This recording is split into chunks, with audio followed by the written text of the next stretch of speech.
commercial resupply vehicles. So a much easier way to get a lot of power up into space. We're going to continue that when we use them on Gateway on the power and propulsion element, and also maybe on the lunar surface. Okay, copy, Roger. Good job on getting that soft dock. I've got some PGT settings for you when you're ready.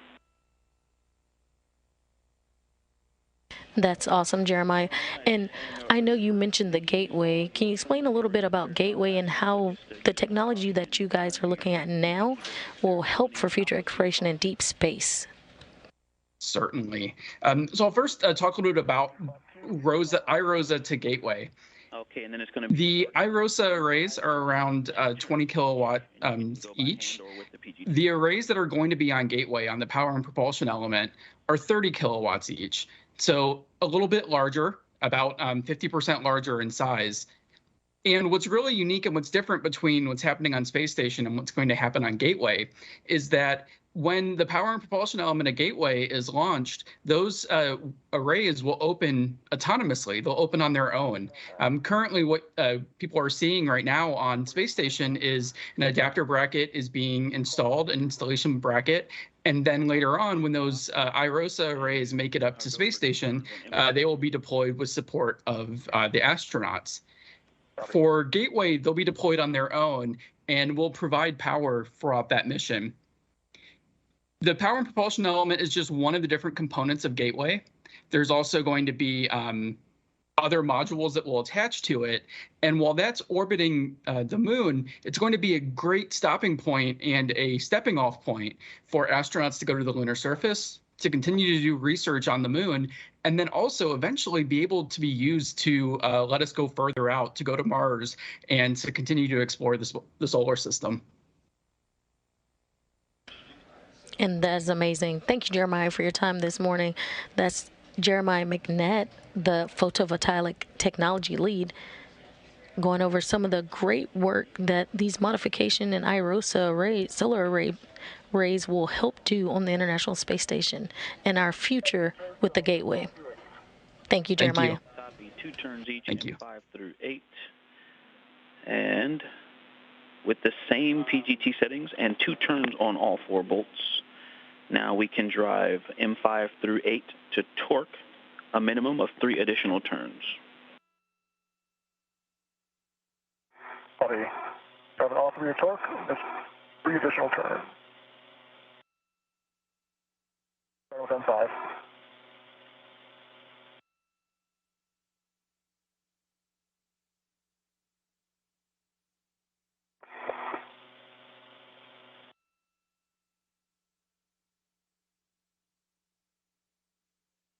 And an update, the crew is complete with the 3A upper bracket build task and are beginning the installation of the center pad to the mass canister. But you guys are already getting some interesting lighting conditions up there. Just do what you got to do.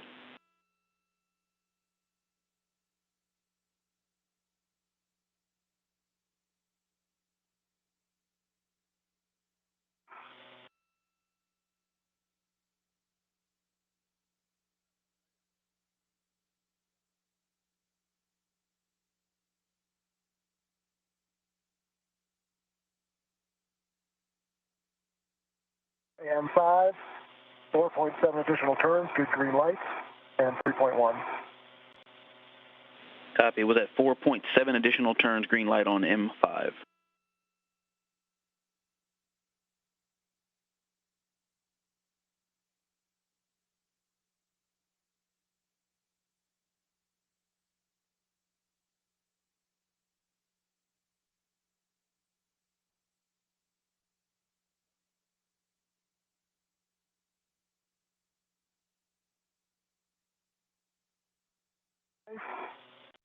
Like 5.3 turns on M8, good green light, 3.6.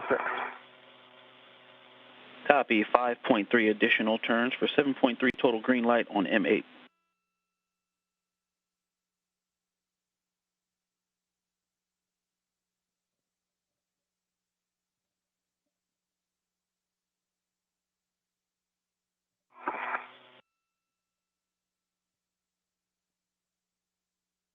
M6, 5.3 turns, good green light, 3.8. M6, 5.3, green light.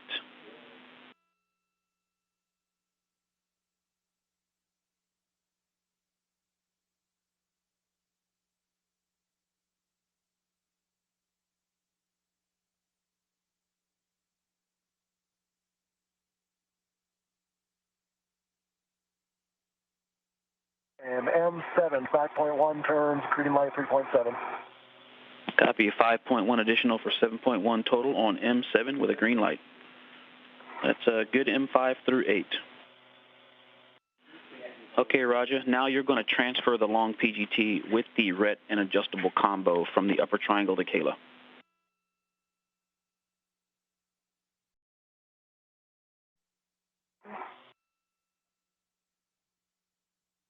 I'm getting in position for that, Roger. And Kayla, you're going to stow that on your swing arm.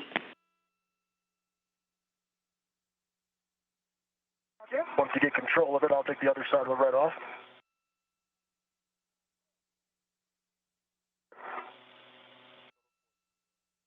It's above your head. Trying to put the socket down in front of you. I got it. All right. Once you have a RET on it, let me know and I'll let go of this one. I'm back.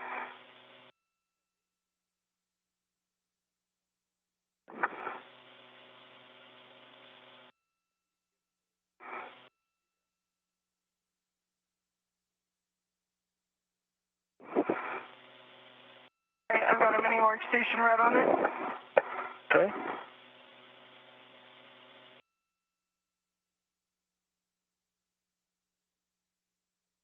It's coming back.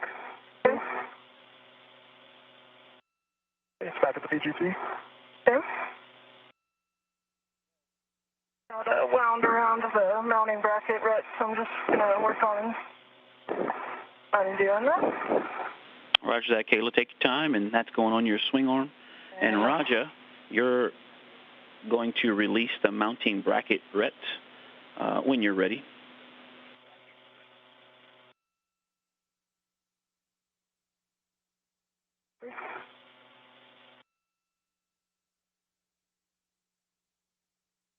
Working on my swing arm here. Mounting bracket RET's coming back to the bag.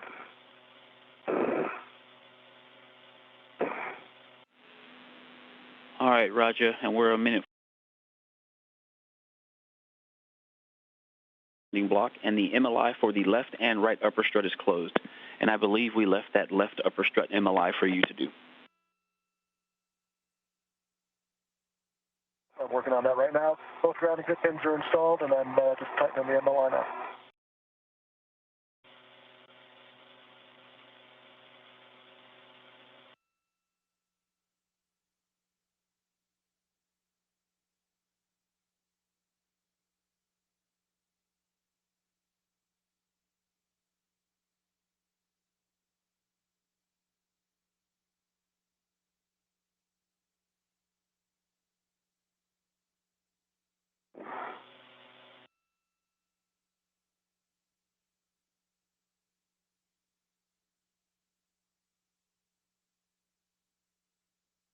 And MLI is closed. I think I'm good to get out of the APFR. Is that correct?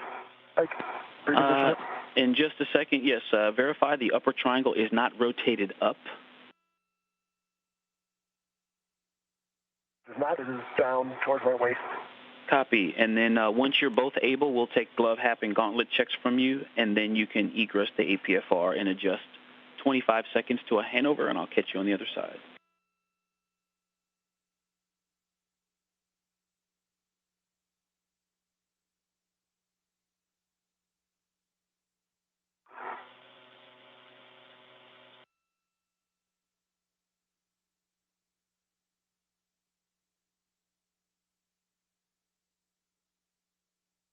When I do this APFR egress, Kayla, I may need your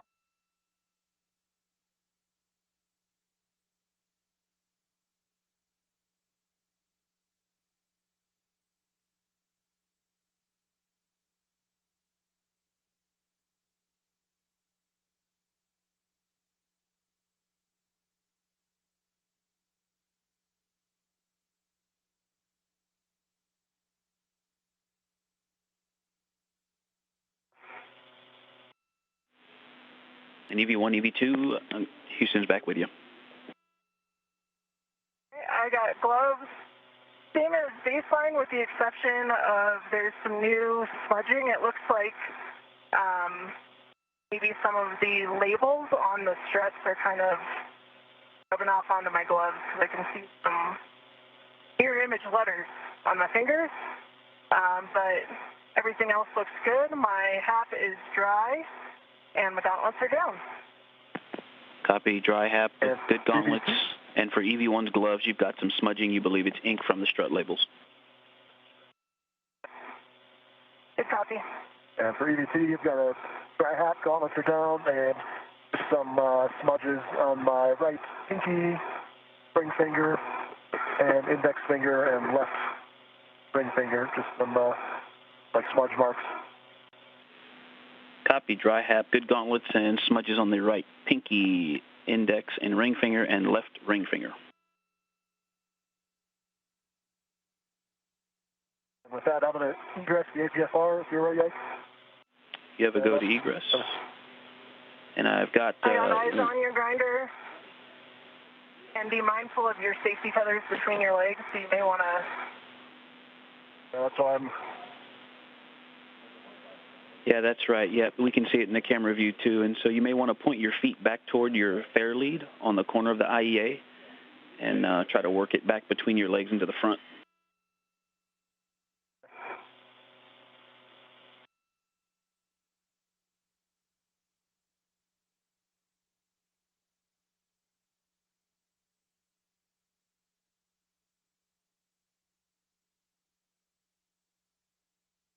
Move your heel outboard.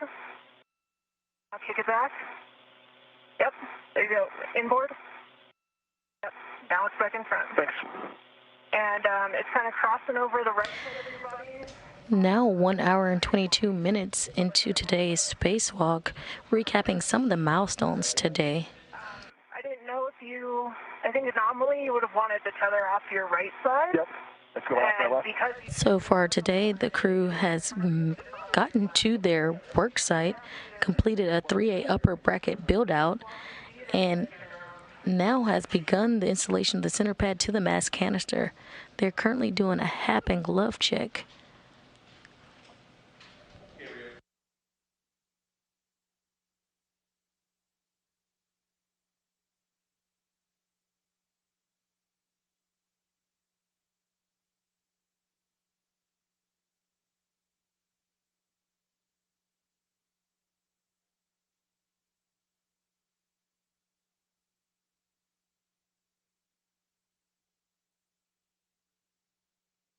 There you go. Off to your right now. Thanks. That should be good now.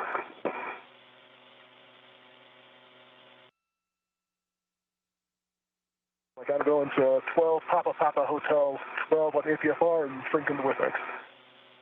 Yep. Good APFR settings. Upper left strut. Or mid left strut. And confirm, Roger, you said adjusting the WIFX extension to 1. Correct. Copy. And then, hey, before you get back in the APFR, if you want to run a fair lead down to that outboard aft corner of the IEA, that's off to your right. That may also help keep your tether in good config. Yeah, let me do that while I'm down there doing the APFR or the WIFX. Perfect. Good idea. And then last one, and I'll remind you before you get back in, if you want to loosen the friction on the ingress aid a little bit, that might help you tuck it away.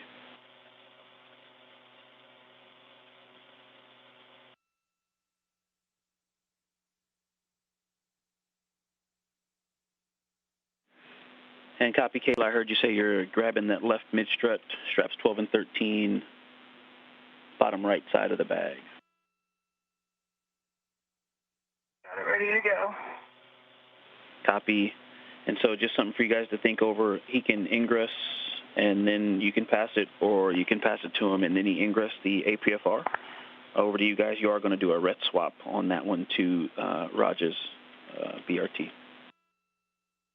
We plan on the ingress. Over.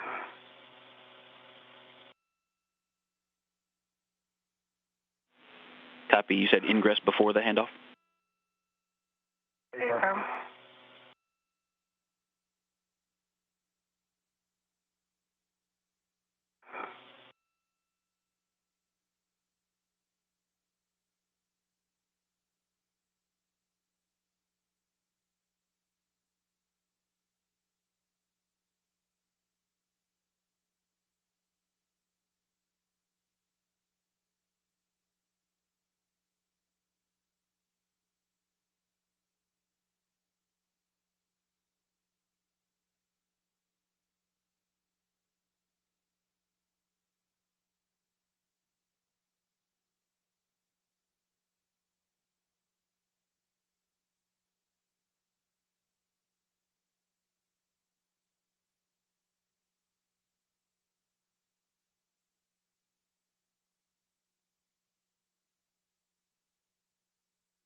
Currently in an orbital nighttime, we see Chari and Barron using their helmet lights to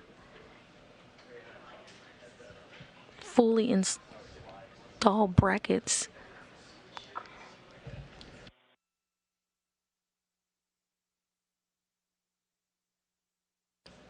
Excuse me, we see Barron and Chari as they install the 3A center pad to the mass canister.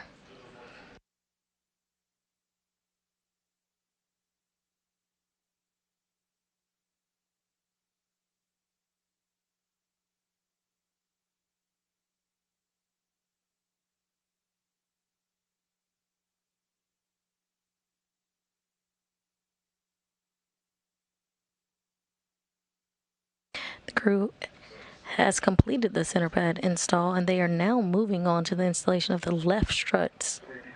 We came up again, so when I'm done setting this, I'm going to go back and maybe put an adjustable down there. Roger that. We copy.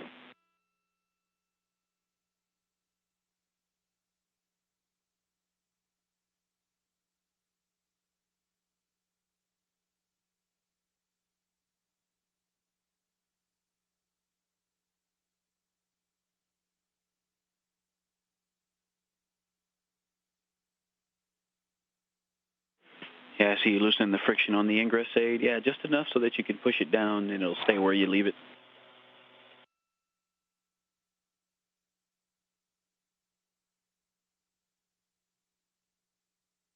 We got 12, Papa, Hotel 12. The lift X is back down to 1.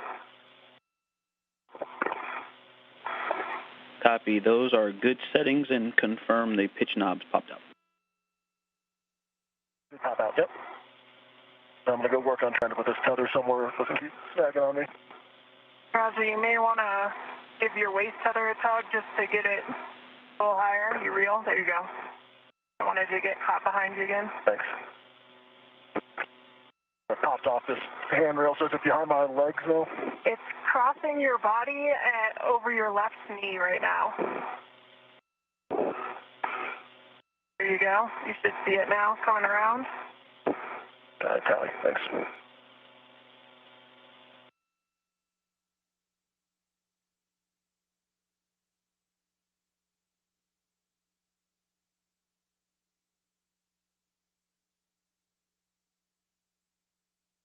Time to pause here. I can go ahead and put an adjustable down with this fairly. If you like it, I love it. Yeah, sounds good.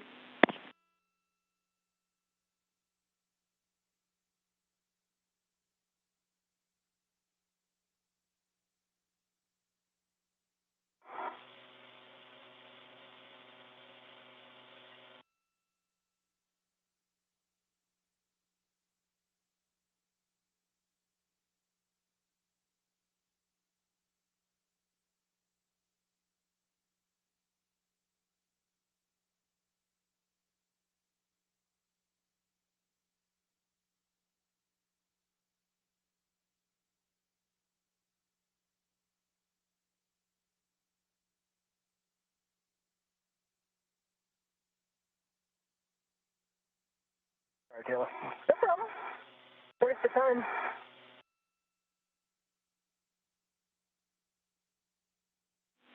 Yep, take your time, Roger, and then if you could, let us know the handrail that you put the adjustable on, or where you put it. That's inboard recessed one. The one just after. 42. Say again, Roger. 242. Is that 2242? I think it's the place. Yep, yeah, it was the original one we were going to set. It's just I put an adjustable there instead of wrapping it around.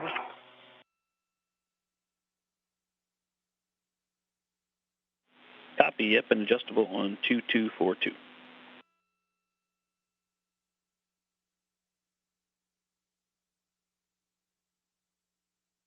What eyes on you for the ingress grinder?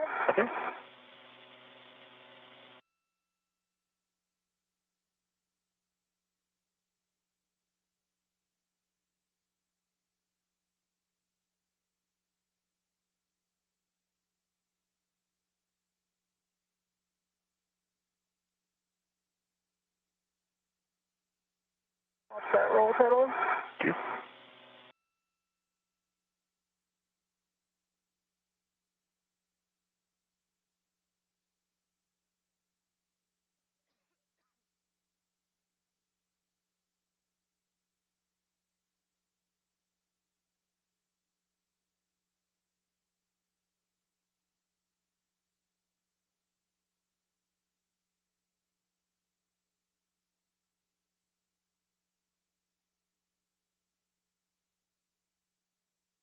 Reels. Yeah, there you go.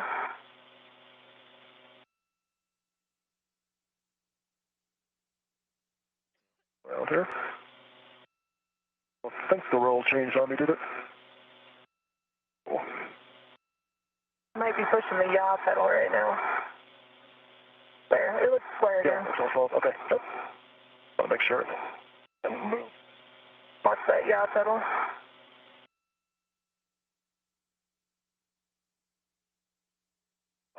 Unfortunately, I made this ingress A too loose now.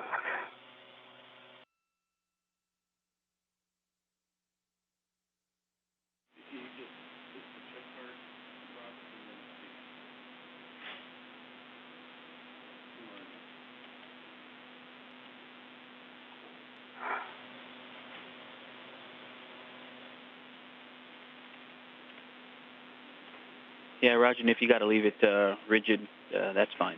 We'll just keep an eye on that BRT. Well, I'll definitely give you a hard time bending over before, so I don't want to dance that since this time I have to bend over for those bolts down the line.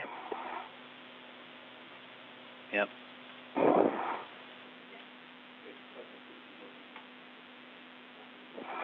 And then just a reminder, Raja, not to use the mod kit for the APFR ingress or egress. Gotta say it. No, understood.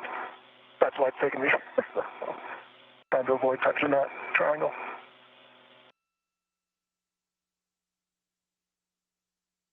Let me tighten it a little bit more here. Way enough I can still move it.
I think I'm in on the right.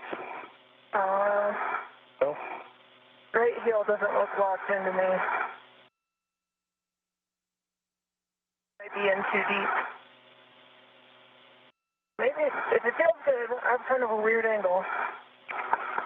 First station.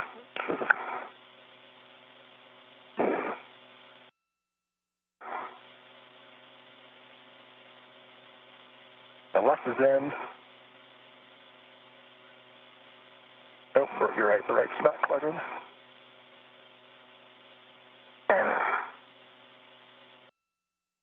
I don't think your left is in either.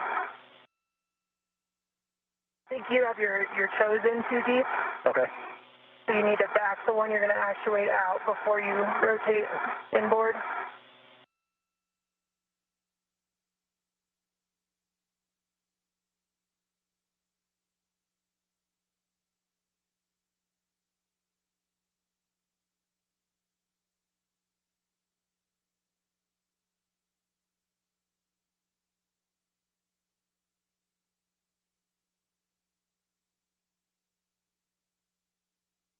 Maybe try wedging one toe and then working the other heel, and then circle back for the first one. Okay.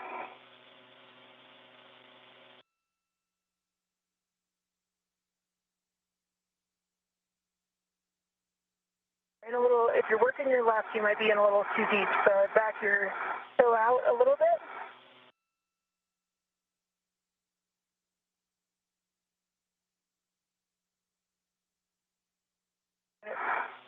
You're working your left foot right now? Yeah, I'm trying. Yeah, you're in too deep. So I would start again with your heel out and up. Okay, now there you go. Now rotate inboard. Further, till it drops down. Almost there. Rotate further inboard. And you might need to back your toe out. Now rotate in. Not quite.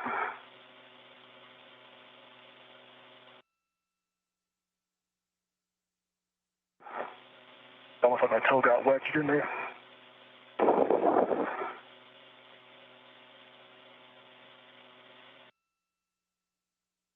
There you go. That's the roll pedal.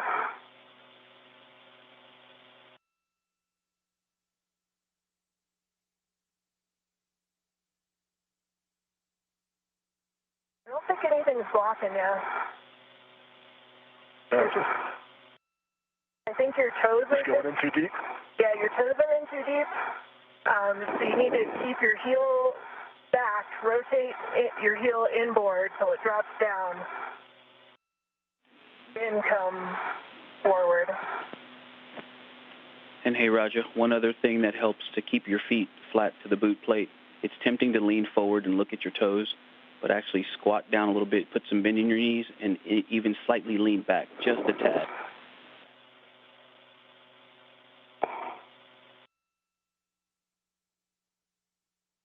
On my right side.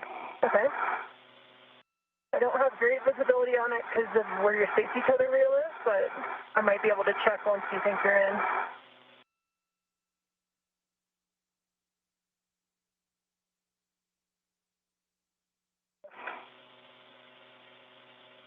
Yeah, I think the left's in. That looks good, Brandon. Right, I think I'm in too deep. I agree.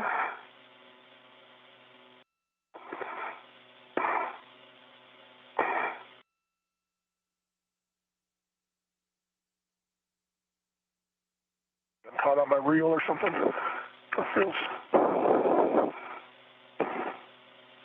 If you want, you could kick your reel out to the right with your foot. I don't think it's in your way. Your safety tether is between your legs again. You'd have to sweep your foot, your right toe inboard and behind it. You've got to cross more toward your left if you want to capture it, or maybe pull on your waist tether.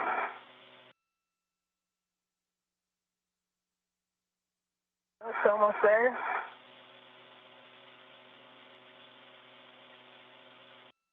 Under the boot plate, it seems like. Yeah, you might be able to catch it with your right toe. If you move your toe towards your left foot. You're almost there. Yep, there you go. If you're just joining us, welcome to Mission Control Houston. We're bringing you live coverage today of the 247th spacewalk in support of the International Space Station assembly, maintenance, and upgrades. NASA astronauts Kayla, Barron, and Chari have ventured outside the space station to assemble and install brackets and strut kits for upcoming solar array upgrades. I've got pressure on the tops of my feet, but I think I'm mistaken for the top of the suit. I think it's actually the BSI, but anyways. Go off in now, though. All right. And I can collapse. Nice work, Raja. All right. Yeah. All right. Way to stick with it.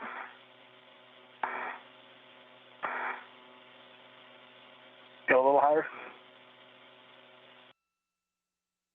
This is going to get my BRT red on it. Hey, firm, you're going to red swap and then stow that one on your BRT. To recap some of the milestones, at 7:12 a.m. Central Time, 8:12 a.m. Eastern Time, NASA astronaut Kayla, Barron, and Chari turned their suits onto battery power, marking the official start of today's spacewalk. They are currently working on the starboard forward truss at the 3A power channel. So far, they have successfully installed the upper brackets and center pad to the mast canister. They are currently working on the left struts. All right, Kayla, looks like you're back to the bag. Grabbing the left lower strut, straps 5 and 6. And work.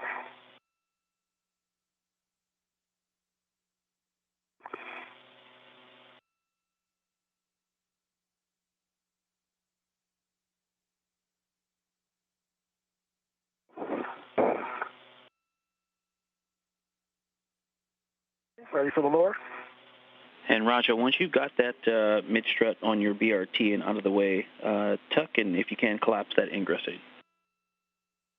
Already done. Copy. And now you're going to retrieve the left lower strut and pass that to Roger.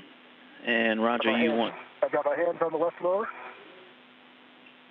And you're going to ret to the handrail stanchion nearest the clevis end of the left lower strut. Yep, I've got that. It's the same stanchion that has the wire tie on it. And I've got control of it, and I've got my red on it. I'm going to release the bag rep. It's released. Okay.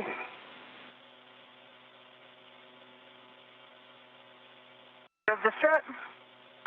I have the strut.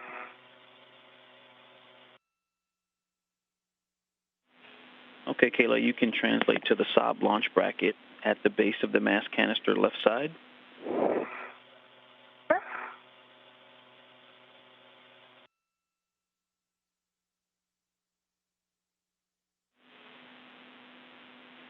Hey, we're 5 minutes to sunrise. And then, Roger, if you can verify the grounding pit pin is removed from the strut stow location.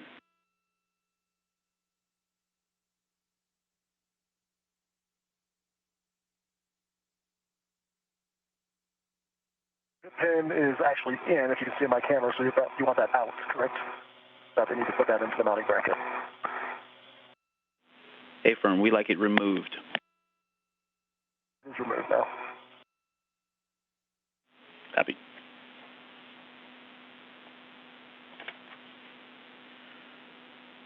Okay, Kayla, once you get to that Saab launch bracket, you're going to report the spherical bearing alignment. And remember, that's a pitch point. Keep your fingers clear of the lower strut pad and BGA interface when you guys go to install this bolt. It looks pretty straight to me. Okay, we copy. That's good news. So now we're going to work together to install the left lower strut M21 to the Saab launch bracket. Hey, Roger, if you want to start working the... Coming towards you. Very nice. All right, we need to go zenith. And if you could push your end a tiny bit toward the mass canister. Good right there. Okay. A little more zenith. Okay. Maybe, yeah, that's good for now. Okay, Kayla, and you're going to hand start M21, 4 turns. And I've got PGT settings if you're ready.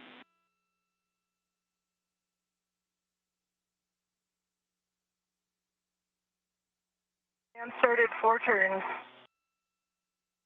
Copy, hand starting 4 turns on M21, and I've got PGT settings if you're ready. It's already done 4 turns. And Copy. do I start driving now, or does Roger do his end first? Yep, copy 4 on M21, and so we're going up to Roger. Standing by. Okay, we're going to... PGT, looks like I'm doing Bravo 1, clockwise 2. A firm, Bravo 1, clockwise 2, and 2 turns on M22. Copy. I'll use this PGT, so I'm going to count it. And Kayla, you're going to PGT Bravo 7, clockwise 2 next.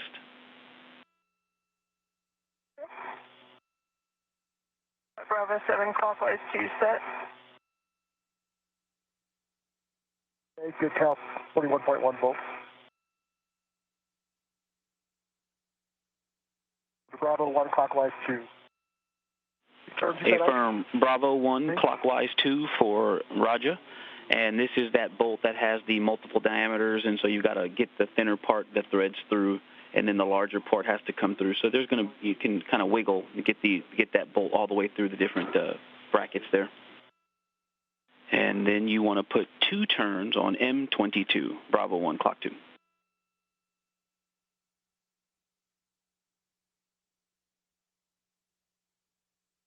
Okay, thin black line is flush. Here comes 2 turns.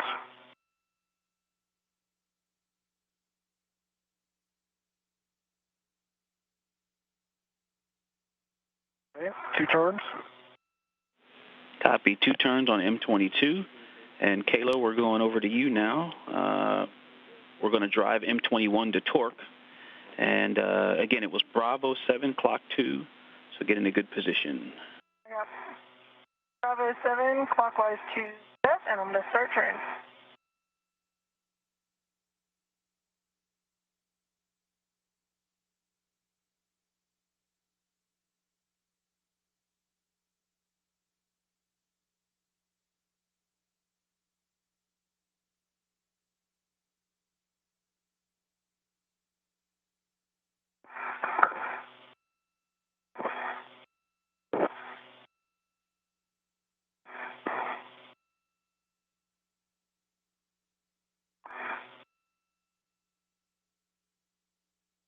And I got a low torque, but I wasn't in a great body position at the end there, so I'd like to give it another go, if you agree. Counted 9 turns.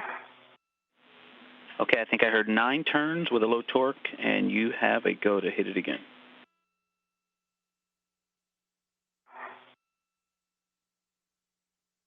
And I got a green light, 25.4, and that was maybe half to 1 additional turn.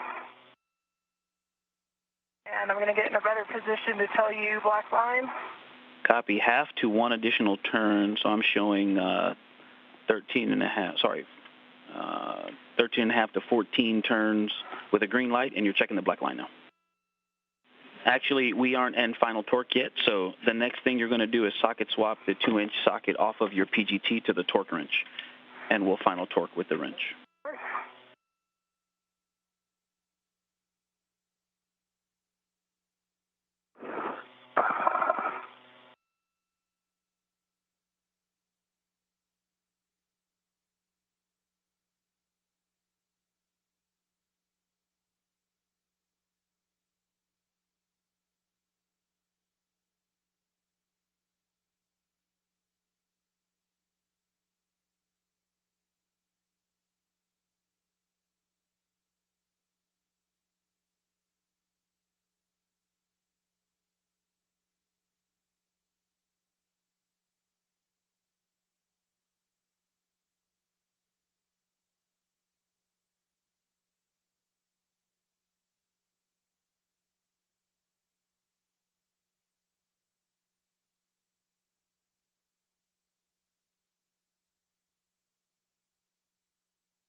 Socket swap, good pull test. Thanks for the pull test. Good socket swap, and now you're going to final torque with the torque wrench, and it should be set to clockwise and 60 foot-pounds. This is the untaped torque wrench.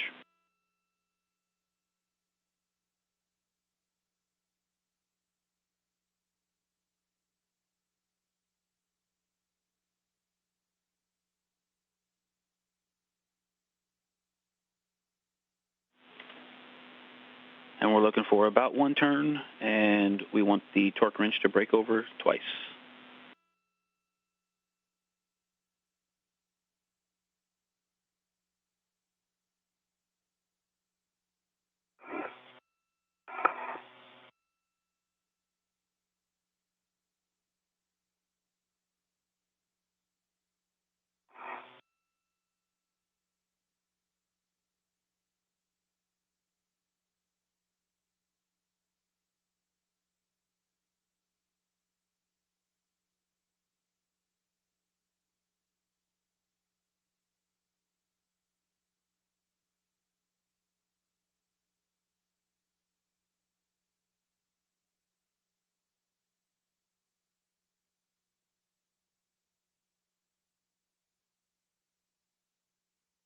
Top. Black line looks parallel and flush. There's maybe a tiny bit of Metal still showing, so maybe not, like I would say maybe a millimeter. Okay, the black line is a millimeter. About a little over one additional turn. A little over one additional turn, and about a millimeter between the black line and the bolt cam. Okay, stand by, we're checking.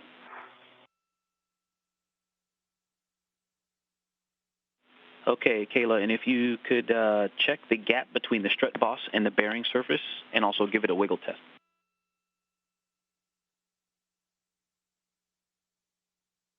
Looks parallel with no gap, and good wiggle test, feels secure to me. Okay, we call that a good M21.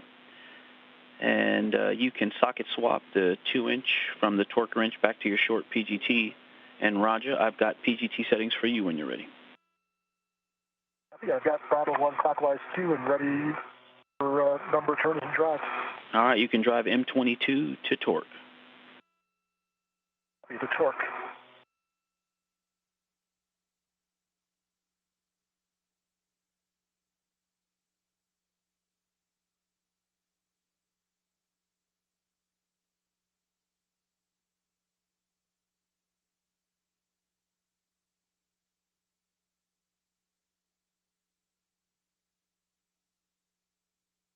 Hey, M22, I had 6.9 turns, good green light, 12.0, and black line flush, but from the parallax here. With the mirror, it's flush, maybe a half millimeter. I can try hitting it again. Okay, 6.9 for a total of 8.9 turns. Green light, and you're saying a half a millimeter between the black line? Yep. Yeah, that's, it looks like more from my angle, but when I put the mirror up to it, I'd say a half millimeter at max. Parallax on it. I'm trying to get a straight on look at it. That's a good M22, Roger. Socket swap complete. I did full test. Copy. Thank you for that. Roger, you can show your PGT, and Kayla, please verify the lower strut MLI covering the lower strut pad. Lower strut MLI is covering the pad. I'm working the pit pin on this side. All right, thank you. And you can install the grounding pit pin to the grounding block and then install the MLI. And Kayla, check your left and right safer handles down, and then you can translate to the mass canister left pad install location.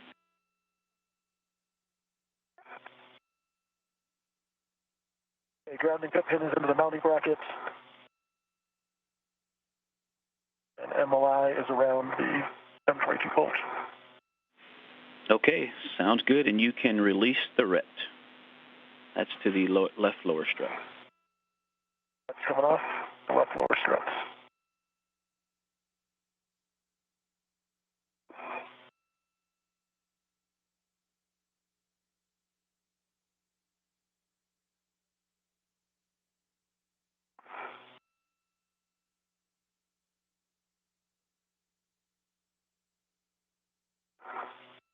Mike, I'll check my safer handles when I get up to the side pad. I can see your right side is down. You're good on that side. Thanks, Roger. Copy, Kayla.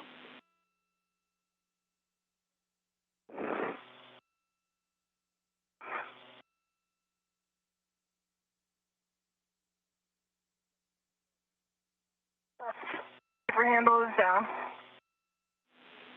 Thanks, Kayla. Left and right safer handles down. And Roger, when you have a free hand, you can grab that left mid strut from your BRT.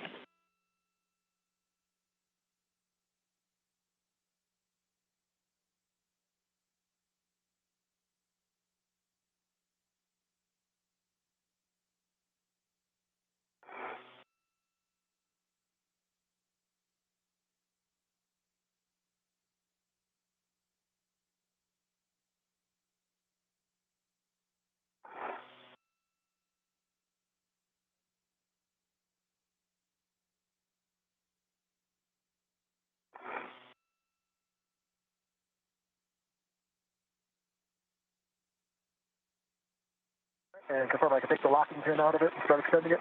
Okay, yeah, you can release the middle grounding pit pin from the lock position. It's opposite the handrail. And then you can extend the mid-strut with the side pad towards Kayla. I'm ready, Grinder. I got my BRT down.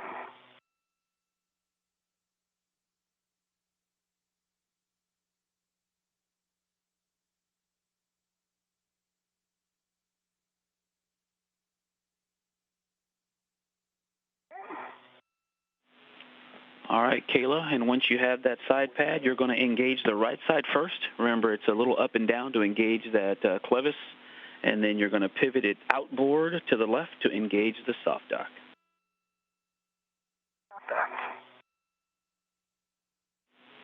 And again, friendly neighborhood Fairchild fasteners here, so use caution, and you can hand start bolts M1 through M4, 2 turns. I'm going to plan to use my PGT for these ones.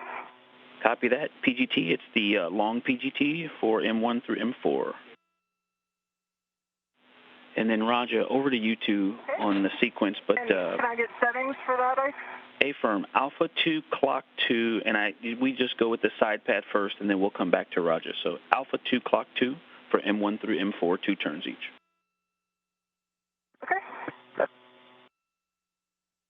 Are you holding this for me because I won't be able to reach it after you Yeah, drive it? I will be able to get to it. I'm just biased a little left for the bolts here, but I can move over there.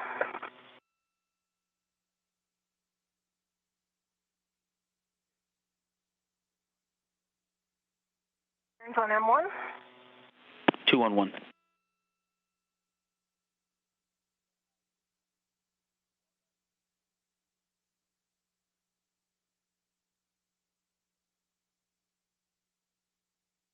Turns on M2.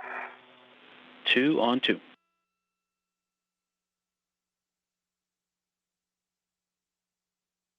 Turns on M3. 2 on M3.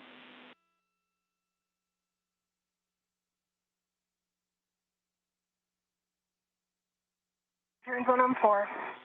Copy. 2 on all M1 through M4. And Raja, if you can install the left mid-strut L8 to the upper strut L8. If you need to pop a foot out, you can do so from the APFR. And then I've got PGT settings for you when you're ready. Okay. I think I've got it hand started, actually. Got 1 turn by hand. Copy. 1 turn by... Now 2 hours into today's spacewalk, recapping some of the milestones of today. Okay, I got 2 turns by hand if that works. Otherwise, I can deal with the PGT. Okay, Bravo 1.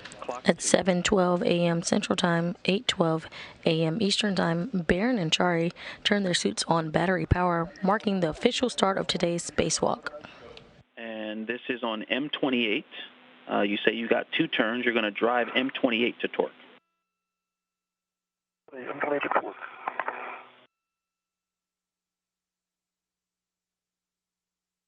Sorry, I got ahead of you there, Ike, but I was able to pop it through with my fingers and see the fastener come out the other side, so I didn't want to go my grip. I hear you. Get it while you can. All right.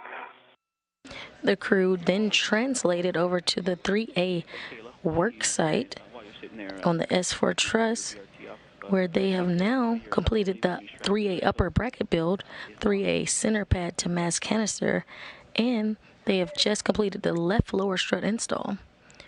The Iorusa mod kit is in a good minimum configuration, and the crew is continuing to be on time on the current timetable. Copy. Thank you. Yeah, M28 had 6.7 turns on the PGT. Good green light, 11.8. 6.7. Copy. Black line flush. 6.7 after your 2 hand start for 8.7 total turns. Black line flush on M28. Roger, you can stow your PGT. And Kayla, those same PGT settings we'll use to torque M1 through M4. Alpha 2, Clock 2. She's doing that. I'm going to put the pit pin in up here. Alpha 2, Clock 2 set. Copy, and you have a go to drive. Copy, M1 through 4 to torque. And Roger, you can install that grounding pit pin to the grounding block.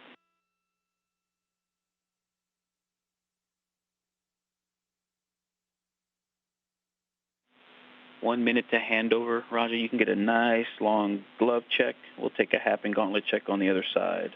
And Kayla, you can drive M1 through M4 to torque at Alpha 2, clock 2. M1, green light, 3.7, 4 turns. 4 turns, green light M1.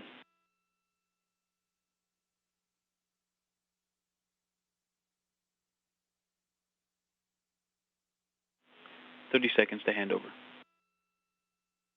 Green light, 4 turns, 3.7 on the torque, M2. M2, 4 turns, green light.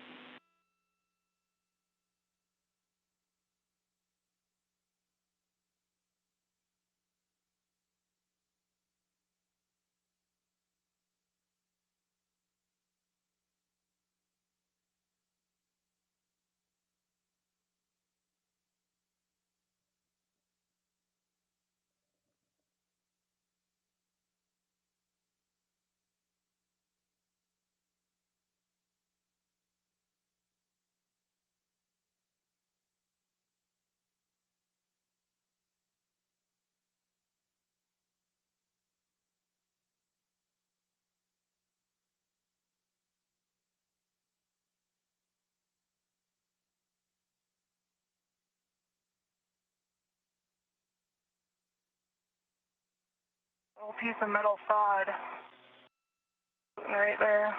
Okay, we're back with you, Kayla, and can you repeat that call? I see it. Yeah, so M3 and M4 are both driven to torque with a green light. 5 turns on M3, 4 on M4. And there's a small piece of metal sod. It's like kind of looks like a curved wire, like not quite a half circle. Like maybe it's a piece of a spring or a washer. And I first saw it near the side pad M3, but I didn't see it separate. I didn't think it. It would look more like the same size spring. I want to see. I can see the wire. It looks like that kind of thing. So I don't think it was the back of the Fairchild fastener. Yeah. All right. I had good checks on that bolt. Okay. Can you guys verify that the pit pins are all still installed? The side pad pit pin is installed. Yep, and the two, both the lower strut and the mid strut are installed. And I can see the upper strut to the center pad are installed as well. Copy. And Kayla, being careful of any sharp edges there, if you could give a wiggle test on each of the bolts M1 through 4.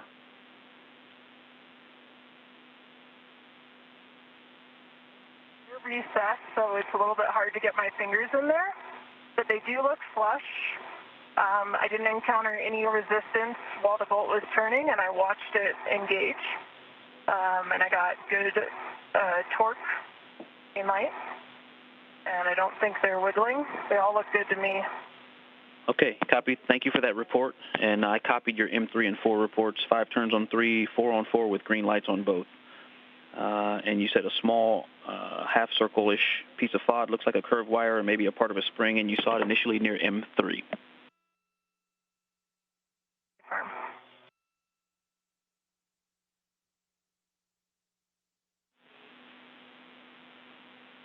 And Kayla, do you see where that piece of FOD is now?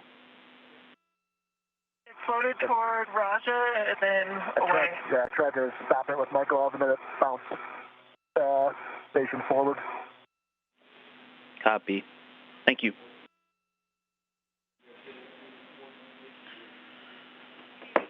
All right, that's a good M3 and M4, good side pad install. Kayla, you can stow your PGT, and if you can reach it, you can release CV2's ret from the left mid strut. Ready, Roger? Yep. That's released. My PGT is stowed. Okay, copy. And the mid-strut pit pins installed. Thanks for that, Roger. And we'll take that glove, hat, and gauntlet check from you. And Kayla, you can verify the pit pin and the MLI are installed over the side pad. Verified, installed. My gauntlets are down. Still have a dry hat, and the only other new smudge is on my left thumb, a small little smudge. May have been there before I didn't notice it, but no other new. Copy, left thumb smudge for EV2.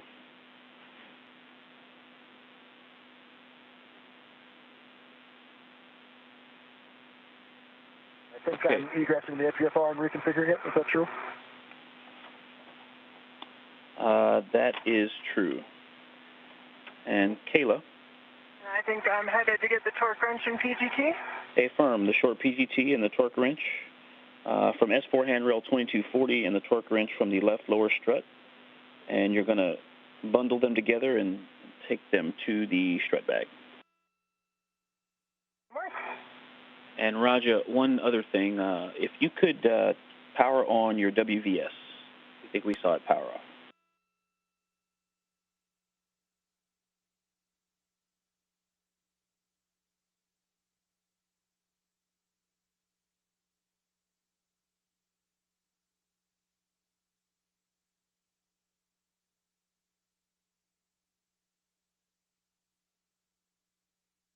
Okay. I push the button. It looks like the light's still off. I'll push it again. I still don't see a green light. Try it one more time. Okay, I see a green WVS light. Copy. Good config. Thank you. Mm-hmm. All right, Kayla. So, yeah, you're grabbing that short PGT and that torque wrench from the left lower strut. You're going to bundle them and then attach them to the right lower strut, which is in the strut bag.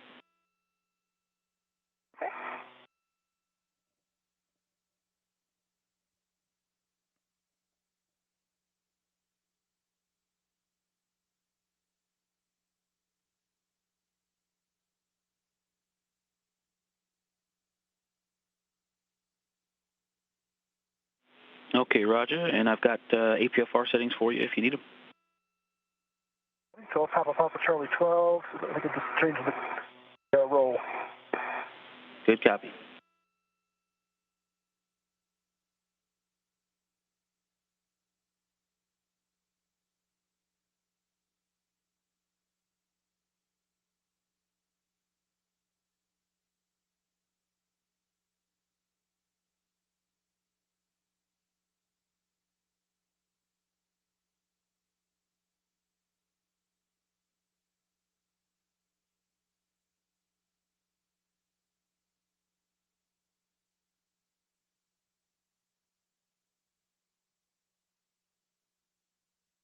Your helmet's just right above the APFR.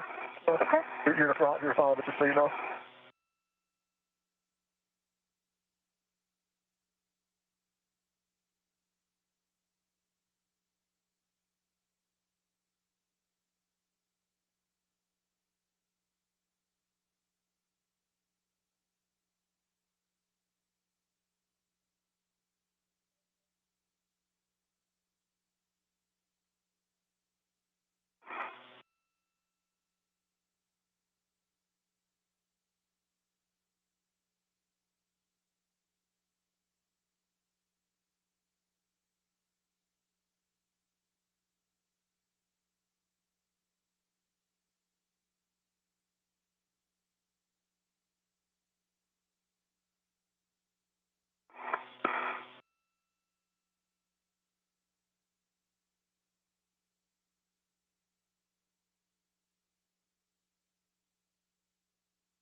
The crew is now complete with the left struts and are moving on to the right struts for the 3A installation.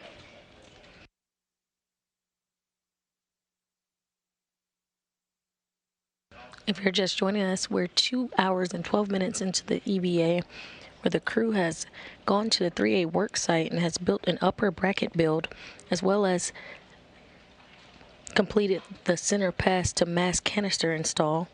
And we have now completed the left struts and now on to the right for the 3A power channel.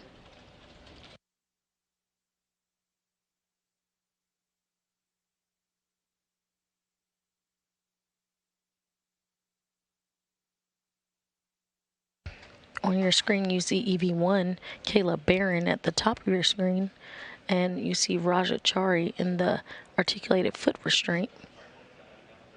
His suit is designated with no stripes, while Kayla Barron, EV1, has the red stripes.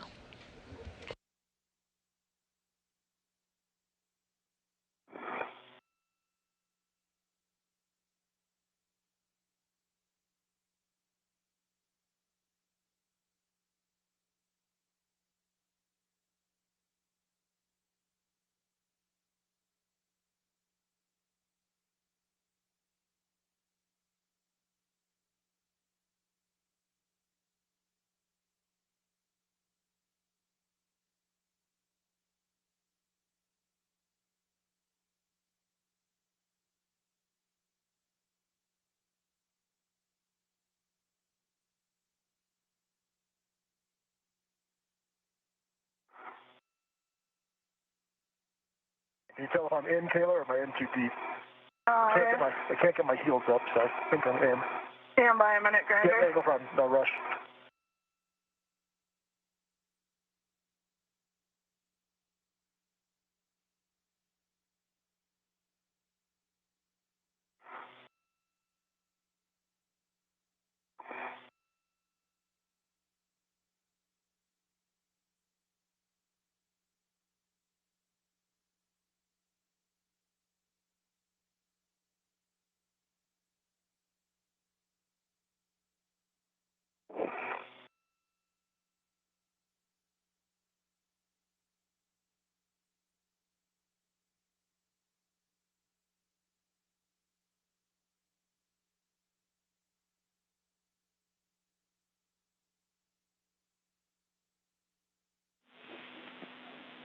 And I've Kayla, got the PGT and torque wrench to the left lower strut, handrail closest to the stop. And go ahead, Ike. perfect. I was actually going to just remind you where you wanted to put them, and then you can lock the PGT ret and or use the strut wire tie to stow the tools as needed. And then we'll take a glove, hap, and gauntlet check from you. Stand by.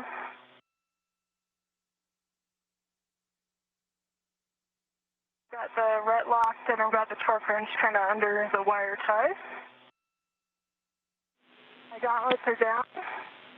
Hap is dry. And checking out my gloves now.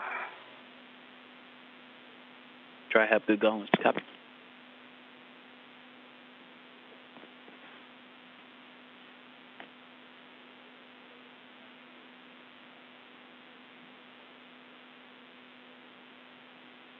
Gloves, standard baseline. Trying to remember if I saw this before, but there's a little bit of RTV wear below my right index finger. Okay, copy. Was that? Spot that's come up. Did you say below your index finger or on the right index finger? Just below it, in the transition between like the pad RTV and the turtle skin RTV below it. Okay, right index finger, and we've got a good video of that as well. Thank you. We copy. Right index finger RTV wear. And Roger, just because of your orientation, I can't tell for sure if your heels are in. Yeah, I can't pull them up, so I've either wedged in so good or I'm in, but either You way, look pretty secure to me. either way I can't move. What I can tell, you look like you're in. Okay, Kayla, you're going to retrieve the right mid strap. That's back straps 9 and 10 to transfer to Roger. And he's obviously a little farther away, so you're going to have to work together to get that handoff. More of a blind handoff when we get those. Yep. And you're going to stow that mid-strut on your BRT, doing a ret swap to the stanchion closest to the side pad.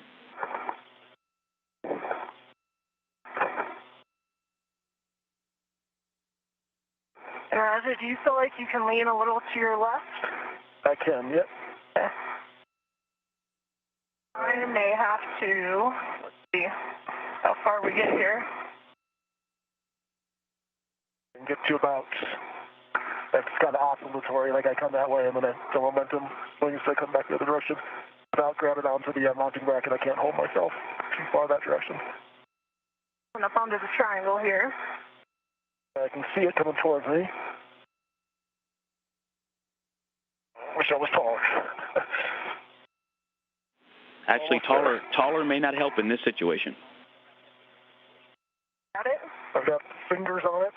Okay, I've got contact. I've got control. Let me get a red on it, and then I'll send it back towards you to get the red off. Nice job. And you want to ret to the stanchion closest to the side pad. There's three. And Roger, it looks to me like you can probably reach the bag ret, and that might be easier if you feel like you can get it with your left hand. Yep, I can do that.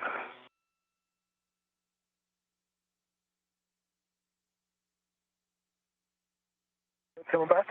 Go for it.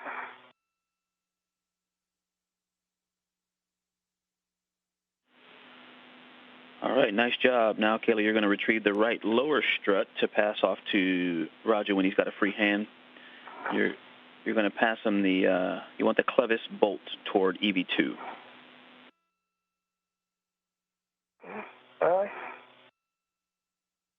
And that's backstraps 7 and 8, right in the middle of the bag.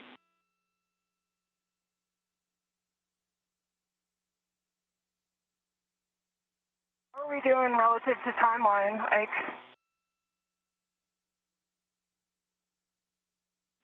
EV1, EV2, you're about 15 minutes ahead. Slow and steady. Very nice. Here. All right, ready for the lower.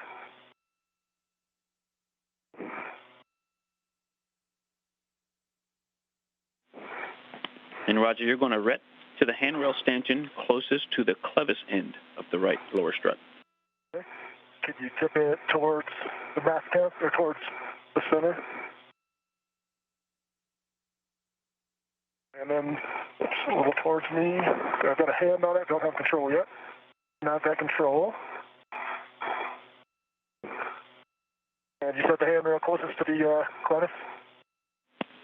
A-firm, handrail stanchion nearest the clevis end. And Ike, am I good to start translating around?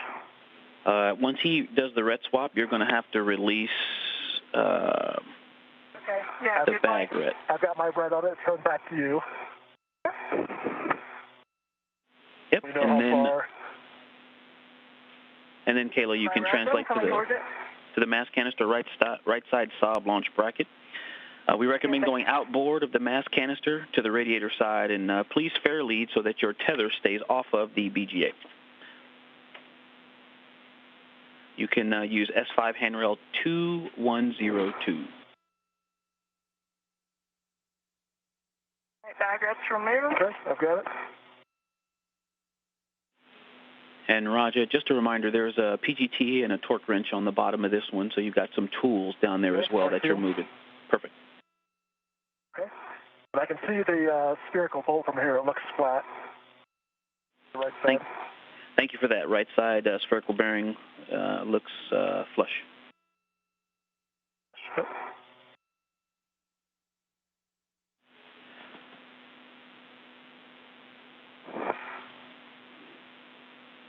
And then, Kayla, you're headed over to the right side, sob bolt, and same warning, watch out for the pinch point there. And could you say again the handrail you want me to fair lead on? Recommendation is S5 handrail 2102. But the important thing is just if you keep your safety tether cable off of the BGA, there's quite a few options to do that.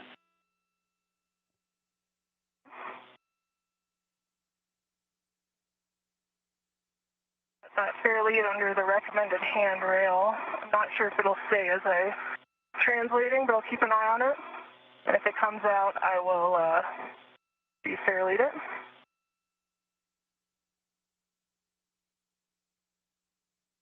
Okay, we copy.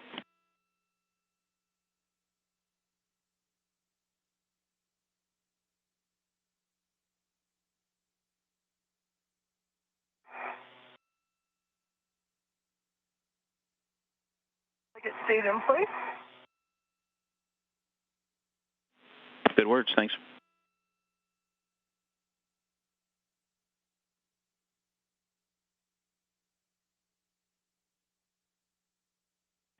And Roger, if you can verify that the grounding pin is removed from the strut stow location.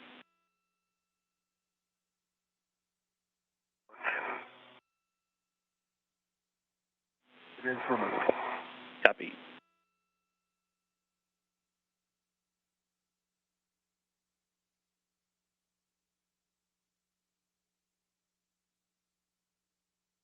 Currently 2 hours and 23 minutes into today's EVA, we see Kayla Barron translating over to the right side of the 3A mast canister to help Raja Chari install the 3A right struts.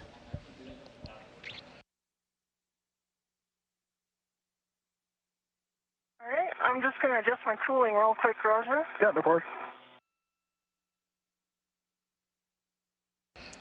Recapping some of the milestones today at 7:12 a.m. Central Time, 8:12 a.m. Eastern, NASA astronauts Kayla Barron and Raja Chari turned their suits on battery power, making their way out of the hatch to start today's spacewalk. They are currently on the starboard 4 truss at the 3A power channel. They have successfully installed the upper bracket and center pad to the mast canister, as well as the installation of the left struts. They are currently working, again, on the right struts for install. This is all for the modification kit. Let me check in my gear sheet and I'll see if I can get a hand on that bolt.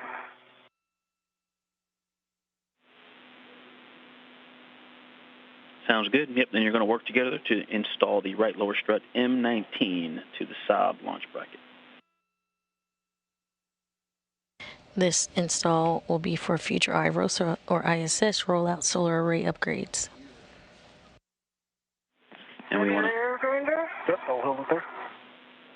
And we're going to start with 4 turns. I've got PGT settings if you want them.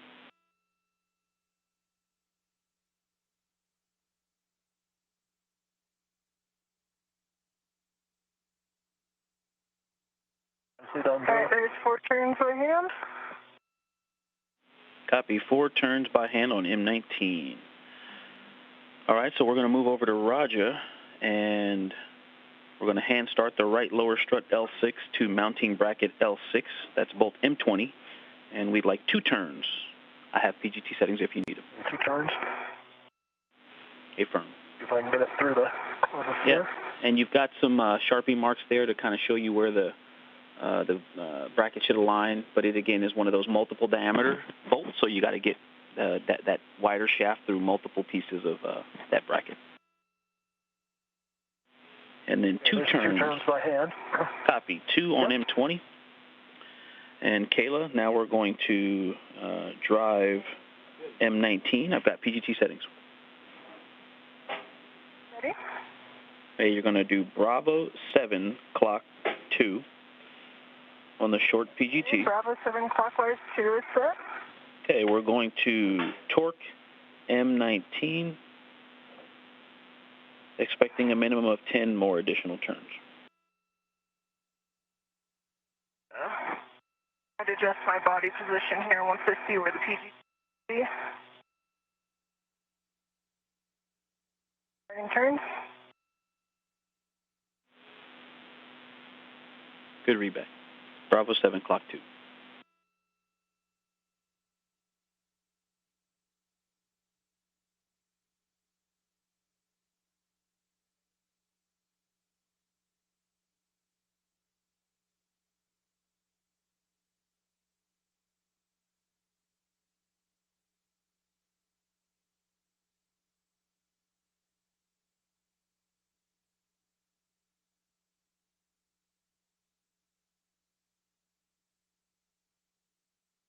I'm watching this trip.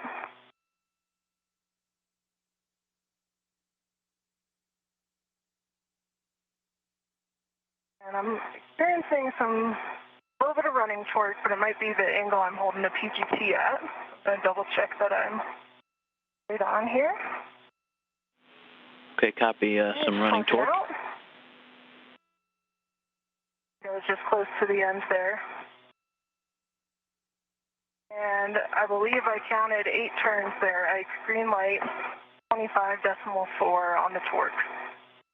And actually, the PGT is telling me it was 7 turns. Okay, copy 7 on the PGT, green light, 25.4. Okay, and now you are going to swap the 2-inch socket from the short PGT to the torque wrench, and we're going to final torque with the torque wrench again.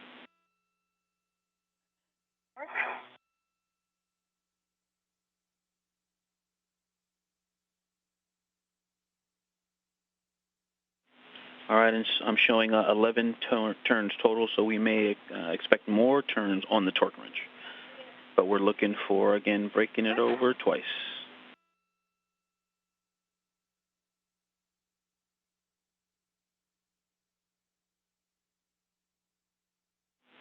Okay, copy, and maybe 3.5 turns on the torque wrench.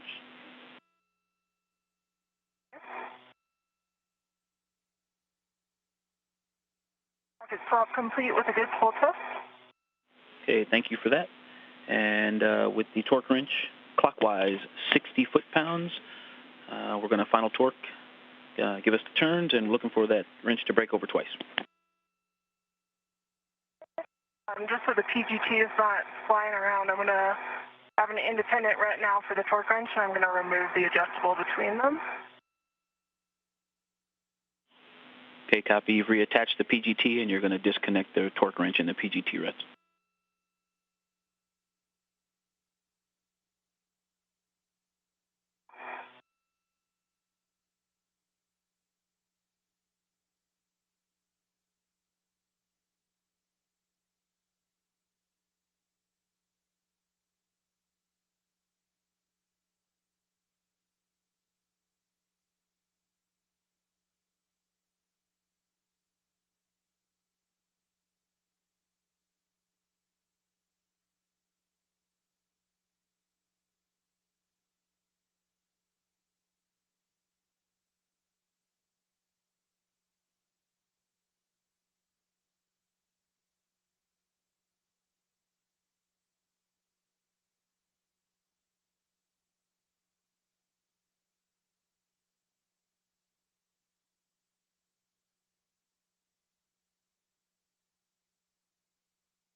Working on this upper grounding dip pin while she's doing that, just as I said, an odd angle, so I'm still struggling to try to get into the grounding block. I know it's only getting harder once you drive the boat. Copy. Yeah, it looks like that cable's got a little memory making it hard to line up. Yeah.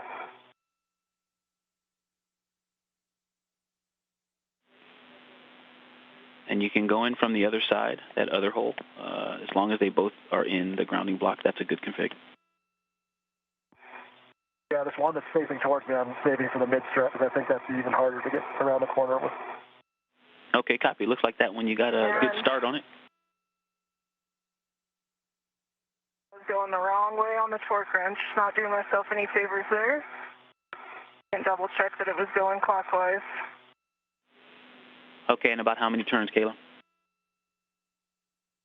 I did 32 throws of the torque wrench, and it was about an eighth of a turn per throw.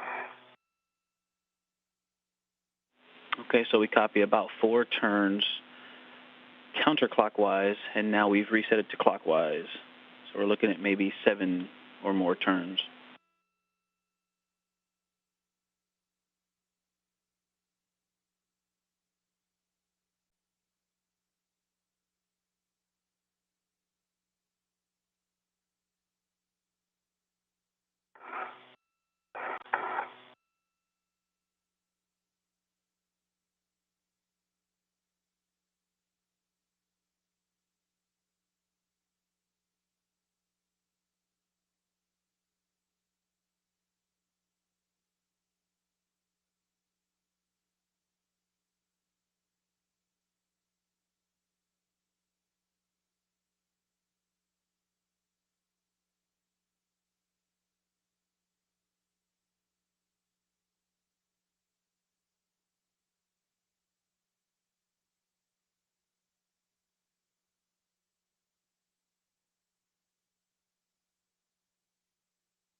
Hey, Kayla, Ike, back with you. Sorry about that, not giving you a heads up about the handover. Still working the torque wrench.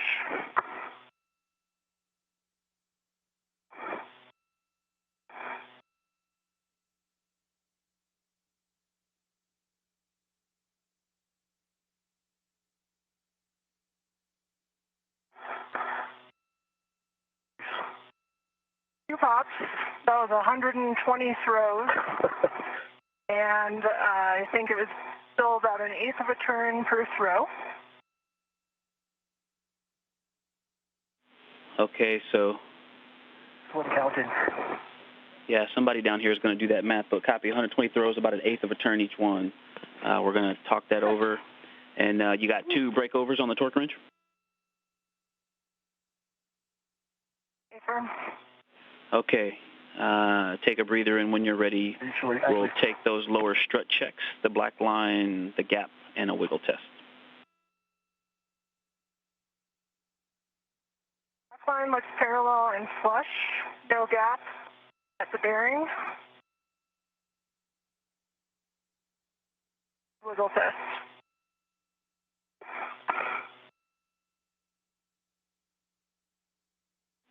I just heard wiggle test. Kayla, confirm a good wiggle test? Good wiggle test. Copy, good wiggle test. That's a good M19. Nice work there. Take a breather, and you can leave the short PGT and the torque wrench on the right lower strut handrail. And when you're ready, verify that MLI covering the lower strut pad. Roger, I've got PGT settings for you when you're ready. Covering.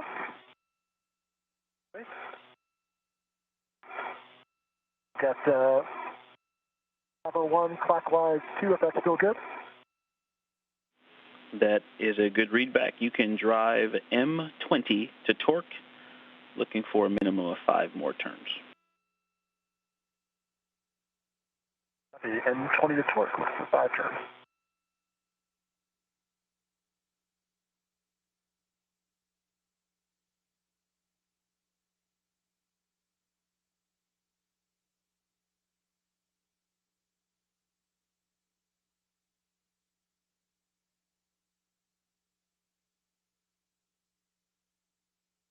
Hey, can I go to head up toward the side pad? We'll take a glove, hat, and gauntlet check, and then you do have a go to translate to the mass canister right side pad install location. Got a low torque light, 7.8 with 4 turns. You want to hit it again? I think it's a better body position here. 4 additional for 6 total, and a low torque light. Yeah, again. Hit it again, please.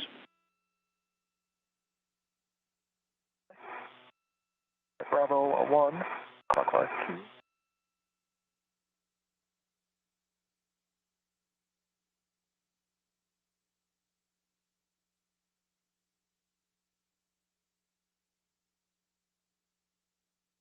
And Kayla, for you, we recommend... Glove, same as last report. Okay, dry hat, good gloves.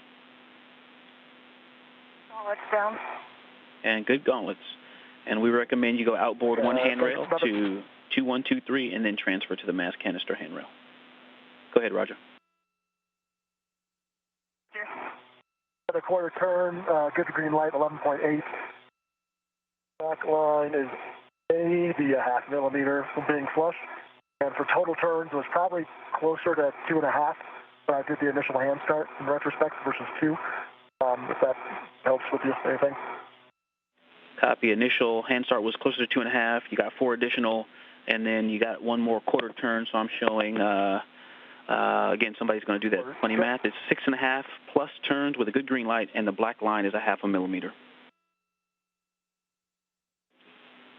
Good M20, good M20. You can stow your PGT and release that right lower strut ret.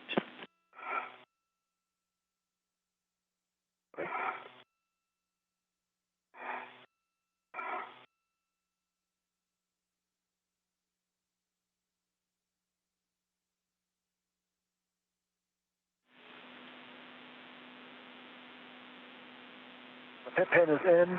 We know you got the pit. MLI on the upper stretch here. The ret is released. Perfect. Good ret. Did you say the MLI is in work and the pit pin we heard you install? We'll take a glove, hat, and gauntlet check when you're done, and then we'll start on the right mid-strut.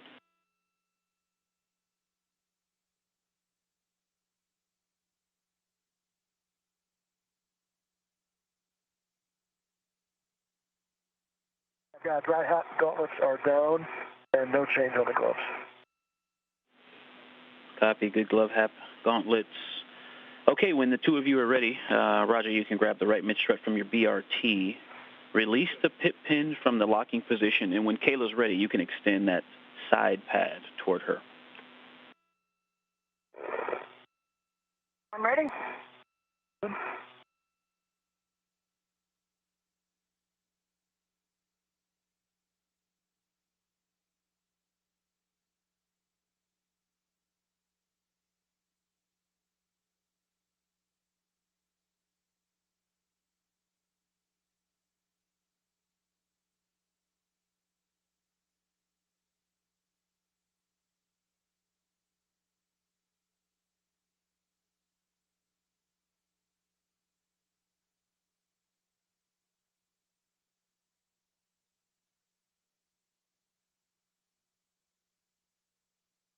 iPad.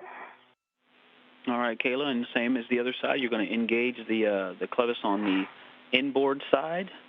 As toward the top of your head, you're going to have to go a little side to side, which is station up and down to get those teeth engaged, and then you'll pivot it toward your feet, station outboard to engage the soft dock. Very nice. It is soft dock. And when you're ready, you can either hand start or use the PGT, the long PGT, to put 2 turns on M9 through 12. I'll use the PGT, and I'm ready for setting. Alpha 2, clock 2.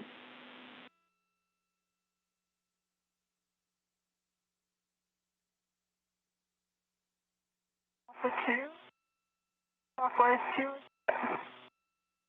And 2 turns on M9 through 12.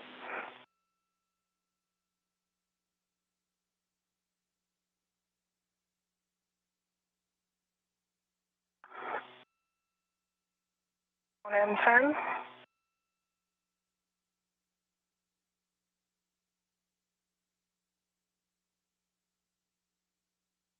I'm going to adjust my body position a little bit here. Okay, copy that. And did you get 2 turns on one of the bolts? M10. 2 on 10.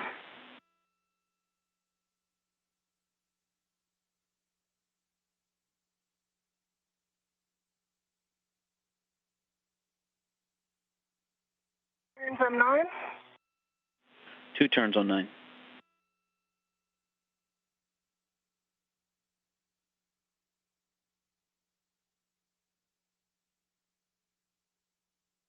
Turns M12. 2 on 12.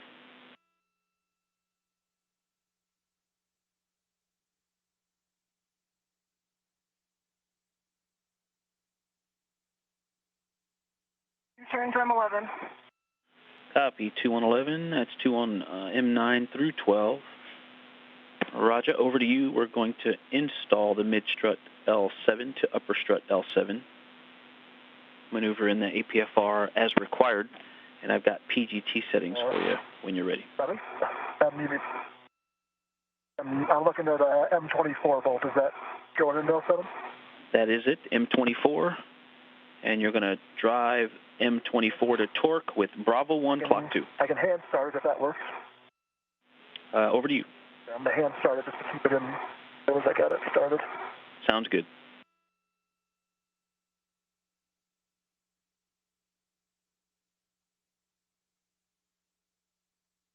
There's 2 turns hand started, and Bravo 1 clockwise 2. Copy. 2 turns hand started, Bravo 1, clock 2. Good readback. You can drive M24 to torque.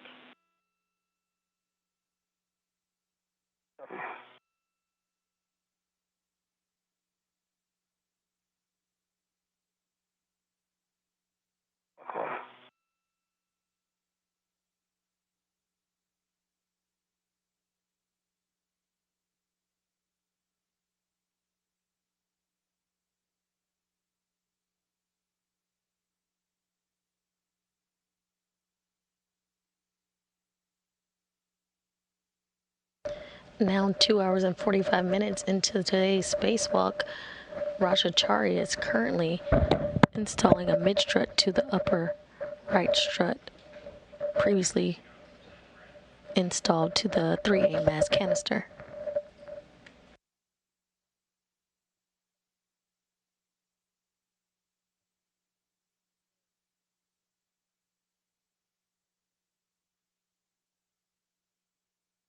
Good catch. Looks like 4.5 turns. I had a low torque, so I can hit it again. Red light. Looks flush. Black line. Copy. You can hit it again. 4.5 for a total of 6.5 with a low torque. Go to hit it again.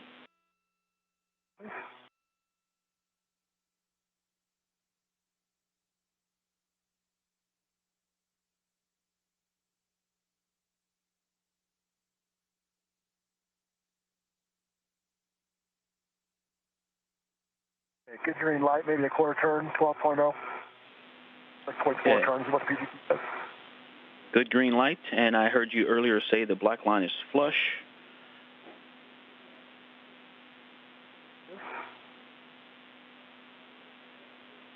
All right, it's a good M24. You can stow your PGT. Say again, Kayla? On the PGT. I just said you broke up on your last call, so we might have missed something you said. Okay, that's a good M24. PGT, and I'm looking for a go to drive M9 through 12. You can drive M9 through 12, the torque.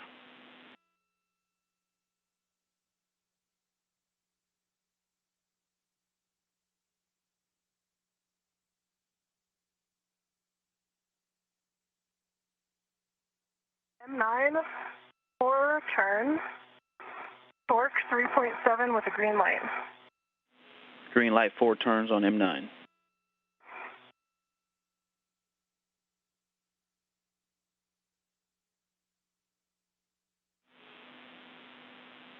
And Roger, if you haven't already, you can install the pit pin to the grounding block.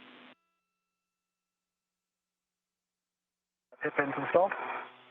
5 turns on M10, green light, 3.6 on the torque. M10, 5 turns, green light.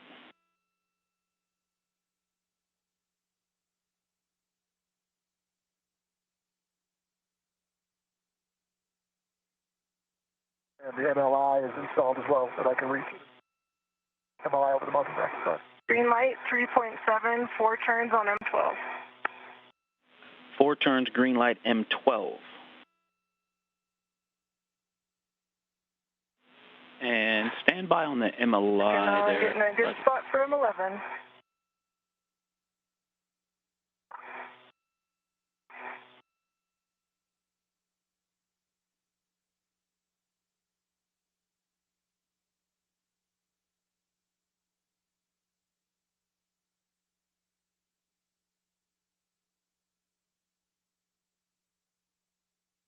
About 4.5 turns on M11, 3.7 on the torque, green light.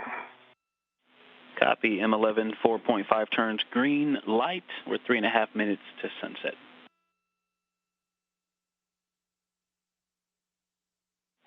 Okay, Kayla, once you put your PGT away, you can release EV2's ret from the right mid strut and then verify that MLI is covering the side pad clevis.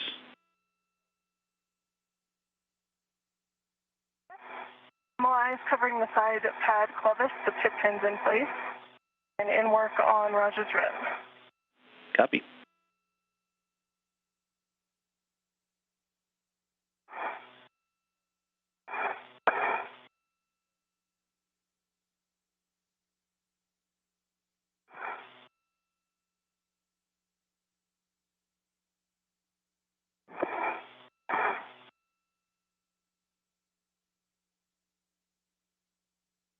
Coming to you. All right, so next thing we're going to work on is the clamps and the MLI. And so the right mid-strut adjustment collar, all the struts have been good so far. And so Kayla, if your BRT to the mid-strut handrail, minimize normal and torsional loads into the mid-strut. Counter torque wrench loads, please. And so you can translate to the right mid-strut collar bolts. Roger. and then verify the middle locking tip pin can reach the receptacle, but do not install it yet.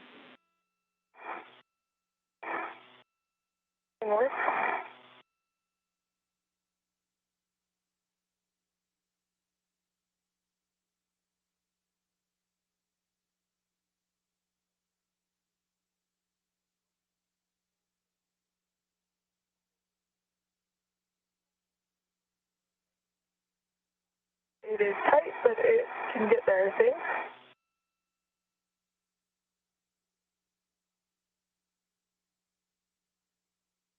And that is. All right, thanks, Kayla. And so I've got PGT settings, and we're going to drive collar bolts M25 and 26.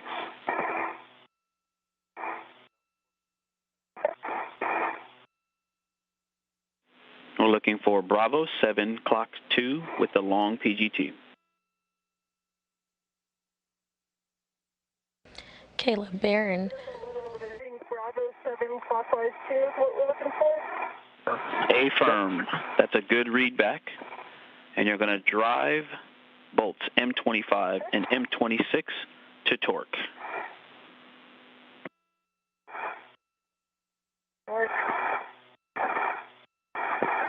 NASA astronaut Kayla Barron currently being seen on screen with a PT designated EV1 with the red stripe. She has her pistol grip tool where she's driving 2 bolts on the mid-strut collar. Get a little bit higher here.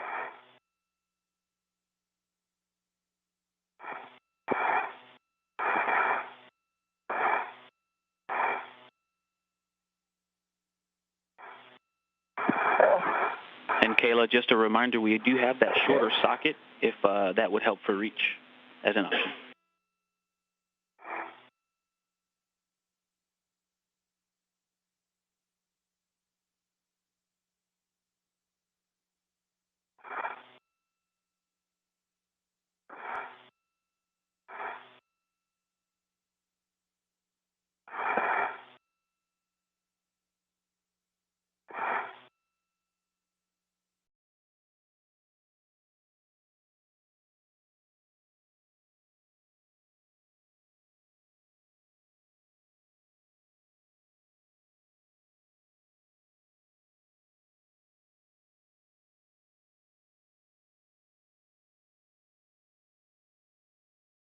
Left turns green light.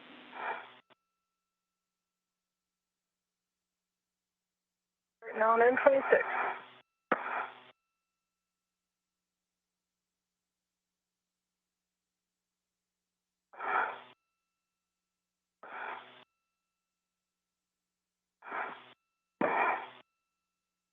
All right, that was 4 turns on M26 with a green light, 25.4, but I'm still seeing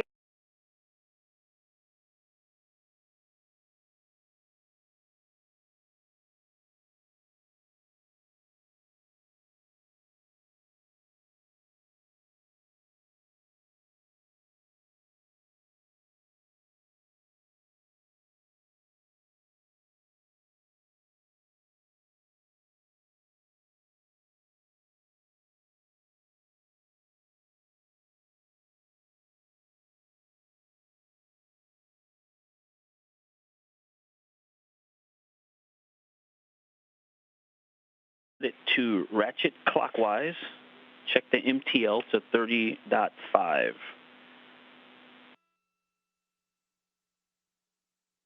I'm in ratchet clockwise and MTL's in 30.5. Okay, we're going to manually ratchet M25 and 26 to torque. We're looking for 2 pops on each one.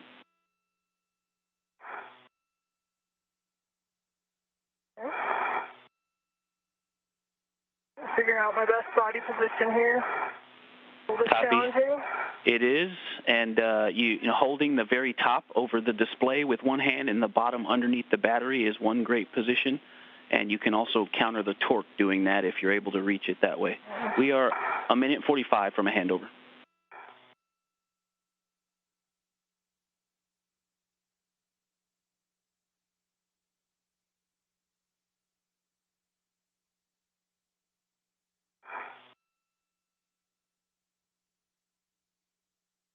to get any leverage on this.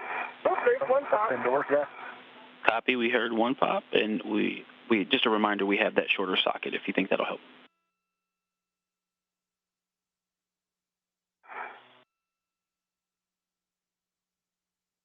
Pops. Two good pops.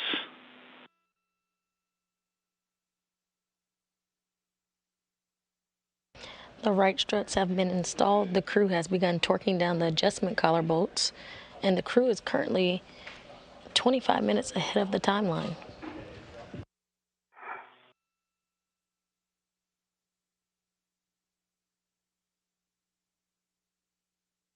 Quite on the phone. And it came off there.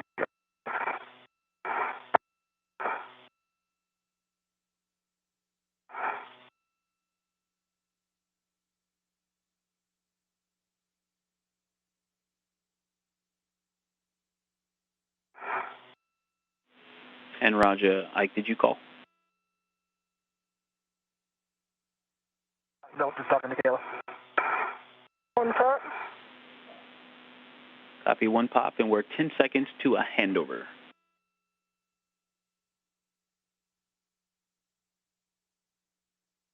Two pops. I'm done. Copy, two pops, 25 to 26.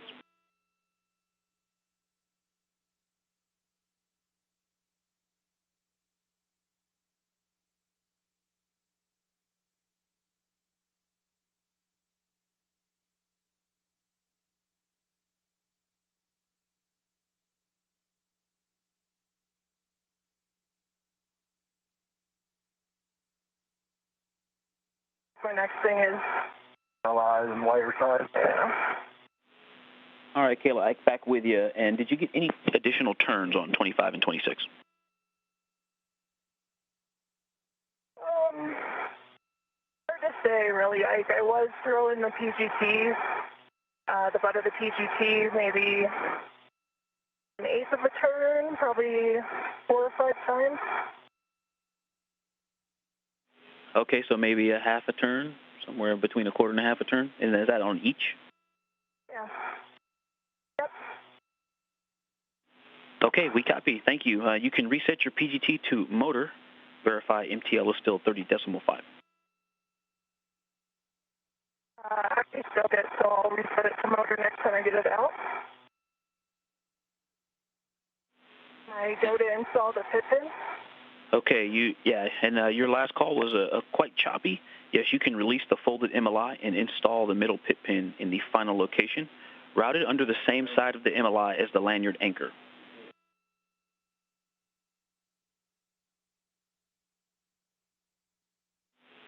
And Roger, now that the right collar bolts are driven to torque, you can close the mid-strut mounting bracket MLI.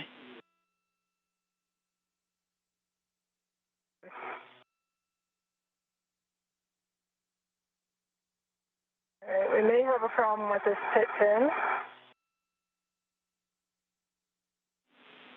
Yeah. Say, Push it back.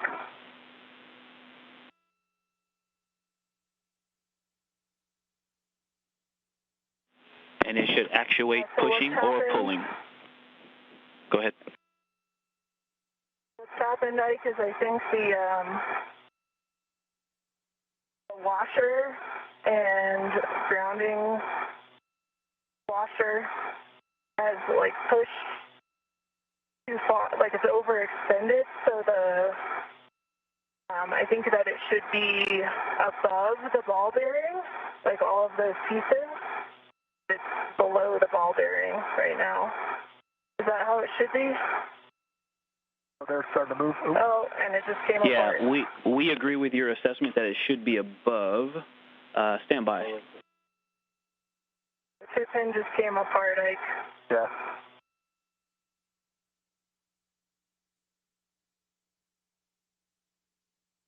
Got some of it, but not all of it. The washer and the rounding, that piece is still there, but the end pieces, like the ball bearings, looks like they came off. Washer is free. I don't know that. Sorry. We copy. Thanks for that description. So let me tell you what I've got here. I lost the washer in the middle. I got the lanyard. I thought actually that washer might have been the retaining washer at the end. The pieces I've got remaining, I've got the spring, kind of a thick metal washer, and then the lanyard back on above the pit pin. I think the washer, we lost the washer that was on the end. And that had like topped over the detent and was jammed. And when I was trying to push it back on, it came apart. I think electrically you'll still be good when you install that. As long as it stays in.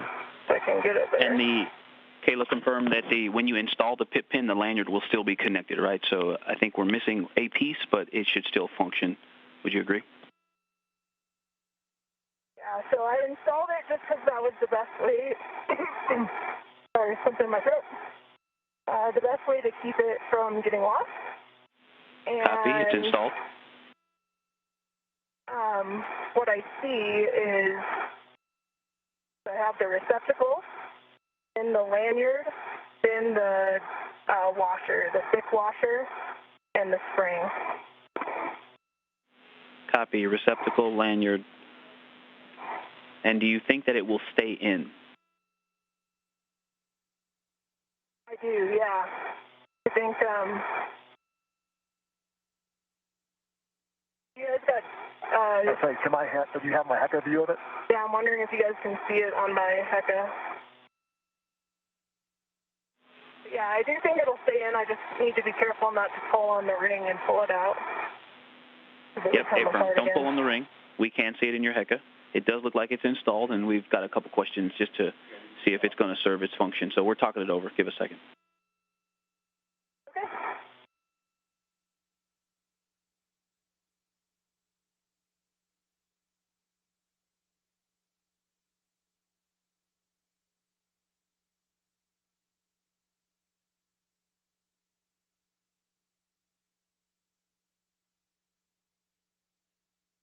Nice job keeping the parts that were on there.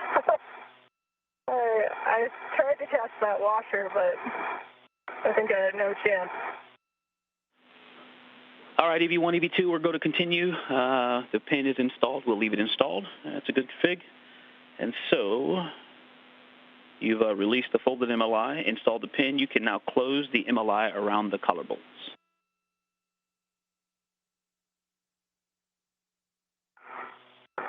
Can you reach that, Rojo? Yep.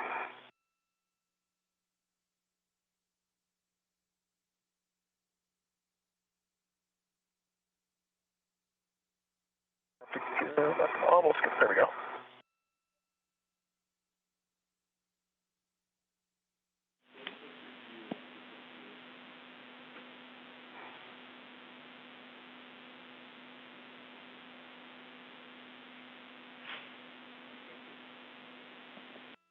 See if there's no more slack on that end. There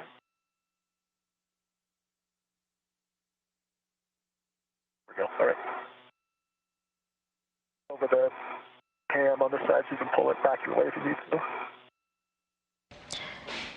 Now 3 hours and 3 minutes into today's spacewalk, recapping some of the milestones for today.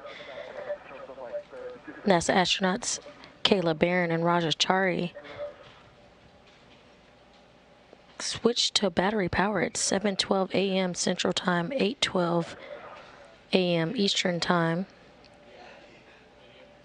They got over into their work site on the starboard fore truss at the 3A power channel. So far, they have successfully installed the upper brackets and center pad to the mass canister, as well as installed the left and right struts. They are currently inserting clamps as well as covering brackets with the multi-layer insulation.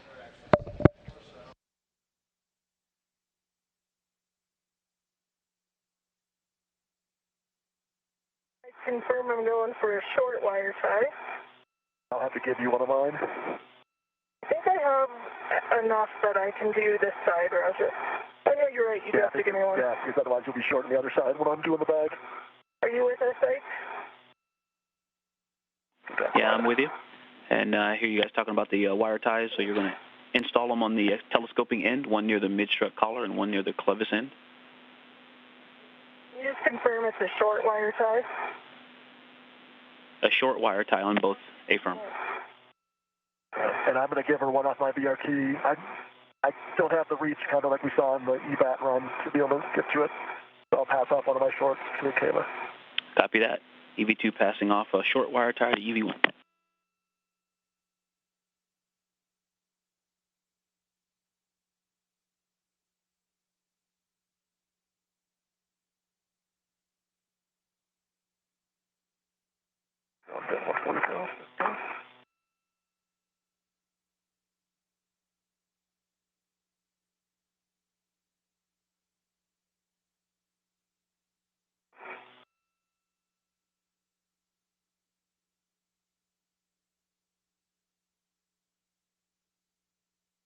Alright, I've got one installed with 3/2 twist. I'm going to get a little closer to you, Roger, and then okay, good. Let me grab it right. Copy the collar side wire ties installed. Right off. Roger.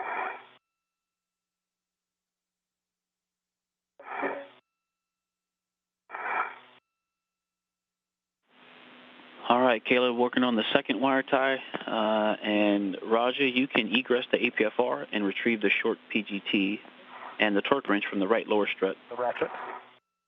Okay. 3/2 twist on the second wire tie. Copy, second wire tie installed. All right, so now we're going to work on the left mid-strut adjustment collar. And so you can translate to the left mid-strut adjustment collar bolts.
I'm picking up the fair lead off my safety tether first, but I don't think I want that anymore. Hey, firm, you can grab that off of 2242.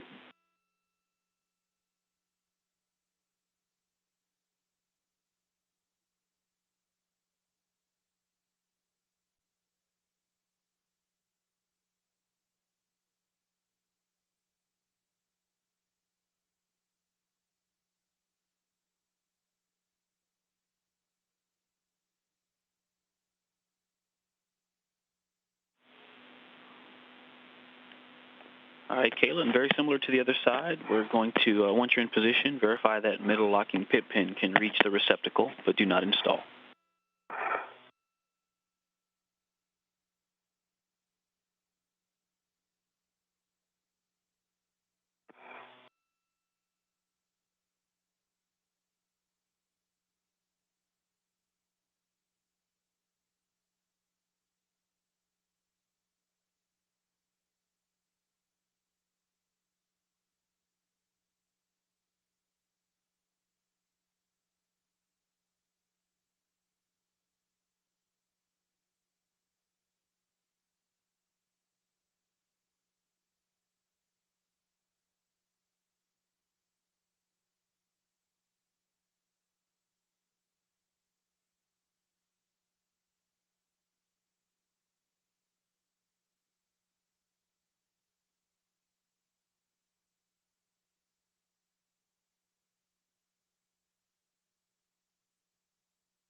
Again, Ike, it's pretty tight.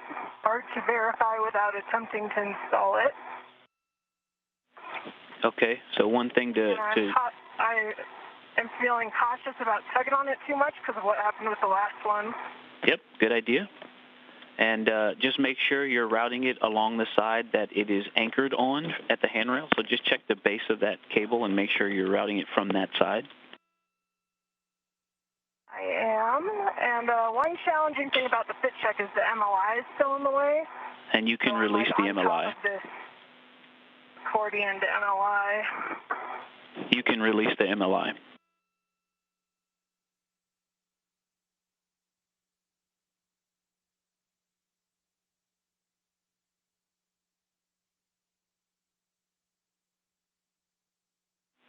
Okay, based on what we've seen in your video, it looks close enough to us, so you can we have a go to continue. I agree. All right, so I've got PGT settings for you, and we're going to drive collar bolts M30 and M29.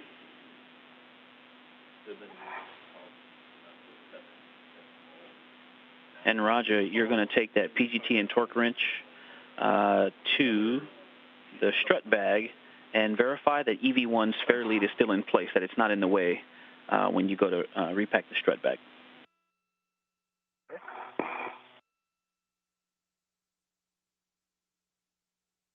I got my PGT in hand. Okay, your settings are Bravo 7, clockwise 2. Okay, I'm back in motor, and Bravo 7, clockwise 2 is set. All right, with a long PGT, you can drive bolts M29 and M30 to torque.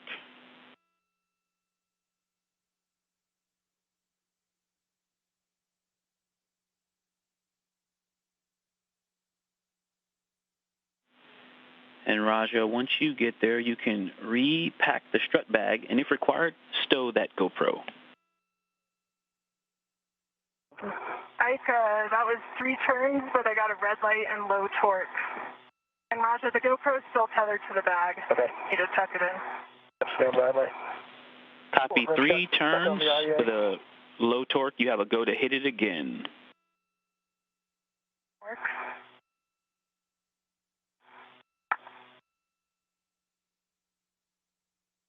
Green light, but it said low torque, but I do have a green light, no red light.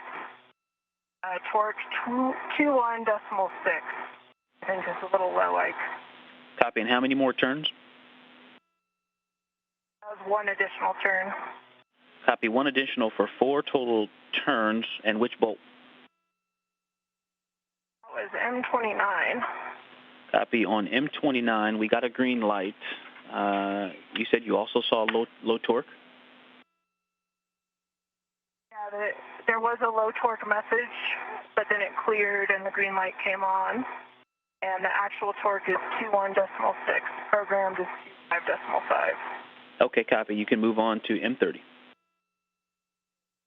Move on.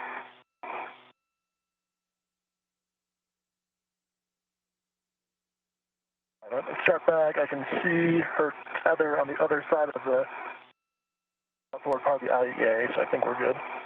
Can't see the rest of it since it's dark. But. As long as you think you can stay clear, Roger, you can stow the short PGT and torque wrench in the strut bag, and then we will take an inventory of the strut bag.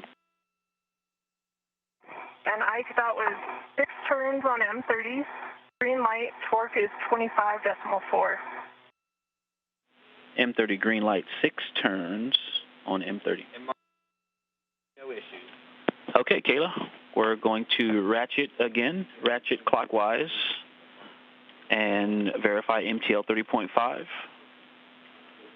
Reminder, we have the 2-inch rigid socket if desired, and we're looking for 2 pops on M29 and M30. Work. Copy. And any additional turns as well, please.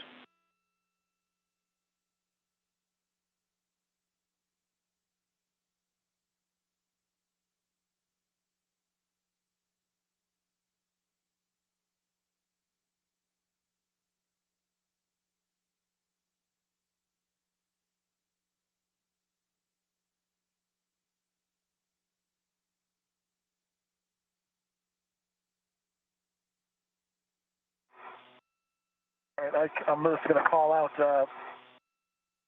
go from inboard to outboard of the strut bag and tell you what I've got, okay? That works. We are ready for the inventory. M29. And 2 pops on 29. Calls in real quick, guys. That's M29. That was about 1 additional turn. And on to M30. All right, grinder. Okay. All right. Copy. On 1 internal bag rep, I've got two small reps. 1 small rep going to a PGT. That PGT also has an AET on it. The other small is going to the torque wrench. And that is connected to the same AET as the PGT. That's that strap. Internal tether point hotel has a small ret with a hammer, and then an adjustable with the GoPro. Internal D-ring number 11 has 2 small rets on it. One of them is a pit pin.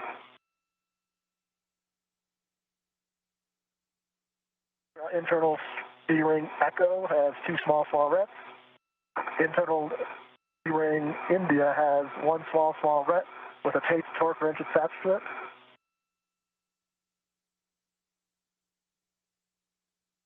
And then internal D-ring Juliet has 1, 2, 3 small rets, and one of those small rets has another small ret attached to it. So 4 total, 3 attached to the D-ring. That's everything. 2 pops, M30. 2 pops, M30. Any additional turns?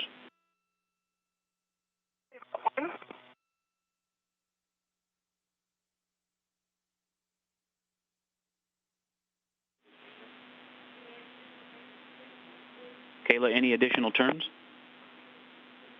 Probably about 1 additional turn. Copy. 1 additional turn, 2 pops on 30. It's a good M29 and a good M30. And Roger, we're talking over this inventory. Thank you for those words. Let me know when you're ready before you start buckling it up. I go for pit pin, MLI. Stand by. Bye.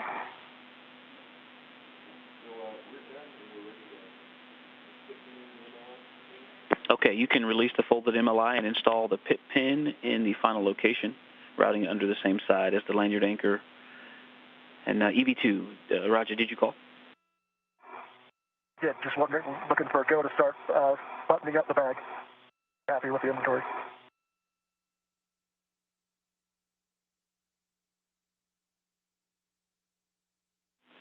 Okay, Roger. Hey, question about the bag. Verify that there are sockets on the torque wrenches and that the GoPro is OFF. There are sockets on both torque wrenches. There's not a socket on the PGT, and working the GoPro right now. Okay, that with the GoPro off, that's a good config. And then you can start to fold and cinch the bag. Copy. You can fold and cinch the bag, Roger.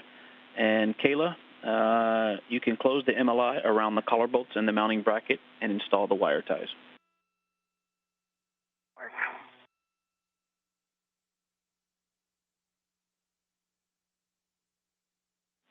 EV1, EV2, 2 minutes to sunrise. Okay.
you doing, Rojo?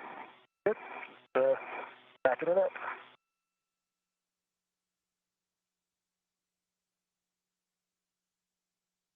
You wind up doing what we tacking it down to both sides? I haven't pulled up. Just the two front corners, the lid is not tacked down, so you'll have two bag adjustables to structure. Okay, thanks.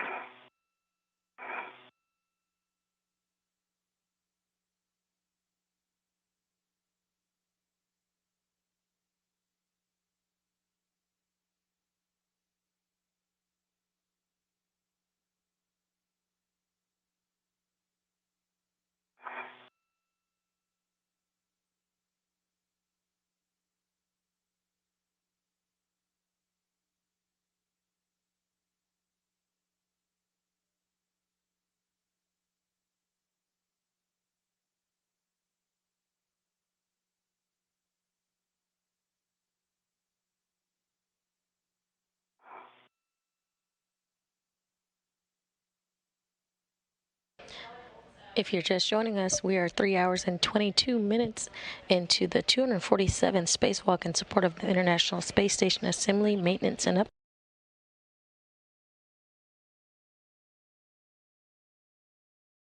started their spacewalk at 7:12 a.m., where they switched over to internal battery power. And on the wire ties.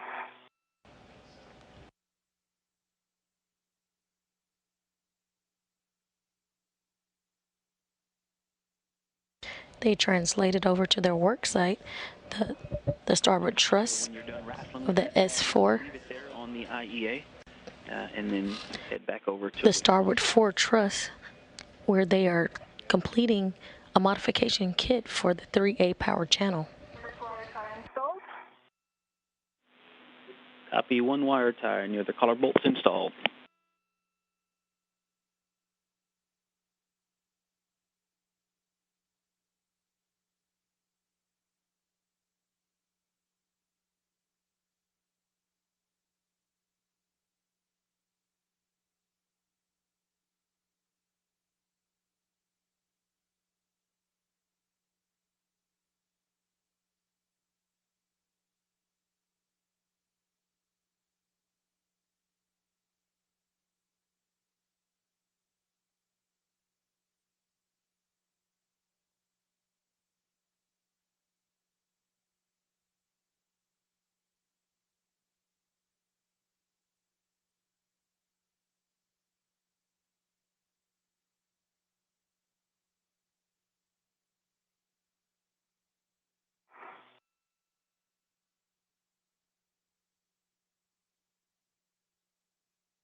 One observation I have for you from this vantage point is I wasn't able to see this because it was on the back side of the right mid strut. But now that I'm over here, I can see that the upper collar bolt is not fully covered by MLI. I'm not sure if you guys can see that in the helmet cam right now. Copy, on the right side, upper collar bolt, right mid-strut upper collar bolt is not covered by MLI. I'm double checking the left side now since I'm here. Copy. Thank you. Thanks for those words.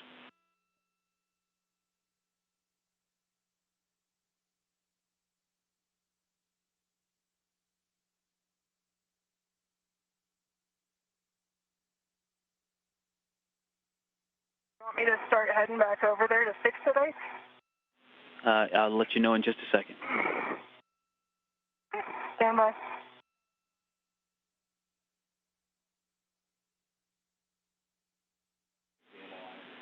Okay, Kayla, yes, we would like you to head over once you're done with this one and verify that these collar bolts are both nicely tucked in. You can go over to the right side and cover those collar bolts with MLI.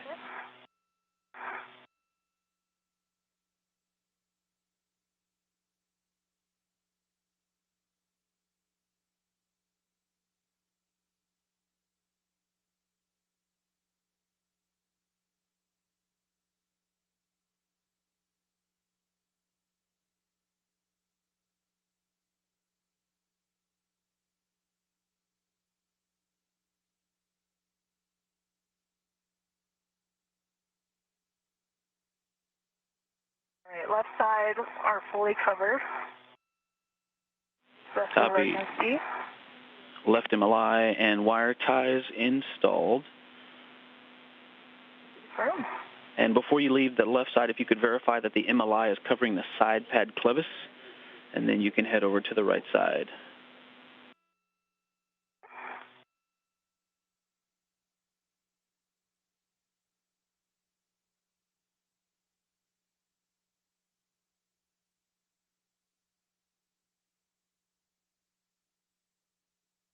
Is covering the side pad clevis. All right, nice job on that left side. And you have to go to translate over to the right and adjust that MLI. Gotcha.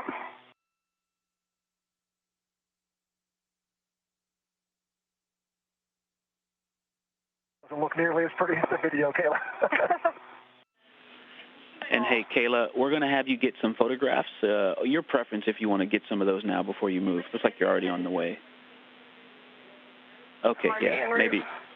Yep, go ahead over to the right, and we'll come back and get the pictures.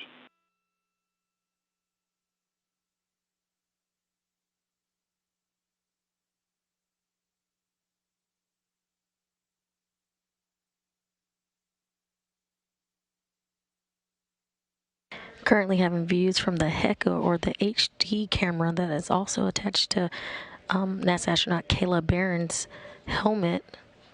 She's translating over to the right struts to close MLI or the multi-layer insulation around the strut collars.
Analyze back in place, coverage.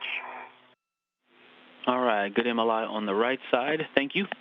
And over to you on position, but next we'd like you to get some photographs of the mod kit showing the final MLI config. Okay. And so the original plan was, you were going to translate kind of back toward your safety tether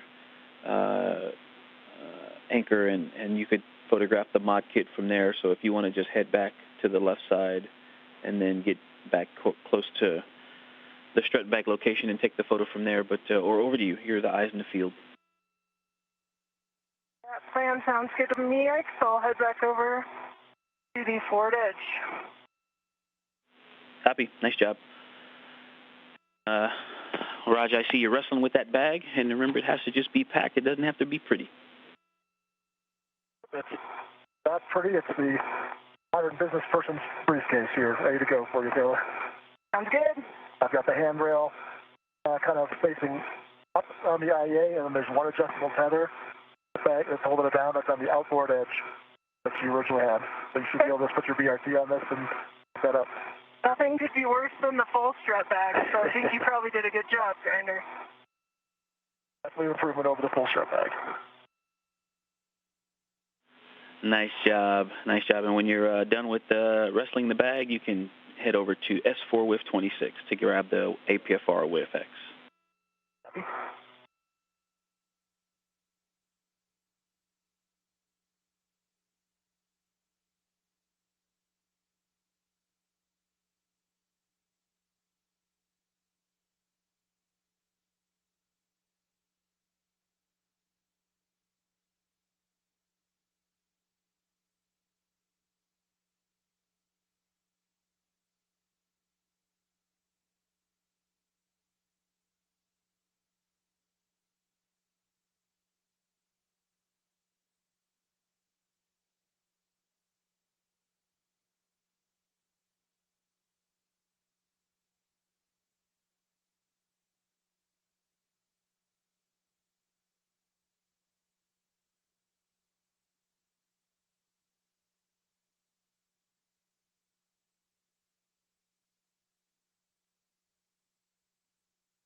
Can I go ahead and put the APFR in the settings it needs to be for when I get back to the seated cart? Do you have those? Affirm, I do. The duo has completed the installation of the iRosa mod kit. They are now finishing up the 3A mod kit cleanup and will begin the BCDU MLI tieback task. I think I got good pictures, machine gun style, and continuous high shutter. So, as far as I know, I've got the pictures you're looking for. All right, nice job. And since the strut bag is already packed up, we'll take a glove, hap, gauntlet, and safer handle check from you. And work.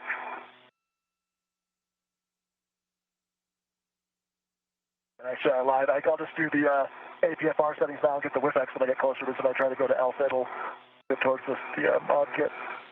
Looks like Okay. 12 Fox Alpha 6. I'll go ahead and set that up now. Affirm, 12 Fox Alpha 6. And then you can bundle that up and stow it on your BRT, and we'll take the same checks from you afterward. Make no changes to my gloves with the exception I've got some new smudging on my fingertips. Some of the old smudging wore off, and I've got some new fresh smudges. But otherwise, they look good. My hap is dry, and my gauntlets are down. Copy, dry hap gauntlets down. Translating smudges, you've lost some but gained some new smudges on your fingertips, and how your safer handle's doing. Oh, and work. Forgot about that one. Check.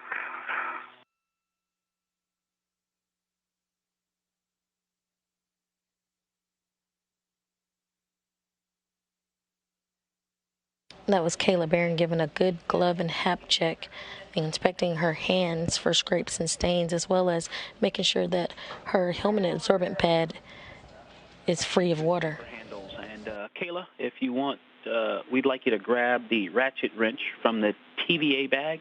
That's the pouch on the side of the strut bag, and then that gives you some flexibility out at the BDCU worksite. That's in work. Oh, sorry about that, Kayla. I used the TBA bag as sort of a way to button it all closed. I think I can figure it out, Grinder.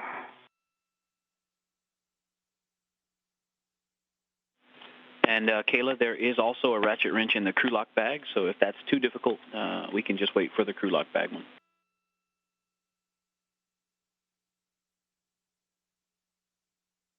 I think I can get to it, Ike. Copy.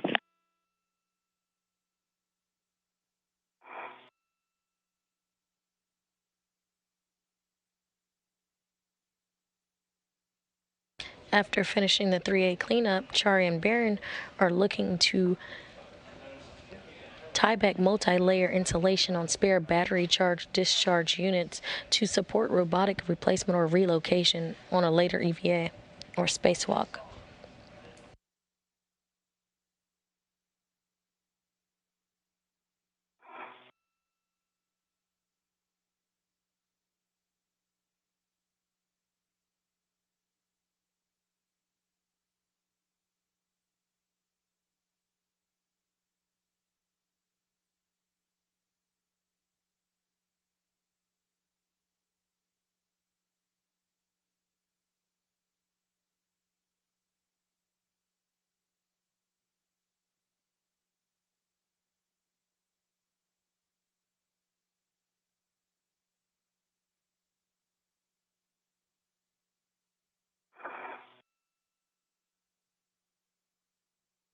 All right, just having a hard time getting the pitch knob to move now to get on the APFR.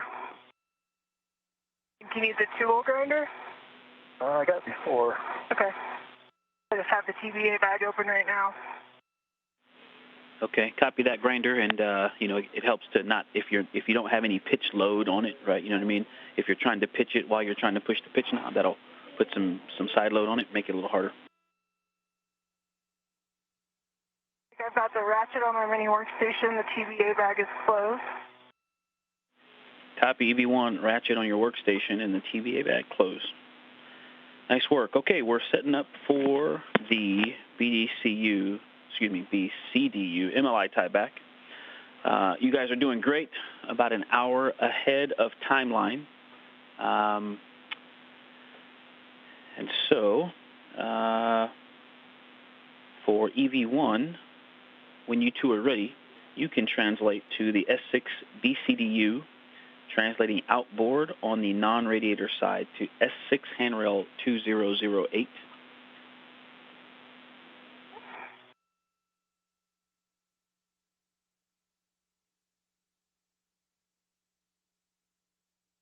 And Raja, if you want to wait to get those APFR settings.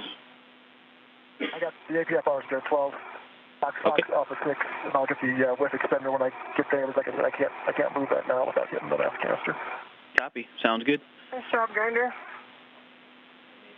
All right, you can pick that up, bundle it up on your BRT, and you're going to head to the starboard seated cart.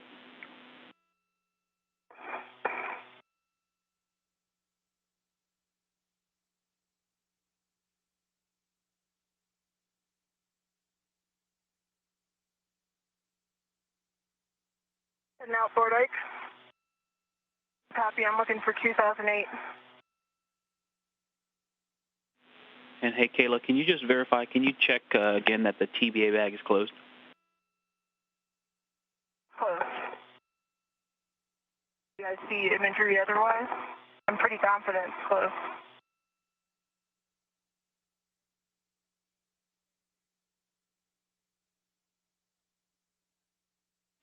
Okay, Roger, you have to go to continue outboard. Yeah, I Velcroed it and engaged the little wire tie closure hook. Sounds good.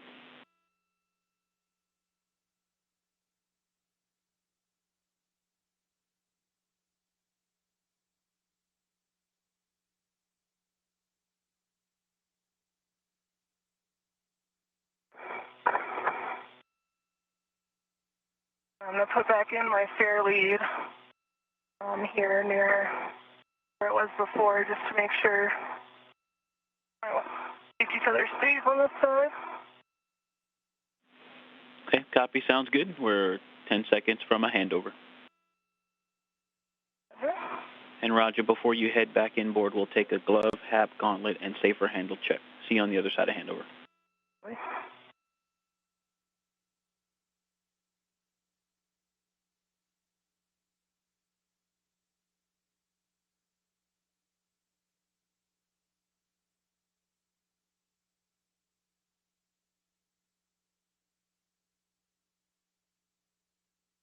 If you're just joining us, you're looking live at the International Space Station Flight Control Room, where Mike Lammers is the flight director.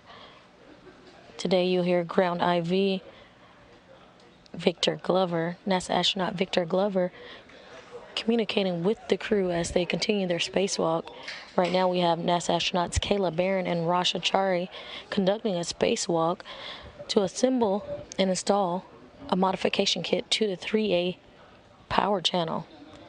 Barron and Chari have successfully completed the modification kit, and they are actually translating currently to the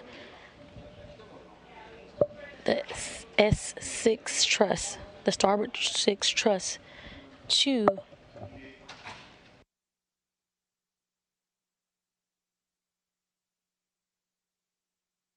they're translating to the starboard 6 truss to do some tiebacks of the multi insulation. 2008, and I'm going to start working my wire ties. Okay, that's a good location, Kayla, 2008. Attach one long wire tie to the inboard stanchion of 2008, leaving one end a little longer. And Roger, did you get those checks for us? Glove, hap, gauntlet, safer handles? Gloves, hap, yep, hap is dry. Gloves, no change. Maybe a little more scuffing on the right thumb, sure, for like a rub mark. And check on the safer handle. Okay, we copy. Thank you.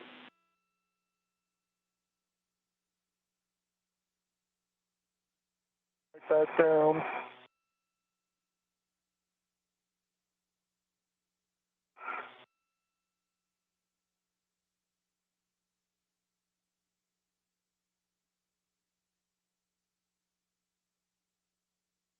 Once at the starboard 6 truss work site, the duo will tie-back multi-layer insulation on spare battery charge discharge units to support robotic replacement or relocation.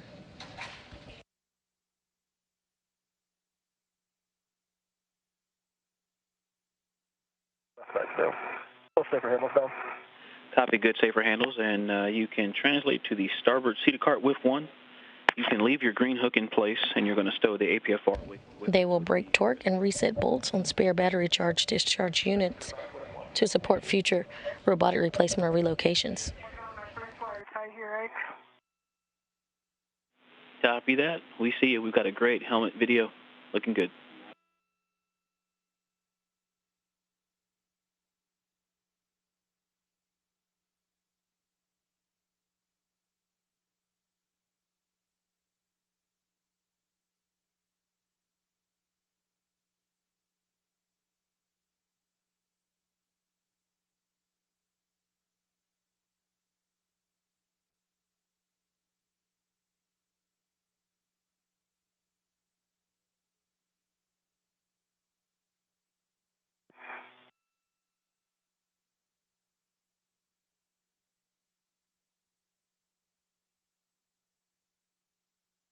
Working on the second wire tie.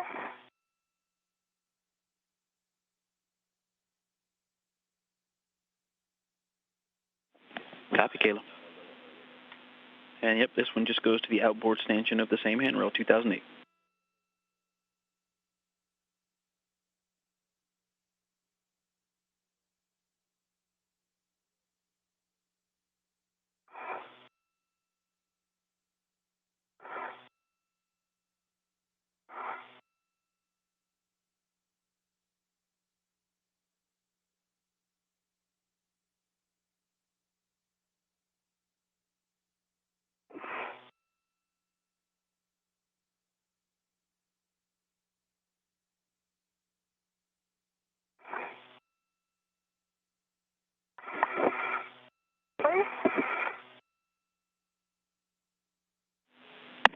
And Kayla, some cautions for you out there. Ensure the sockets are fully engaged before turning the bolts to ensure the anti-rotation device tangs are fully disengaged.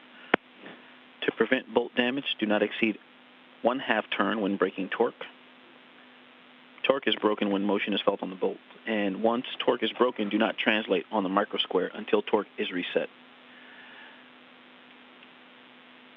Roger. And Raja, for you, just as you're translating there on face one, the TUS cable, which is underneath the nadir cedar rail, that white ribbon-looking cable, is the TUS cable. Just be aware of that, especially with the BRT and the WIFX and APFR combo. Yep, I think the BRT is behind me right now, away from the structure.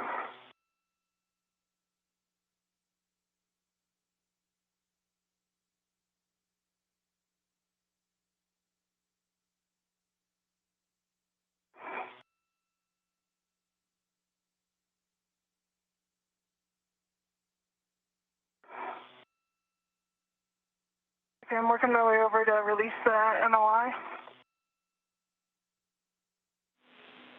All right, to Kayla, yep, with the 2 good wire ties installed, you can translate to the radiator side of the BCDU via the inboard edge of the S6 IEA.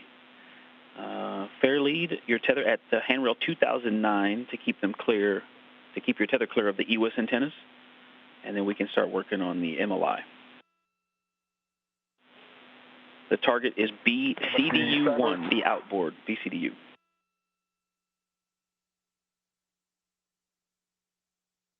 Starboard seated cart getting Copy, Roger. Okay, at starboard seated cart with one, you can install the WIFX clock to 11, and I've got the rest of those settings for you when you need them. 11 for the clocking. Good readback, Roger.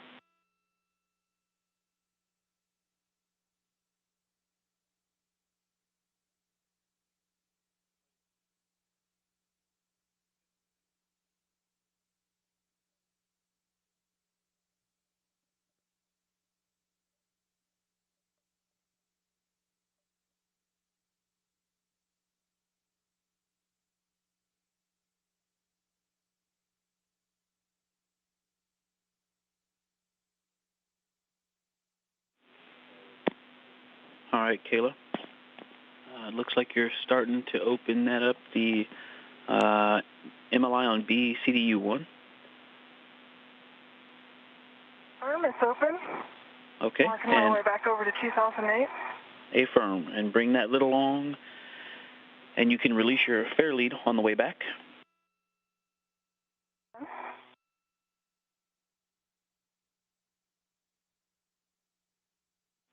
And we believe that MLI is Velcro on the sides that you released, and that the side that's attached, that you're folding it toward, is like sewn on. So you should be able to not worry about that not coming off. All right, I see you're back to your wire ties. And so we're going to fold the outboard looped side under the lid to form a triangle. That looped edge will stick out from underneath the body of the lid, with the loops pointing inboard for that outboard lid.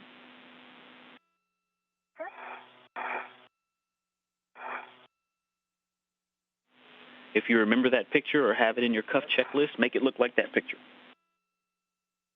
Okay. All right, I've got the width X at 11, alpha 1, and width 1. And the APFR 1 at 12. Fox. And check out the other settings. Copy, 11 Alpha 1, 12 Fox.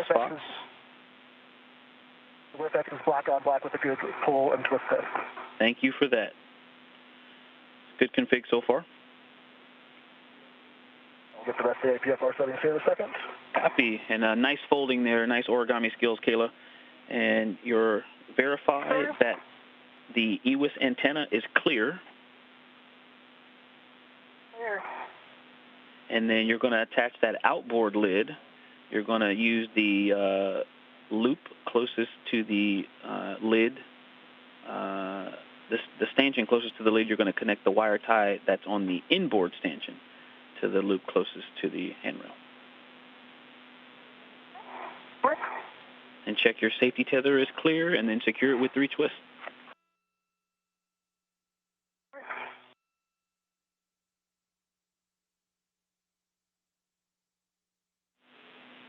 And roger, those last 2 settings there are alpha and 6 for the APFR 12 Fox, alpha 6.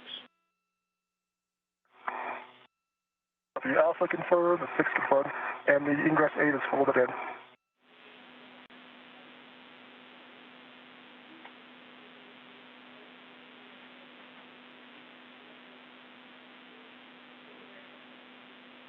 Copy that, X.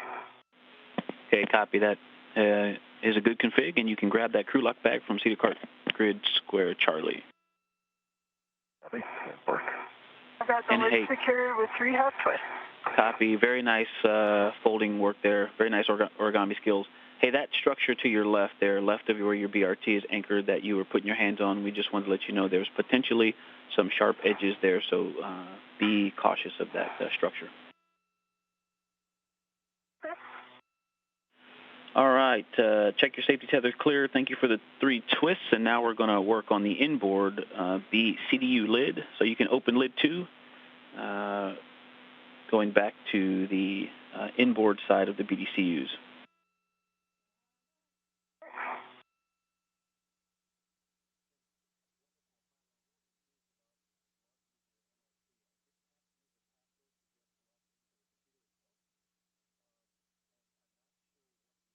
Lock bags on my BRT. All right, copy that. And once you're all ready, you can translate to S6 B CDU to join Kayla. And you're going to go back to the radiator side of the S4 IEA and then outboard to the B CDUs.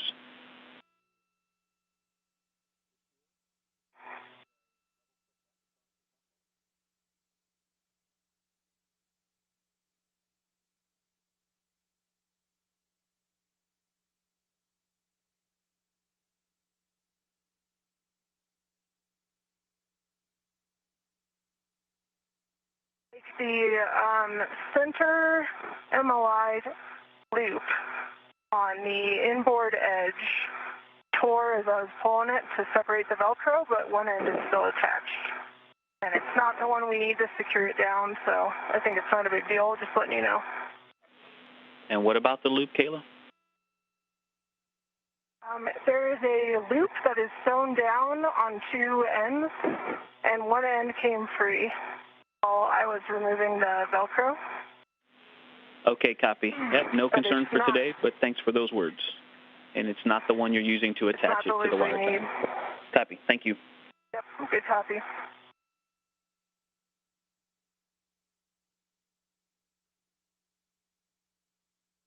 Get my tethers and the better config here since the safety tether wrapped around the starboard key cart. I'll start heading your way. Take your time. All right, Kayla, it looks like you're heading back towards handrail 2008. Confirm.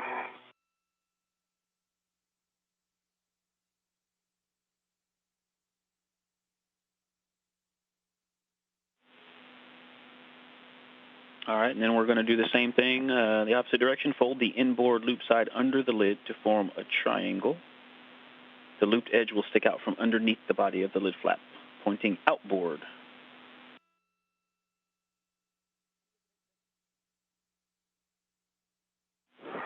And we expect it to lie on top of lid 1 that we just tied down. Roger that.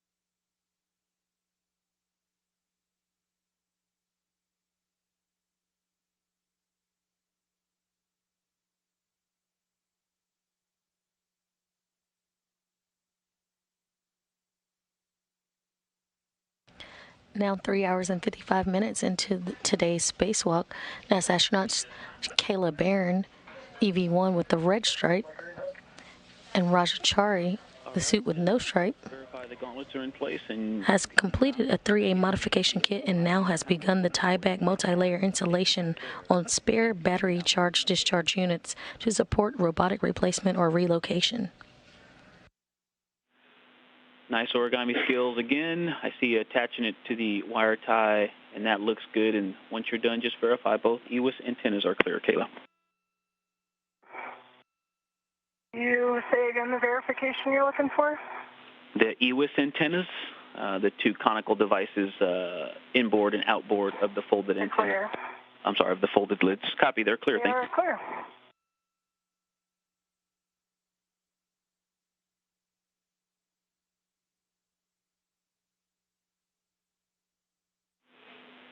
Okay, and then if you could take a look at the MLI, specifically the MLI that's around the B CDUs, and make sure that that's not deformed, that we'll have access to both ORUs.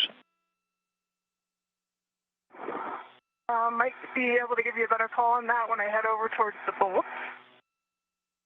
Right now I'm still just kind of looking at the edge where I folded. Copy that.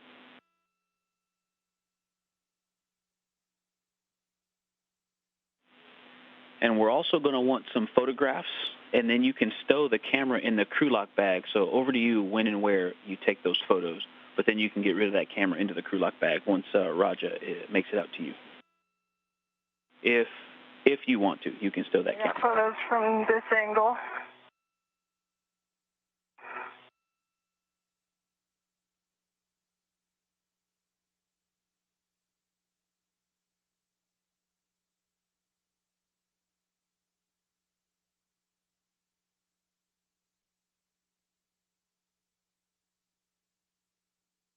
My fair leave out here, Ike, is just to keep it off the BGA, correct?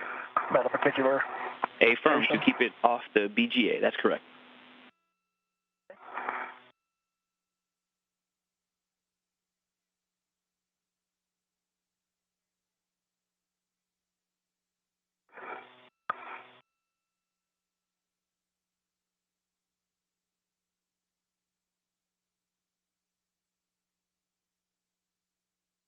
And Ike, the MLI not look deformed. It's maybe a little bit pulled towards the folds, but it looks really clear for a robotics corridor, from what I understand.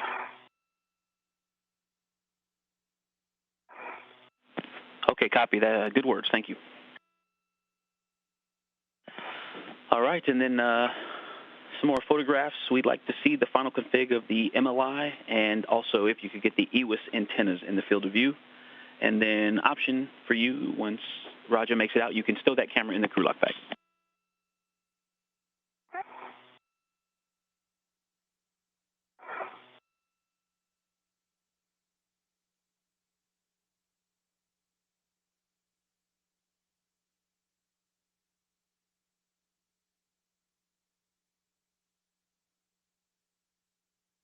I might be a little close to get the antennas in the field of view. Trying, but it'd be hard. Yeah, best effort. Best effort on that. Okay, thank you. To your left, Kayla. And from this angle, the folds are blocking the antenna, my view of the antenna, so I can't get this. I might be able to get better pictures when I go to the other side of the onboard side. Okay, yeah, we copy. And I'm okay hanging on to my camera for now.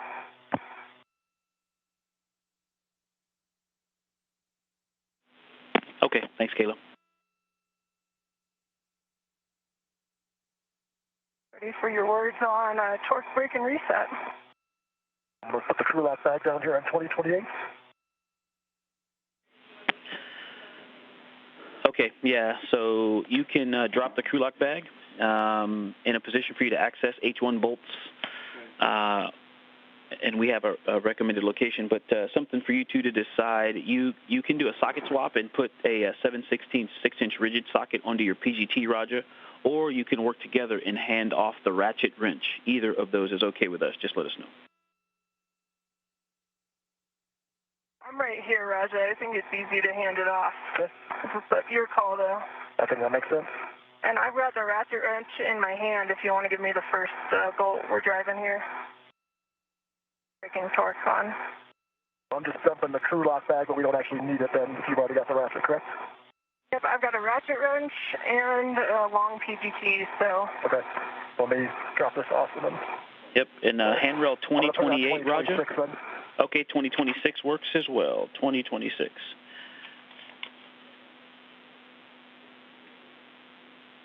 Roger, what I'd suggest here is I can break torque on BCDU1 with a ratchet wrench and pass it to you. Okay. And while I'm resetting torque with my PGT, you can break torque on the next one, and then I'll hand you my PGT for it. Sounds good. Let me get set up here.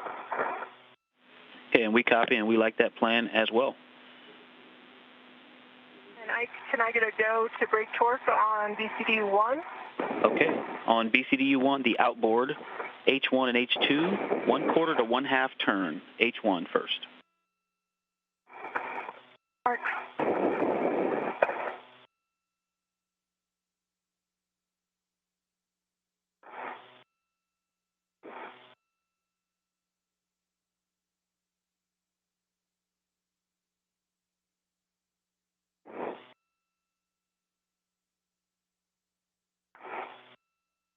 Now with the tie back on the multi-layer insulation on the spare battery charge discharge unit, Kayla Barron is now breaking torque and resetting bolts on spare battery charge discharge unit H1 to support robotic replacement or relocation.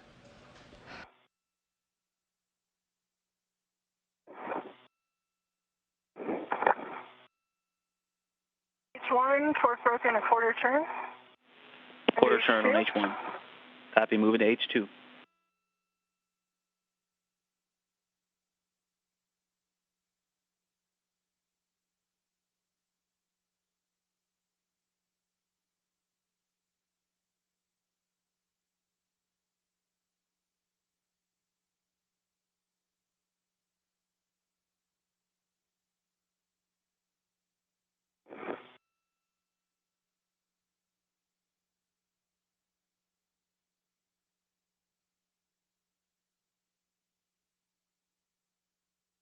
We're broken on H2, quarter turn.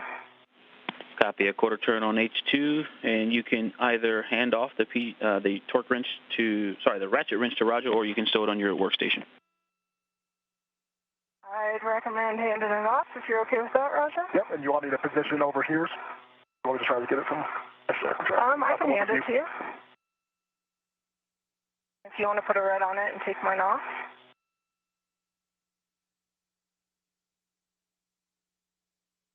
The local back question. Take your time. And Roger, you're going to break torque on BCDU2, the inboard ORU, and Kayla, you're going to reset torque on the one you just broke torque on. And I've got PGT settings when you're ready, and we're going to go H2 and then H1. Okay. And so, Roger, if you get to it, you've got time. You can break torque on H1 a quarter to a half a turn, starting with H1. And Kayla, starting with the two you just released, H2, alpha 6, clockwise 2. Copy that, starting H2, alpha 6, clockwise 2. Good read back on H2. Roger has the ratchet wrench, and he'll work on getting in position over there.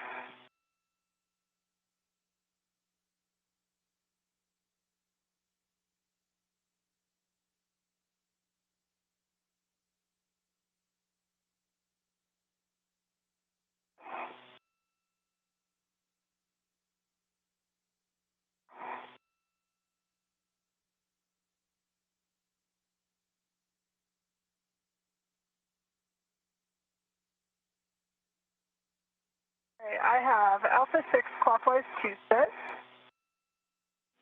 Good read back, Kayla. And I'll get in position over H2. And H2, alpha 6, clock 2.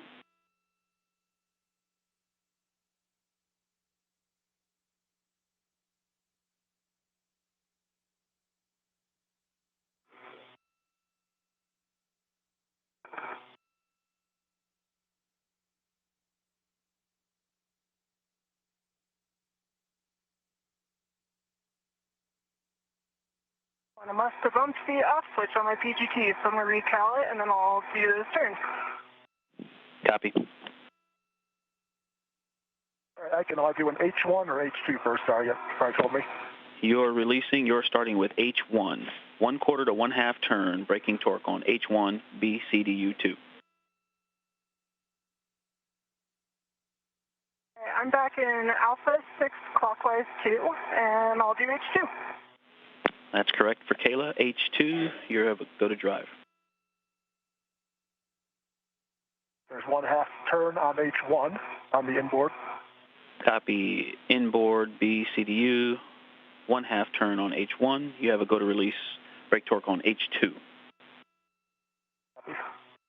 I've got a green light. Torque is 8.5, and that was maybe a quarter of a turn. Copy on H2, 8.5 on the torque, quarter turn, green light. You have a go to move on to H1. Sure.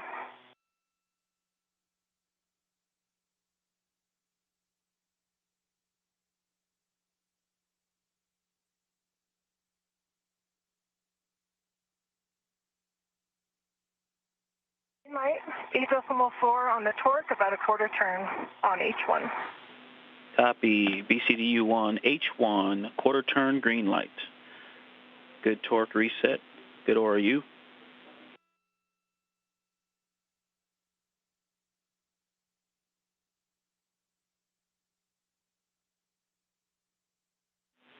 And Kayla, we're going to use the same PGT settings to reset torque on the inboard BCDU2. So over to you on the handoff, or are you doing that? Yeah, if Grinder's good with it, I'll just hand him my PGT. It's over there. And H2 first. And H2 torque is broken, sorry, 1/2 turn. Thank you. Half turn on H2. PGT now. Okay, PGT, same settings. You can stow the ratchet wrench on your in the crew lock bag or on your mini workstation and get ready to PGT. Okay, for now, I've just got it tethered to my mini workstation. And as soon as I'm done with the PGT, I'll send that back to Kayla. She's still on her right. Okay, that works. Alpha 6, clock 2, and we're going to start with H2. Okay, starting with H2. Alpha 6, clockwise 2. Good readback. If you're just joining us, we are 4 hours and 8 minutes into today's spacewalk, where NASA astronauts Kayla, Barron, and Rojo Chari are currently breaking torque and resetting bolts on spare battery charge-discharge units. Turn, looks like 8. Good green light, 8 filings, 8.1, H2. One turn, green light on H2. You have a go to drive H1.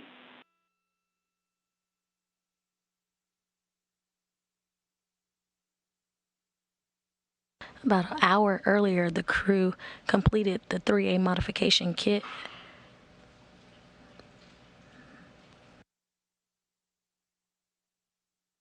That was half a turn, green light, 8.2 on H1. H1, half a turn, green light. I show a good B, CDU2. Now you can stow the ratchet in a crew lock bag. A modification kit is the support structures needed for future IROSA or ISS rollout solar array upgrades.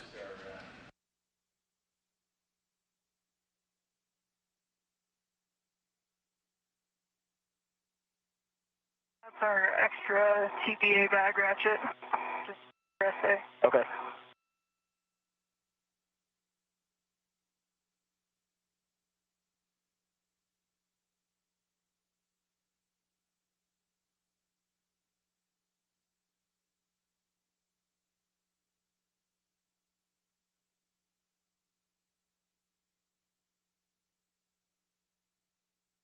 And Ike, I'm going to go back toward 2008 to see if I can get good pictures of the inboard antenna for you. Okay, copy. Good plan. I can get a picture of it from right here, too, if you want. I can see it. I have to go this way anyway, Roger. Okay. I'm not doing anything else, so I'll do it.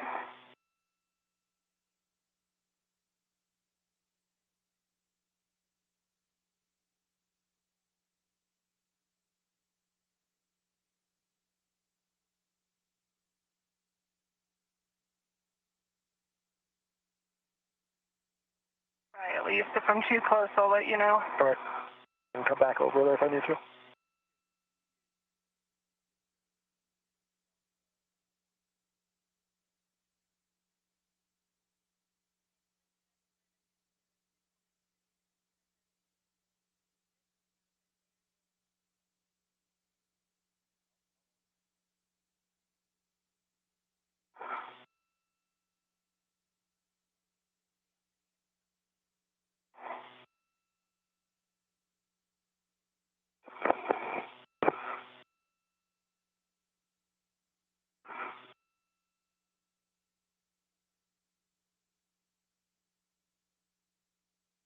Swing my feet around. Can you see if my tether stays underneath?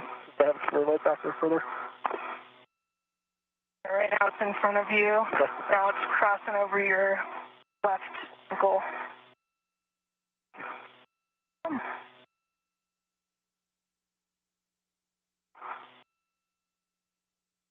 With time permitting, being almost an hour and a half ahead of schedule, the duo will complete some get-ahead tasks, which include breaking torque and resetting bolts on multiple orbital replacement units stored on the 3A integrated electronics assembly on the S4 truss.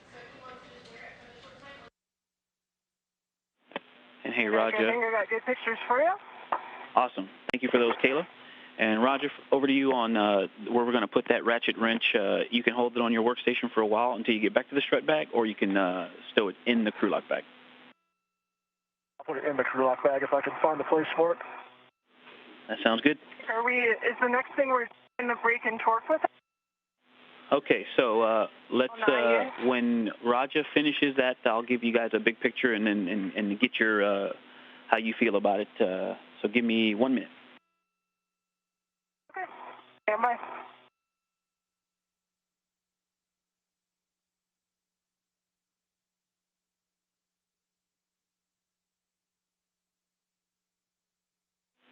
And yes, just to set the stage for you guys, you're about an hour and a half ahead, doing great. You're flying through these most recent tasks.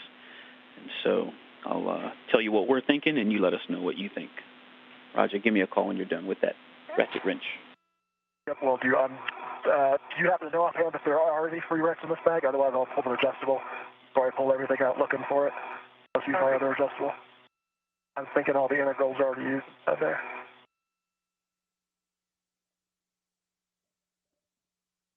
Yeah, there may not be one in that bag, Roger, but you have quite a few, or you have an adjustable on you that you can use. We'd be okay with that. Yep, I'll just do that.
I just realized, Kayla, since we never opened the Kulak bag, I never took the GoPro out when we got here, but that's okay. No problem. Nice to have. All right, second ratchet wrench is now back in the bag. Do that. The GoPro back in.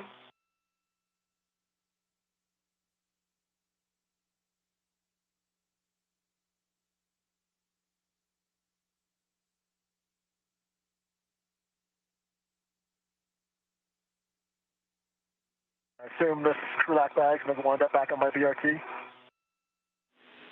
Okay. I think you'll bring it back in board with you. Affirm. That's correct, you guys. And so you can start working on that if you can spare some brain bites to listen to this. The big picture, we're looking at the bolt breaking torque on the bolts on the 3 alpha IEA. We'll move to that, get ahead, and then we'll move to the 1 alpha bolts as well. And then that's about an hour's worth of tasks, and that still leaves us about 20 minutes to do AMS. So how are you guys feeling about that? We're feeling good about that plan, and maybe we could just check in after the 3 alpha before making the call to go to 1 alpha, but Raj and I are both feeling good. Absolutely. We'll check in with you, and don't be afraid to check in with us. Okay. So with that, yes, Raja, you can retrieve the Kulak bag off of 2026 and put that on your BRT, and then we'll take a glove, hat, and gauntlet check from you. Raja, your left helmet is the sun setting. Okay. You know. And then, Kayla, we've got an audible for you when you're ready. I'm ready for an audible. Okay, so we'd like you to temp stow the strut bag out of the way of the S4 IEA ORUs as desired, and we've got recommended handrails. Once you get over there, I can give them to you. Yeah, I'll head that way and take a look. You know when I'm there.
and we have about 40 seconds to a handover.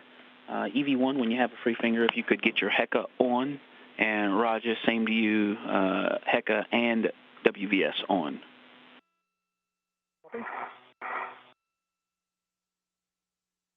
that in a minute here once I put down the local. And I got a green light on my HECA. Want me to power cycle it again? Yes, please, Kayla. Power cycle. Neither of my green lights are on. They both are on now. Thank you, EV2.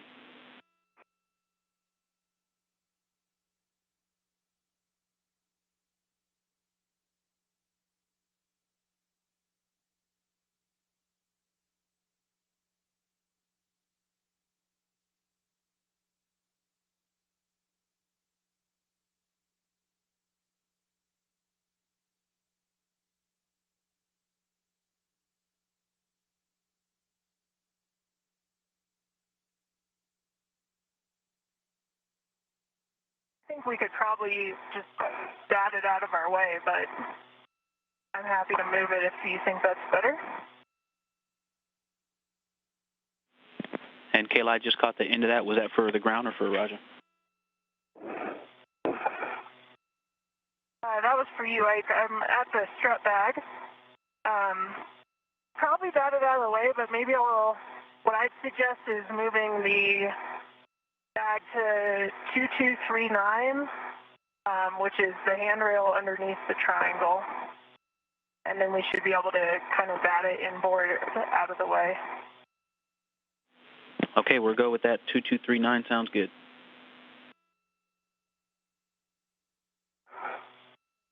And I got the crew lock bag on the BRT. Got the locals and have them inboard. Okay, before that, we'd like a glove, hat, and gauntlet check from you, and then, yeah, you can proceed inboard after. Okay, copy. My hat is dry. Another smudge on my left middle finger. Other than that, gloves look to be in good condition, and my gauntlets are down. Copy. Left middle finger smudges, otherwise good conditions. Dry hat and gauntlets are in place. And you can now translate to S4 handrail 2206. That is inboard on the radiator side of the IEA, and then translate over to the non-radiator side via the inboard edge of the IEA, and then back outboard toward the where the strut bag was.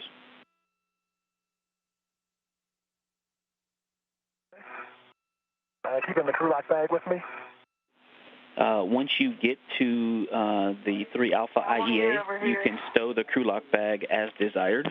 And what we're moving to is the 3 Alpha bolt get ahead, so you want to have it in a place where you can access it, but it's not in your way. Okay, where we can get to it. Okay. We'll need the ratchet wrench from that bag, Grinder. Copy. Try to decide if we want it more on the inboard corner or just bring it all the way out to where we're at.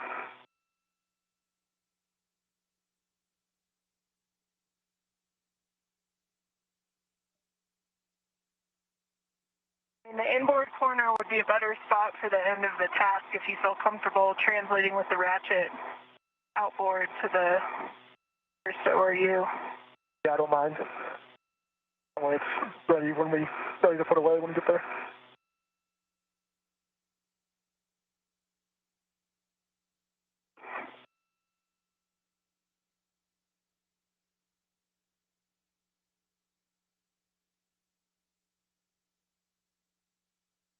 Now, 4 hours and 22 minutes into today's spacewalk, the EV crew has completed a tieback of the battery charge discharge unit multi-layer insulation and are approximately 90 minutes ahead of the timeline. The crew will begin braking torque on the 3A ORUs, which is part of today's get-ahead task. We will want the scoop The middle one. to the middle one. Let me look at the map here. ORU is orbital replacement units. We'll want to get into it. The middle one is the one that's recessed. The recessed ORU between the more proud ones. Right here, what I'm pointing at? Yep. Okay, so I can put the crew lock bag on 2204, which is right in front of me. That works. And Kayla, before you get going, can we have a glove, hat, and gauntlet check from you, Kayla? Yeah, we'll go. It works.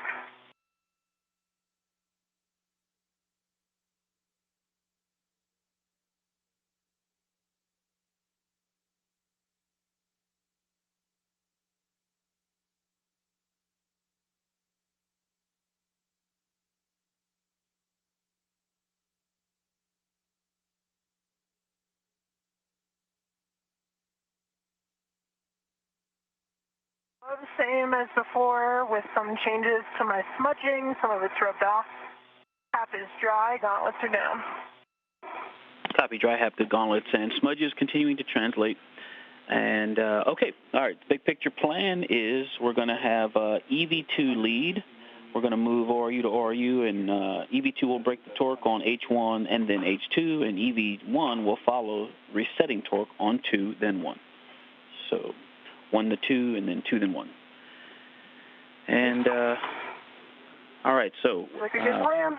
We're going to do the releases 1/4 to 1/2 turn, and then reinstall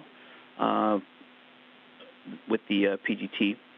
And then we're going to start on the 3 Alpha 2 BCDU. That's the outboard BCDU that was near the forward outboard corner where you stowed the strut bag. Roger, I'm looking at it, and I'm looking at cuff checklist page 8.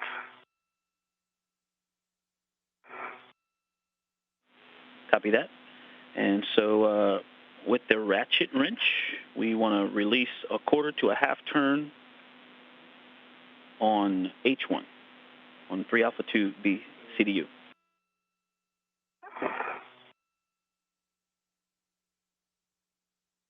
For Roger with the ratchet wrench. And Roger, we are ahead and doing get ahead, so take your time. Yep, I'm just trying to fix my BRT. I think I got spun around on the controls here. Yeah, your knob's on top at the moment.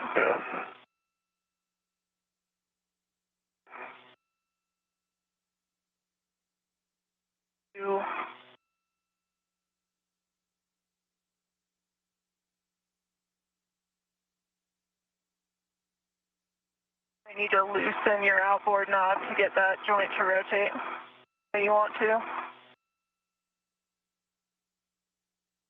I think I will need to flip it 180 around. I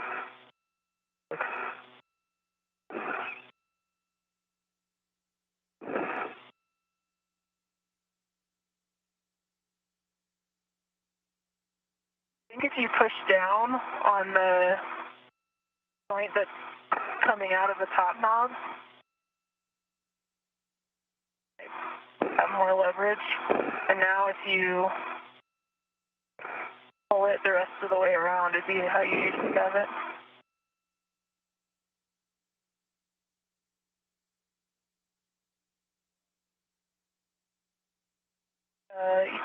Yeah, don't rotate it anymore. Now, like, pull that around to the front. Yeah, there you go.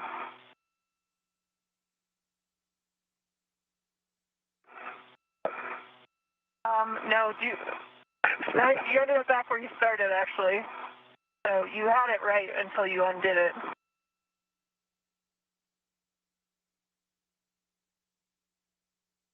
What you just did. Pushing down seemed to work, I think. Yeah. So push it down till the top knob's facing your feet, and it is now. There we just go. grab the actual ball stack. Yeah, don't rotate it anymore that direction. Bring the ball stack forward. Got it, or... Yeah.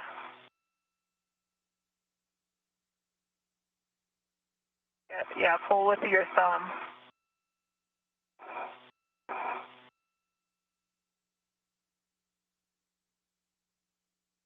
There you go.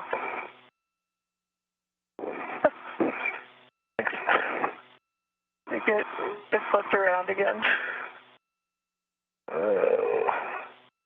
Are you uncomfortable leaving it on top? I just can't.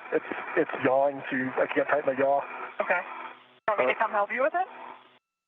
I can get my hand on the knob.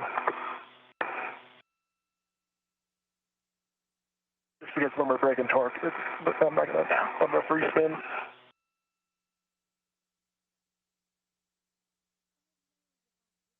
I think I can get my hand on this knob to tighten it.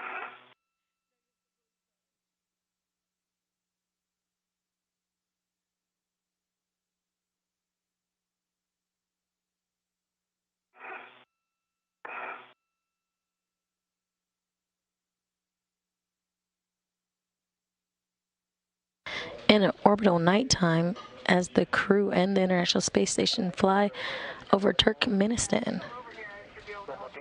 I'm going to grab the ratchet out and I'll start moving that way. I just in the current config, I'm not going to be able to break torque on things.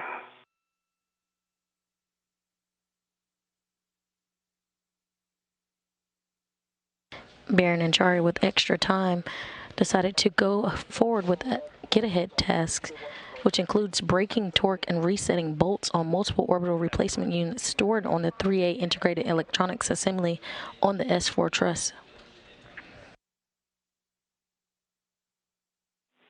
And so for this first one, we're going to break torque, and then we're also going to fully release H1. But starting with the ratchet wrench, we're going to break torque 1/4 to 1/2 turn on H1.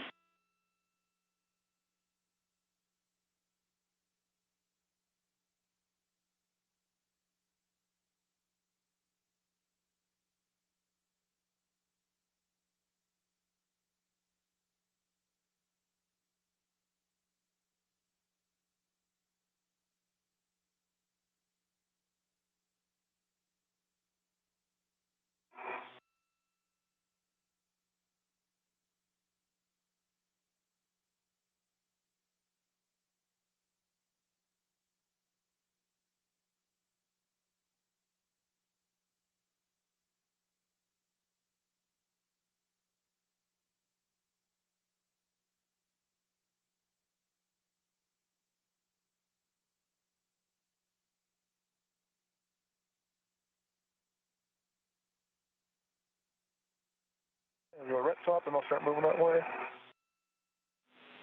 Sounds good. No rush at all.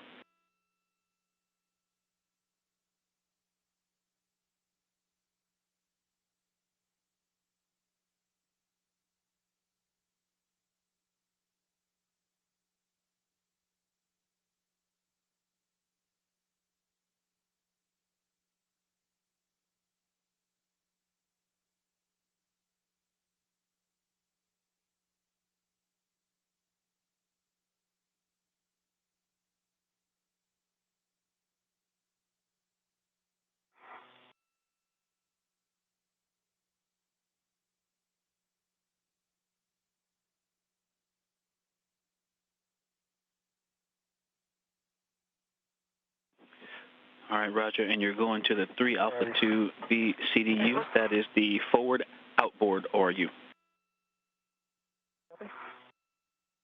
H2 first.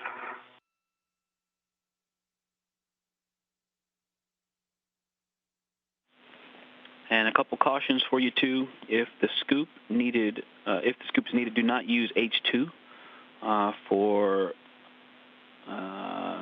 batteries on S4. And then avoid putting loads into the PFCS H1 or H2. And we can talk you onto those when you get close to them.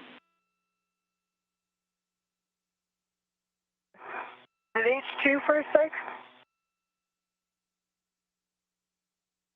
Both. I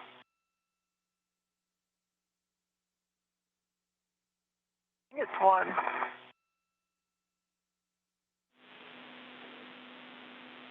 Hey, stand by for me for a second. Stand by. Want me to tighten one of your knobs, Grinder? Yeah, actually, I was going to position here. Let me try to position it inside here, and then I'll let you tighten it. Okay. I'm thinking I might actually lay on top of the IEA. I think that's a good choice. Go ahead, Ike. Okay, no, I was just, we were just verifying something. When you guys are done adjusting that BRT, then you have a go to brake torque on H2. Excuse me. I'm sorry, no, negative. It's on H1. You have a go to brake torque on H1. Okay. H1. H1. Okay. That ret, I think, is locked at the moment. That's connected to the ratchet. And what do you want me to do with your BRT here? Yeah, I think it's the yaw joints. So anchor it down here.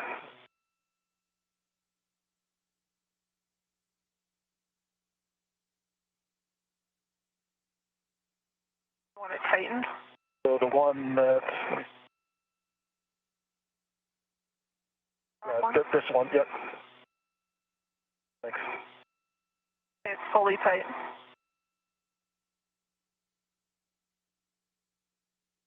Sorry, I'll move out for it if you move your hand for a second. That's okay. I can just go with this for now.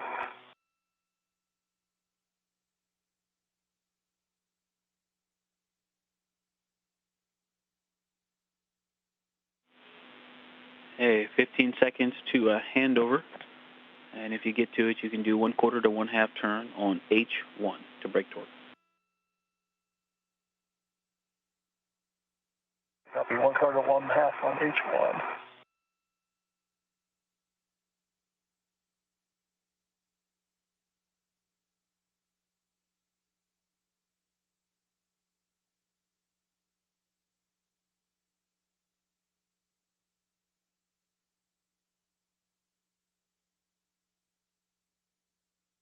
If you're just joining us, we are 4 hours and 35 minutes into today's spacewalk with NASA astronauts Kayla, Barron, EV1, donning the red stripes, and Rojo Chari, EV2, donning the suit with no stripes. They have successfully installed a 3A modification kit and tied back some multi-layer insulation on spare battery charge discharge units. Copy, 1/2 turn on H1. Being ahead of schedule, the two decided to move forward on some get-ahead tasks for a future spacewalk.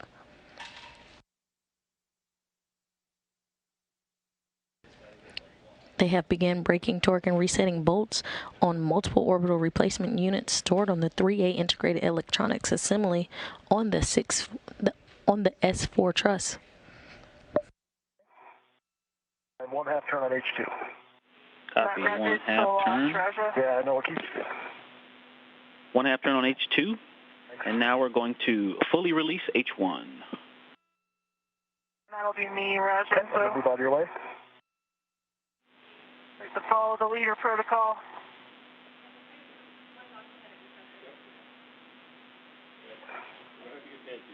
And then, Raja, if you want to just scoot over to the next ORU, it's the 3 Alpha 1, which is just one inboard. That BCDU is next.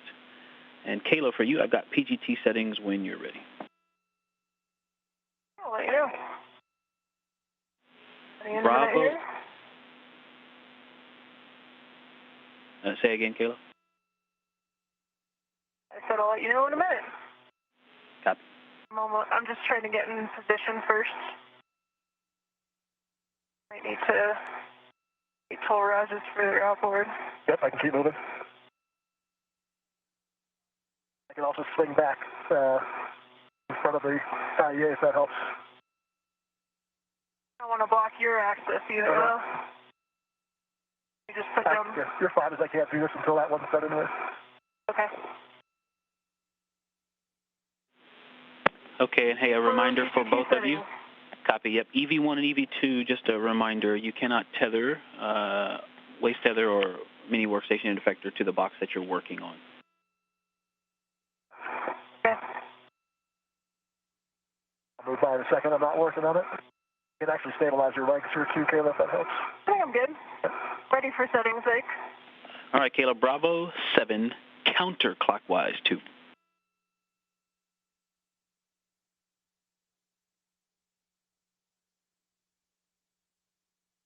Bravo 7, counterclockwise 2 is set.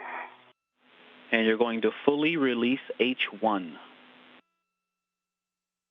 Okay, fully release H1.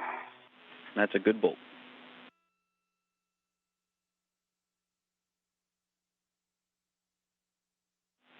And Roger, on 3 Alpha 1, you can brake torque on H1, 1/4 to 1/2 turn, if you're ready.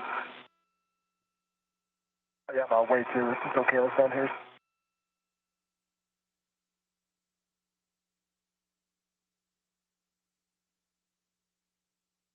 Right now, I can't move it quite yet. And Kayla, we're expecting about 4 to 5 turns to release that, but we're going to fully release it. Okay. And I believe it's fully released. I actually did about 10 turns, and the little like spring-loaded lock unlock thing is ratcheting at the drive. Copy. I think that means it's fully released.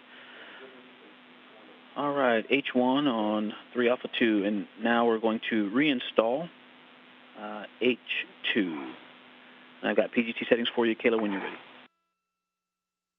Ready? Alpha 6 clockwise 2. Alpha 6 clock 2.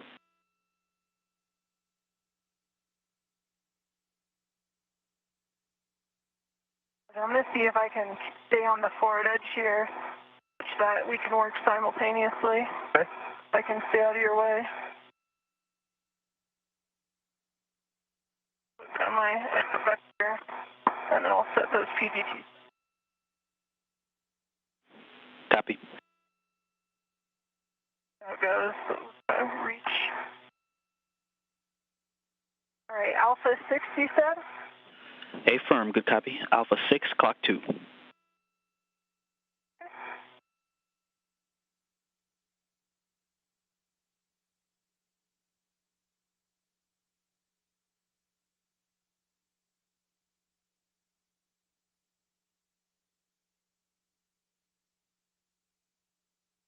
Alpha 6 clockwise 2 is set. Okay, and you're going to drive to torque H2. H2. North. And I'm lining up to get H1 of the next unit here, the one inboard of our Kayla's working. Copy, yep, that's 3 Alpha 1, the middle BCDU, and you can release brake torque on H1, 1/4 to 1/2 turn. And I think I got a red light, low torque. Ever go to try again? Okay, affirm, get in a good body position, and you can hit it again.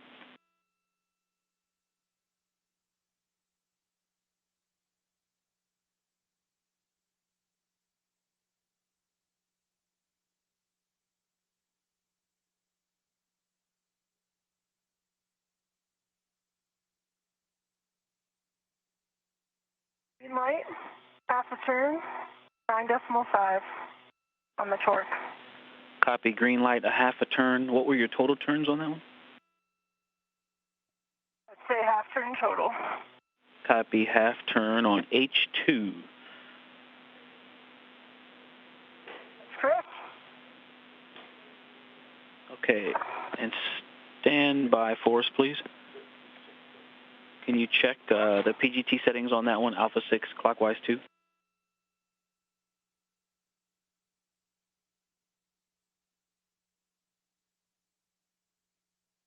And it's actually an Alpha 7. I'd have gotten bumped when I was recalling it. Okay, copy, stand by. H1 torque is broken, half turn. Copy, half a turn on 3 Alpha 1, H1. H2. Mirage is coming back this direction if you want him to brake torque Half again. a turn on H2. And which one?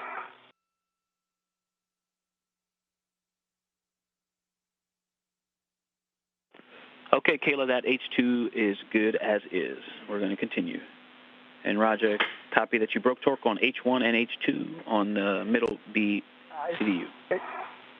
H1, correct? H2 is in work, actually. Okay, H2 in work, copy.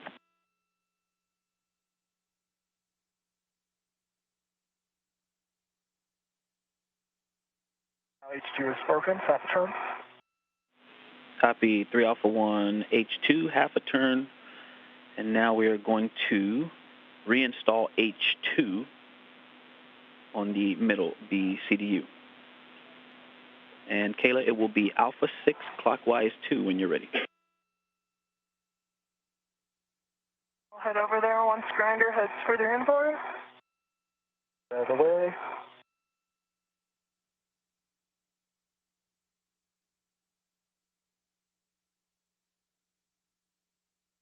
I'm watching your tethers right underneath my BRT here, Kayla. Okay, give me a stop.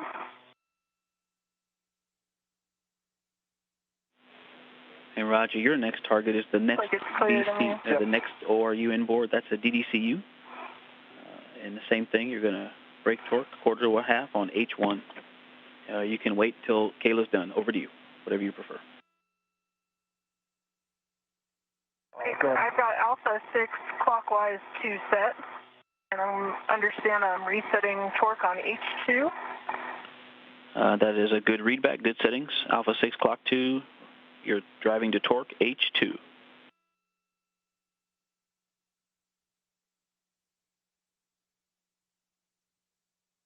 My good torque at 8.2, and that was about a quarter turn. Quarter turn green light 8.2 on H2 of 3 Alpha 1. And now we're going to torque H1. And towards H1.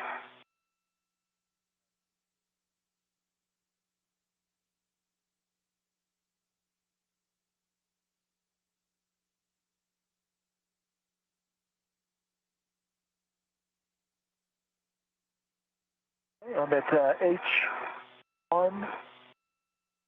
The next inboard one. Scoot up a little bit.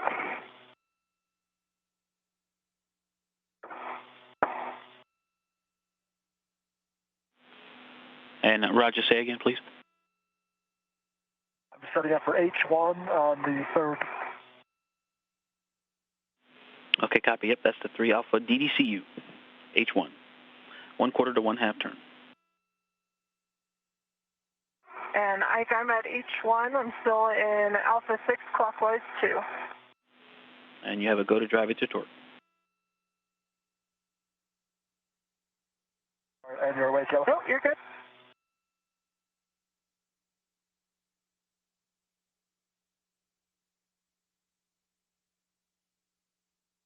Right, that was about a half turn. Green light, 8.2 on the torque.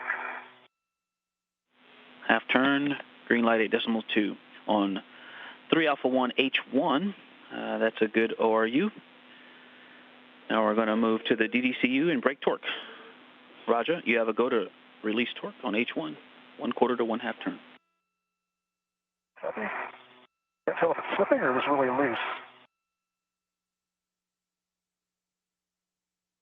Okay, there's half turn on H1. Torque. Copy, 1/2 turn on H1.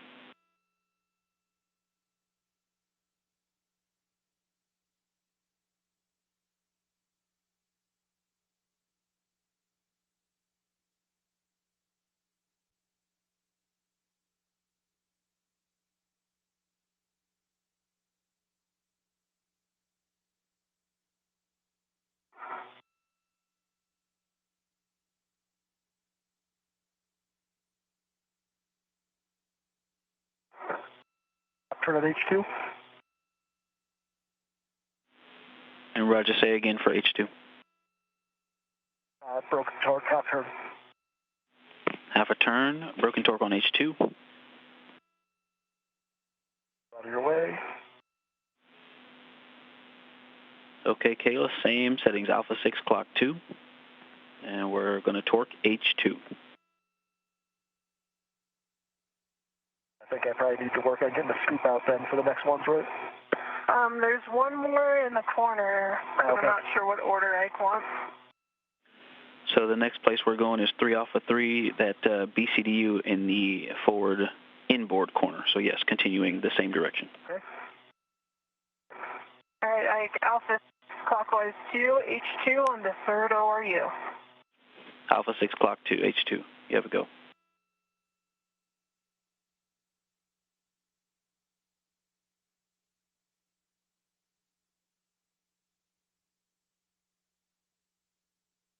Green light, that was about a quarter of a turn and 8.5 on the torque. A quarter turn, 8.5 green light on H2, and you have a go to torque H1. And works.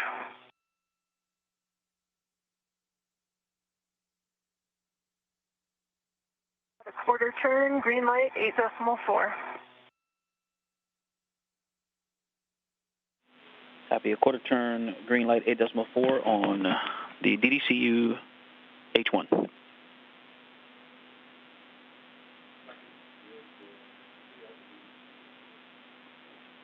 All right, we've got a good DDCU. Moving on to the inboard BCDU. We can set up to brake torque. This is another one where we're going to fully release the H1 as well. We'll start with braking torque, 1/4 to 1/2 turn on H1 to Roger. Roger. Copy positioning.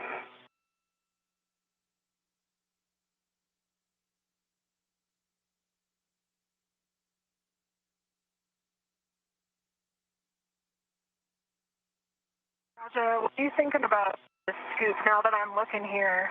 There's these triangle-shaped things to hold on to. You have a higher run-in torque. Do you want me to get the scoop out? My only concern if I brace too hard on those triangle things is it's a little sharp edge on the inside. I'm not clear okay to translate on, but if I was pushing against them, I don't. Okay. Do you want me to start getting the scoop out for you? Yeah, if you don't mind. Okay. I'll do that while you're braking torque. Okay, copy that. And just a reminder, if the scoop is needed, do not use the H2 on the lithium-ion batteries. See that? So use the H1, the non-doghouse side.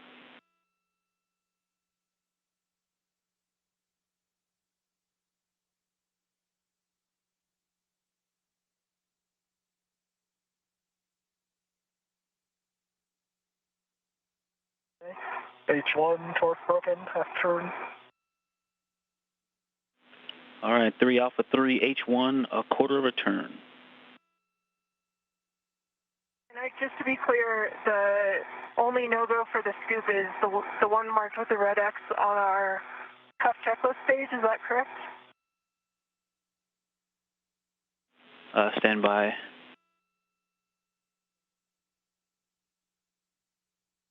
Torque broke on H2. I mean, I can try it, Kayla. Why don't if you want to move on to this one, I'll go out there, and if I can't do it, then we can get the scoop out.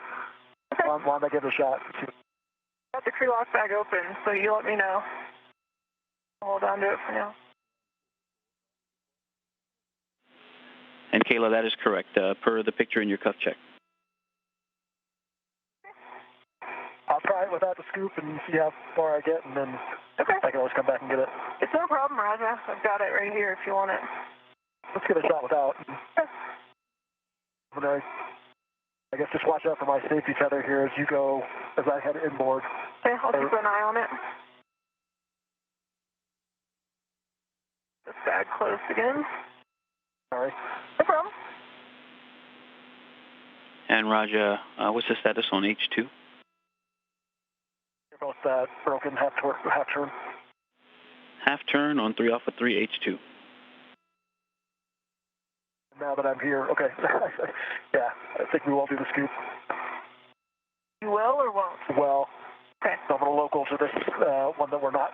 The ones we already adjusted local to, correct? The ones we're actually working on. Hey, firm, the ones that we have retorqued, you are go to translate on those. Okay, copy. I'll work on getting that scoop out for you, Raja.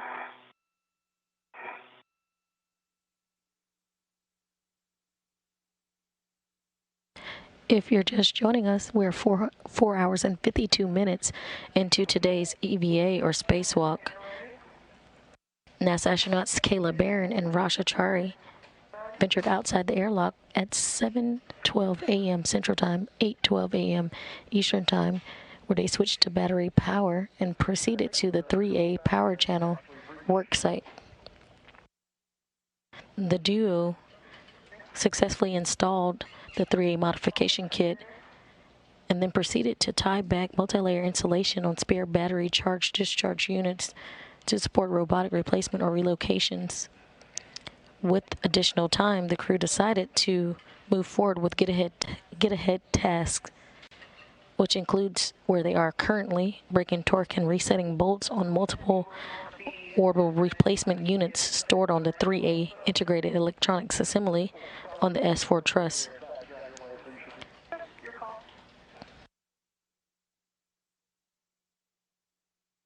After this has been completed, the crew will assess their time, and they also will be looking to break torque and reset bolts on an ORU, orbital replacement unit, stored on 1A, the 1A integrated assembly, electronics assembly on the S4 truss as well.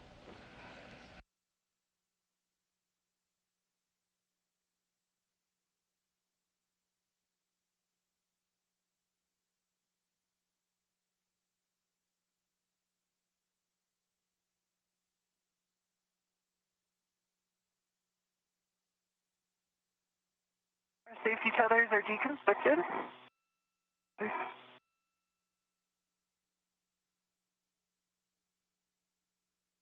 And Ike, I'm ready for words on BCDU 3 Alpha 3, most inboard. All right, on the inboard BCDU, we're going to fully release H1, and I've got PGT settings when you're ready. I'm going to put my visor down here real quick. Copy that, and the sun is coming up. And I'm ready for PGT settings. All right, it's going to be Bravo 7 counter 2.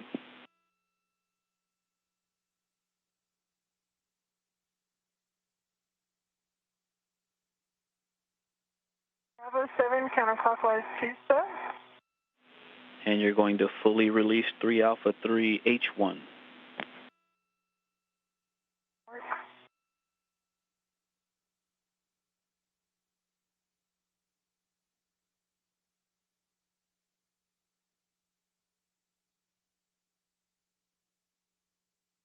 And working on my visor as well. Hope we're not kicking you here, Kayla.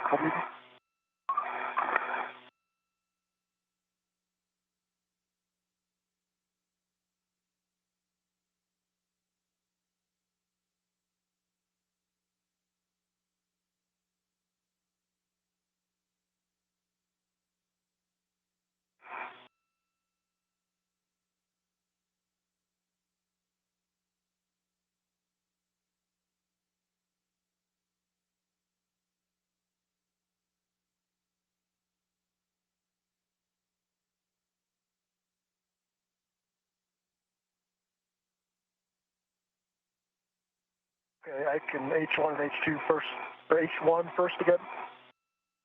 Okay, so you're moving to the DCSU, which is just aft of the station, after the DDCU that you worked on. And I'm having trouble using your helmet video telling where you are, but if you have a picture of it in your cup checklist, affirm, it's the one that's the most central. Yeah, using the cup checklist. Yep, it's the one that's the most in the center. DCSU 3 Alpha, and you're going to break torque H1, then H2. 1/4 to 1/2 turn. H1 is fully released on 3 Alpha 3. Copy H1 fully released 3 Alpha 3. Stand by, Roger. Standing by. And how many turns was it on H1, Kayla? 8 turns, fully released 3 Alpha 3, H1. And then we are going to reinstall H2 to torque. PGT settings when ready. Ready?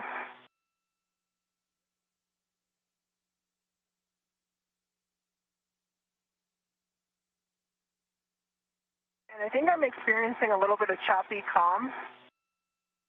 Roger, can you hear me? I can hear you. Okay. Okay, and how do you hear me? Ike's may have been choppy. Okay, copy that. I have you loud and clear now, Ike. Okay. All right, thank you. I'm ready for PGT settings. Okay, stand by.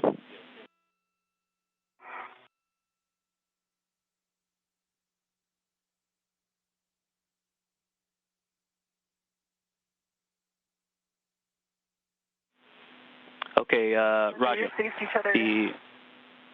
Go ahead. Face each other's currently between your legs.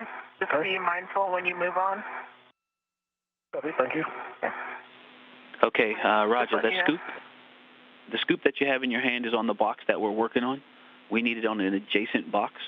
And also, I think I saw a hook or an end effector on that box as well. And they need to be adjacent.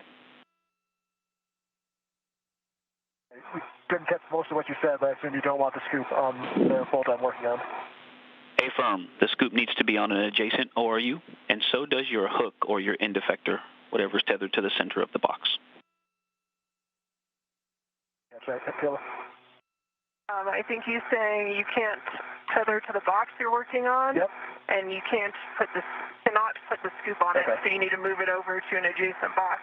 Okay, I can do that. Yeah, I'm not tethered to it, so I'll move it over. EV1, comm check.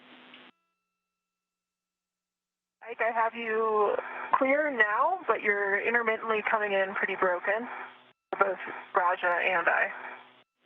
EV2, comm check. I've got you now, and copy. I'm moving the scoop. I'm not tethered to that box, so that's not a problem. But watch your feet, Grinder. I'm right here. Okay, sorry. Here for a second while I turn the position over. A new place to put the scoop, I guess. Ike, I'm ready for settings for H2. Sorry, Kayla. You're okay. Here. Kayla, your PGT settings, Alpha 6, clock 2. Alpha 6 clockwise, 26. And you're going to drive H2 to torque. That's the 3 Alpha 3 B CDU, H2 to torque. Roger.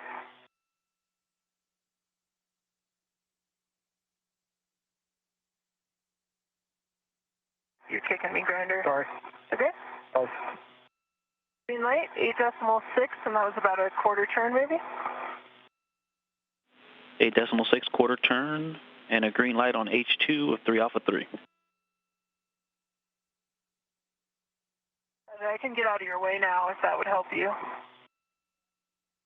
You want me to move at all? I don't think you need that. I'm going to wind up putting this scoop on the one I have to do next, which I know is I'll have to move it again, but that's the only option. I'll switch it back to the one it was on. Move my tether here in a second. Yeah, that works, Roger. Or effector on the one I'm working. Yep, or you could go to the one adjacent to it. There's the battery that's just outboard of it. I know it's a different plane, so it's a little bit of a further reach, but either of those would work.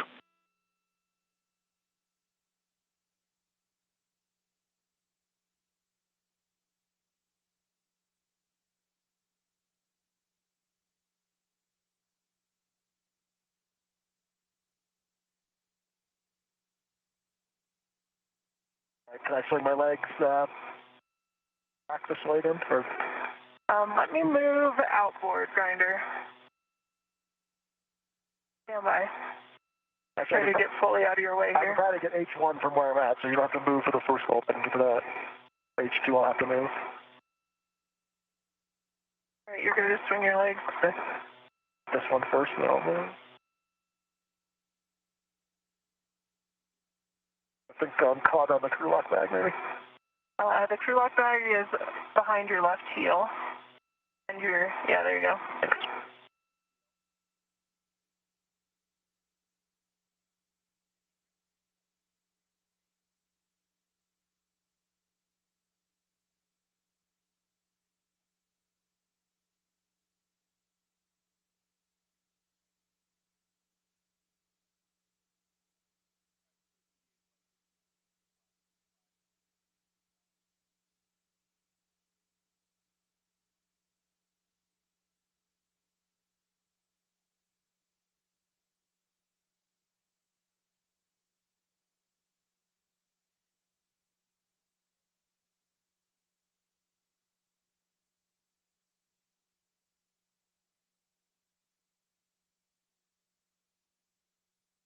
Time getting that one engaged on H1.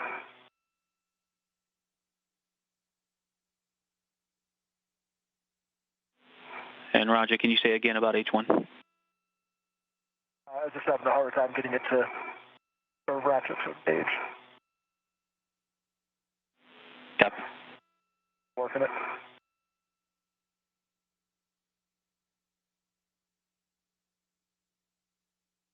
There we go. Okay, H1's torque's broken. Quarter turn. Yeah, Roger. Copy. Quarter turn on H1. And you have a go for a quarter to a half turn, brake torque on H2.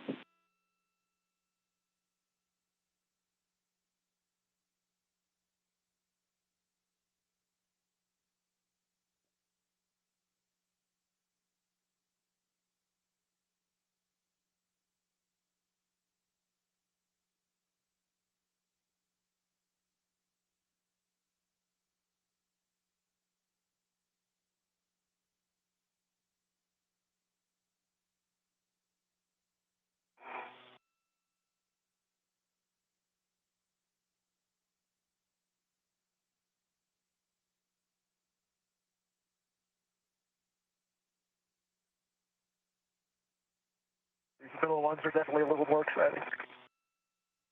Yeah, it's a tough place to get good body positioning, especially to brake torque. Doing great.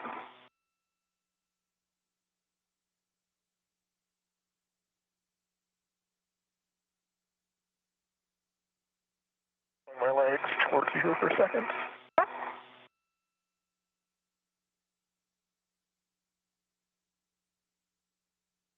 Good clearance to maneuver is necessary. All right, there's 2 half turn.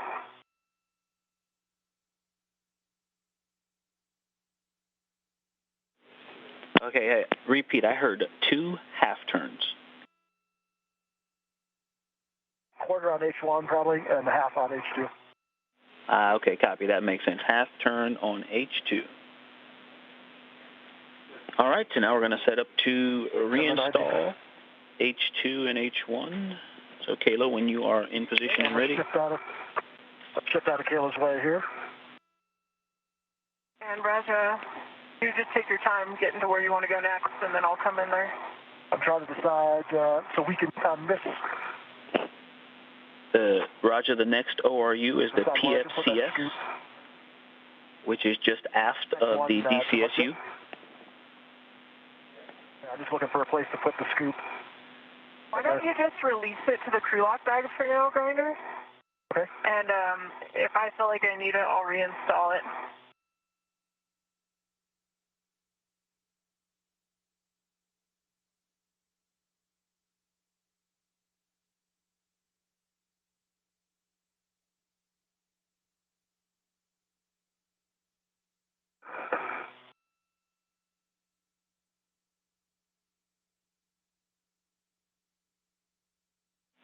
And just a reminder for you both, you probably haven't seen a PFCS in a while, so no loads into H1 and H2, please. When we get to that ORU, we're going to work with H3 and 4 only.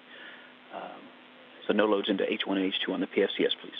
Center, aftmost ORU. I just got to figure out I'm going to send the scoop back. I'll figure out my safety tether here first. Copy that. I think if I come around to the right. I don't know if you can see it. Yeah, it's kind of pulled up behind your VRT. It's going to release itself. There you go. Okay. Now it's off to your right. All right, so let me get a local bat on the And it's going between your legs now, Raja, so you might want to kick.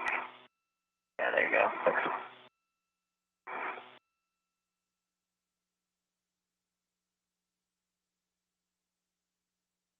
Okay, so I'm going to send the scoop back like you said, and then... Yeah, just let it tend toward the bag. No.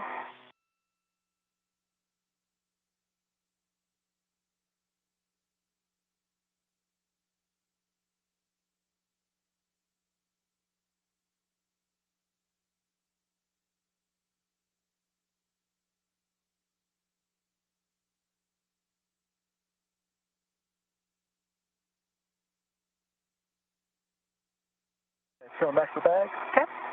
Fine.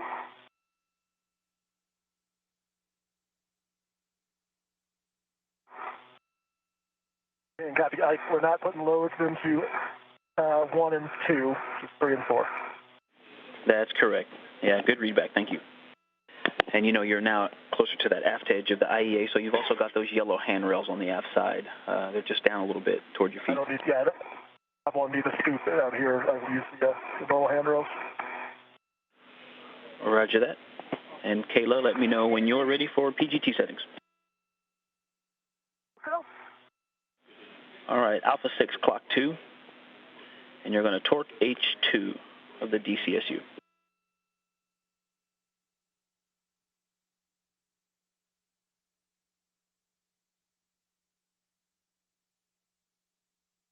And am I starting with H1 or H2? You are going to torque H2, starting with H2. Alpha 6, clock 2, torque H2.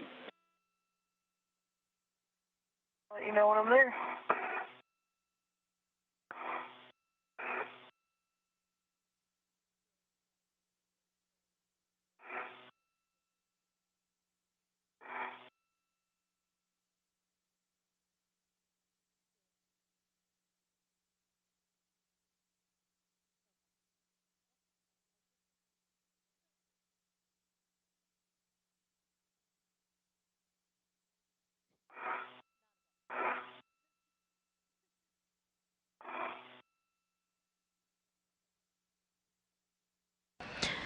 If you're Settings H2. Okay, for the... If you're just joining us, we're 5 hours and 10 minutes into today's EVA or spacewalk.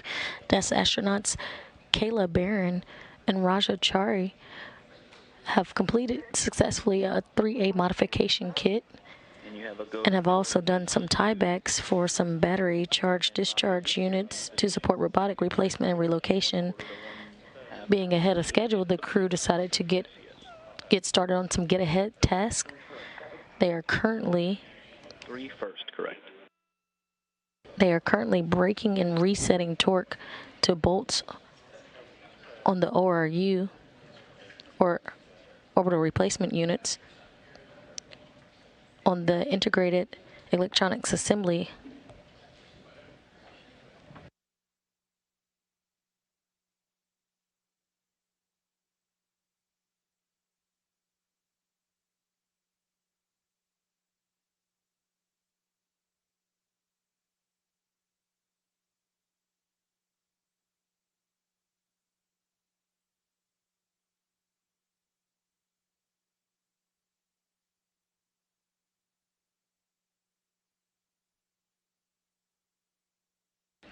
The crew is currently braking torque and resetting bolts on the multiple orbital replacement units stored on the 3A integrated electronics assembly on the S4 truss. Attempted reset, but I got a low torque. Do you have a go to try again? Affirm, you have a go to hit it again.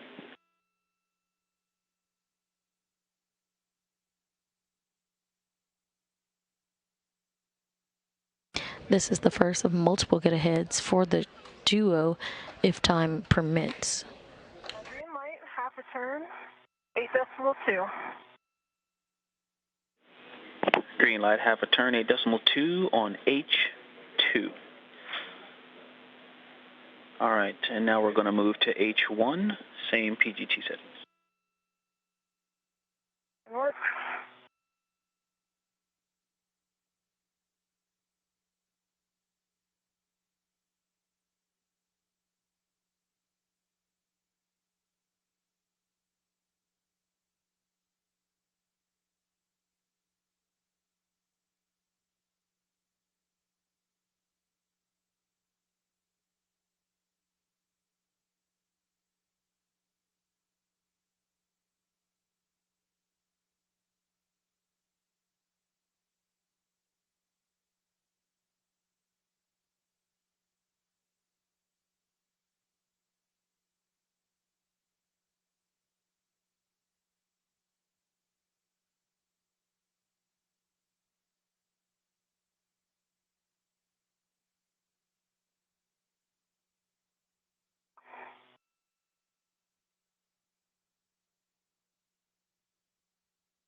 H3, 1/4 turn. Copy, release torque on PFCS H3 1/4 turn. H4. Copy, moving to H4.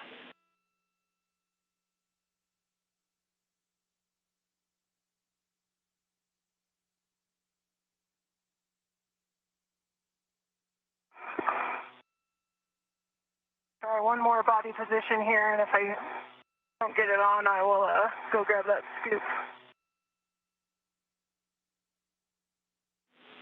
Okay, we copy, Kayla. No rush. You guys are doing great. I've got a BRT down if you can use me if I'm close enough to stabilize off of my leg or arm or something.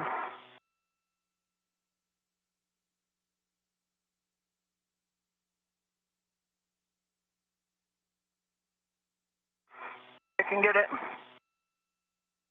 But I don't know if I can hold on to this.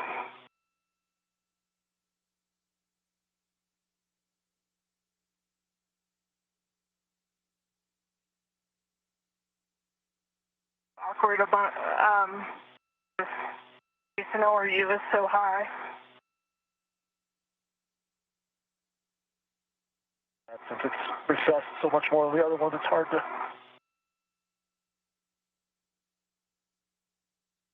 All right, green light, about a half a turn, 8.3.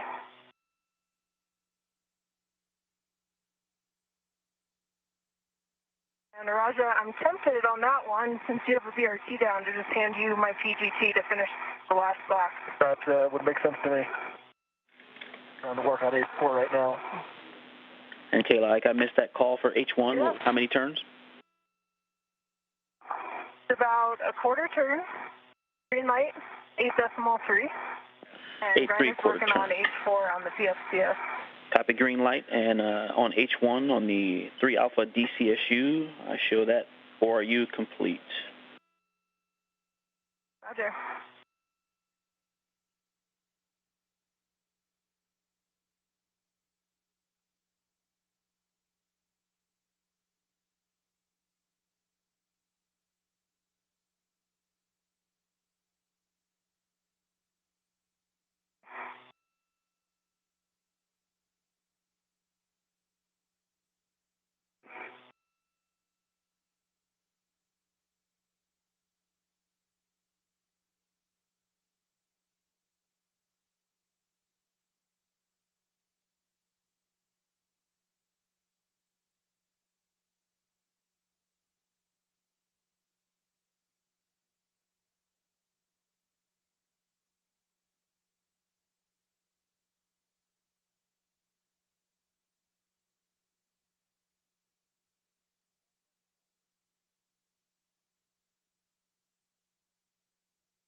Nicely done, Grinder. Torque's broken on H4. Turn. Copy. Was that a quarter turn on H4? A half turn on H4. Copy. Half turn, torque broken on H4. And then, Kayla, we're going to reset torque on H4 and then H3 on the PFCS. I've got PGT I'm just settings. going to take her PGT and do it since I'm already here. Go ahead. Okay, copy that. It's the same PGT settings, Alpha 6, clock 2, and you're going to start with H4. The Alpha 6, clock 2, H4.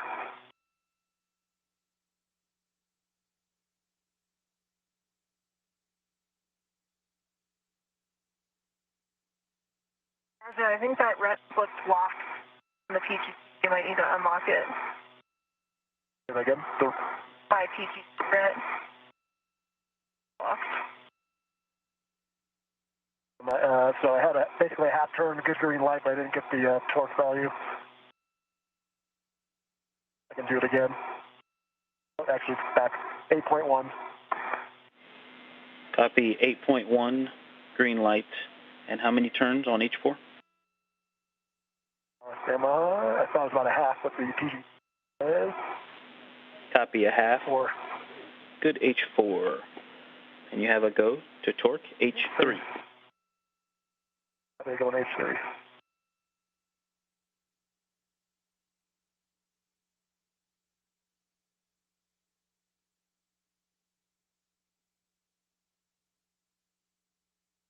Can I run?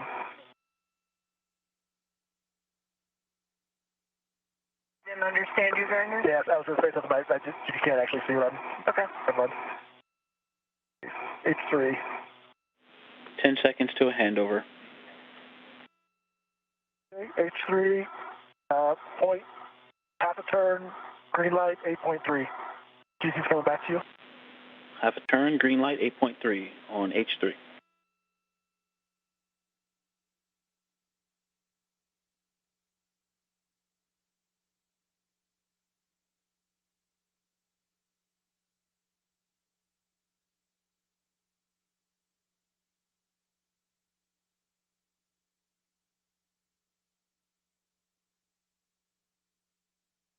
There's going across that.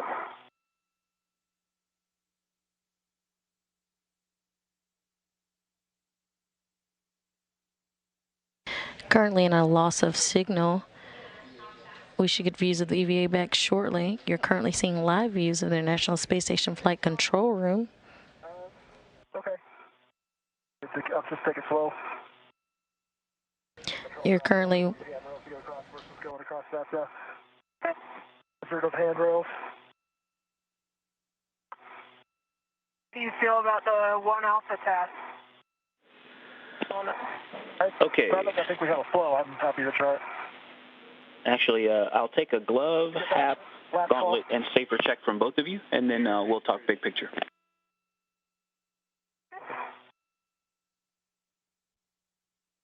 Let me get back onto the front here now.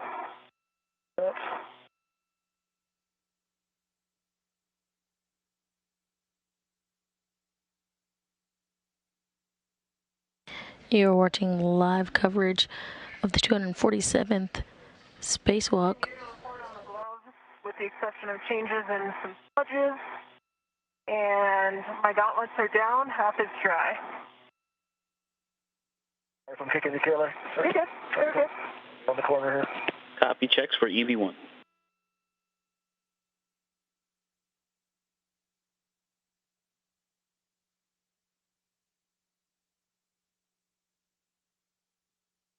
NASA astronaut Kayla Barron and Rojo Chari ventured outside the airlock and switched to battery power around 7:12 a.m. Central Time, 8:12 a.m. Eastern Time. Doesn't look like any significant change I can see. Half is dry, and my gauntlets are still down. Copy. Good glove, hat, gauntlets, and then safer handles for both of you, please. The duo ventured to the 3A work site where they successfully completed a modification kit for future IROSA upgrades or ISS rollout solar array upgrades. Well, your trash bag's blocking it a little bit. I'll reach back there again. It looks like it was down at the bottom half, but I didn't see the top half. Yep, no problem. Let me reposition here, and I'll reach back there and check it.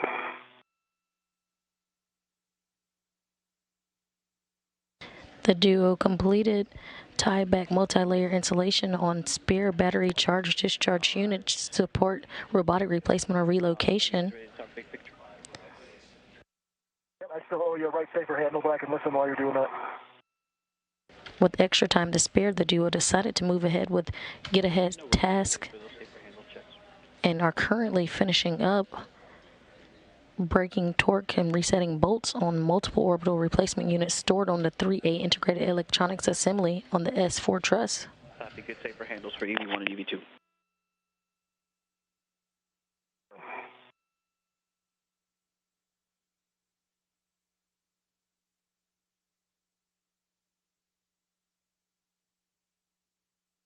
Ready for your words when you're ready, Ike.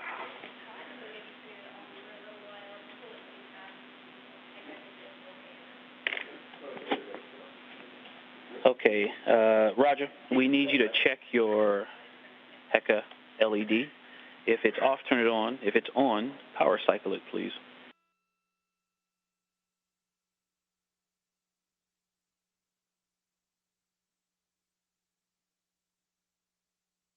Looks like it was off and it's now on. Same for WDS is off again. At least, no, actually, that one is on. Okay, copy. Thank you for turning those both on. Both are on. And it looks like you've got a partially open doors on the crew lock bag. You can get that tidied up, and then we'll talk big picture. Are we... If we're going to 1A, I'll keep the... Yeah, it kind of matters what we're doing. Good point. Okay. All right. Yep. Fair point. So we don't have enough time to make much progress on the 1 alpha get-aheads. So what we're going to do is take the time here to get a nice, good cleanup, and then we're going to translate and start work on the AMS get-ahead. That'll still leave us some time to, we've got to do a test inspection on the way back to the airlock, and potentially we'll be able to get the airlock pit pin inspection and or imagery on the way in. What do you guys think of that? Sounds great to us.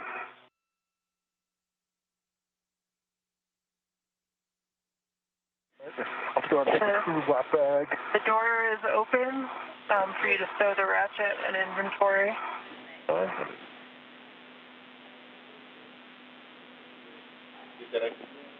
can lift up the strut. I can get it. Or yeah, if you want to pick that up, you can.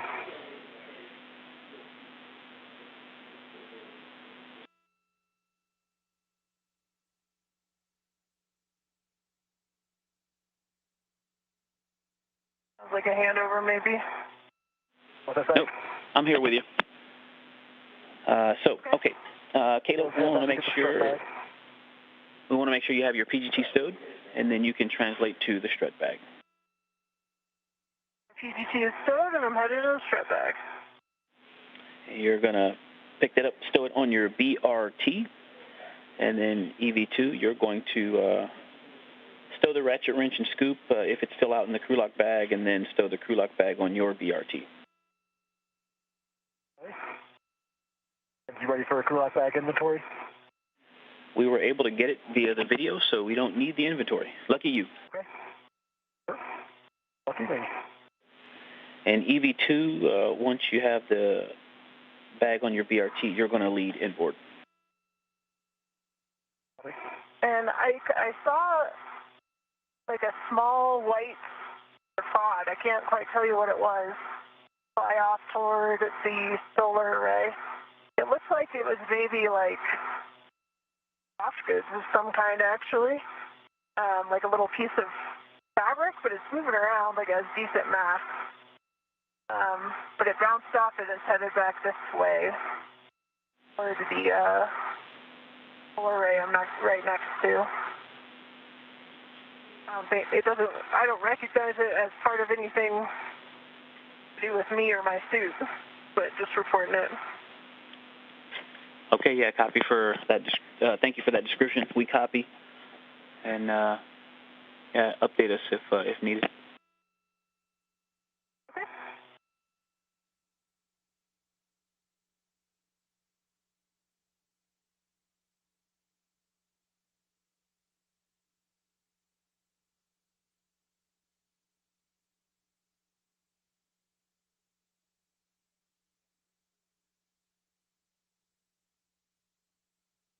5 hours and 27 minutes into this EVA, or spacewalk, the ground here in Mission Control has decided the duo will not do the breaking of torque and resetting bolts on the 1A integrated electronics assembly, but instead they will translate to the alpha magnetic spectrometer for patch panel access evaluation.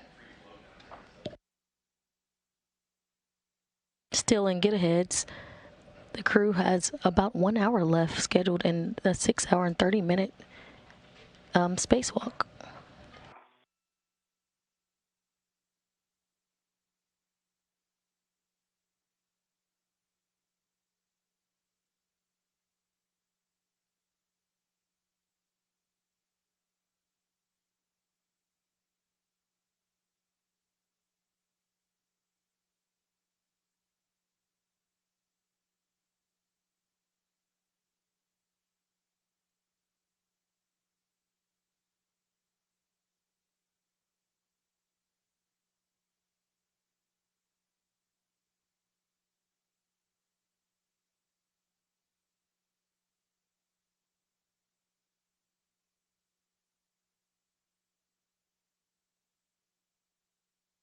Only if you want to look, Roger.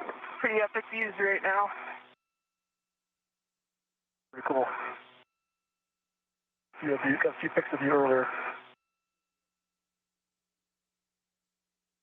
All right, I got my BRT right to the crew lock bag. That's right.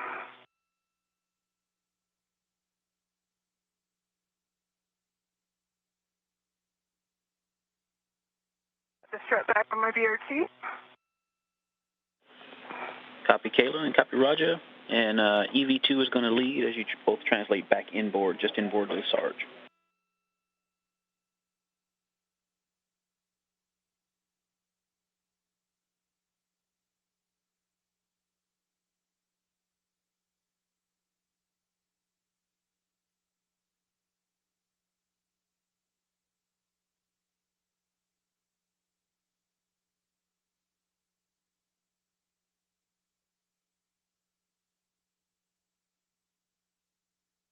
Ready when you are, Roger. All right. No rush. Up here.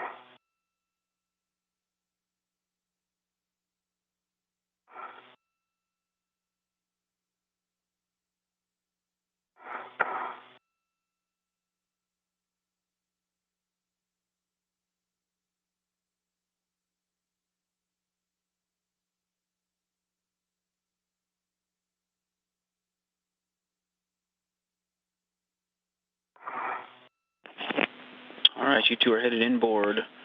EV2, you're leading to the S1, S3 interface near mile marker 5730. And you can both leave your green hooks in place. We leave our green hooks in place.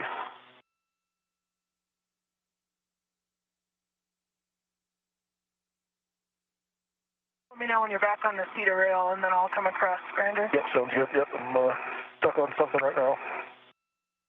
Oh, your waist tether is hooked. It's almost clear. Should be good.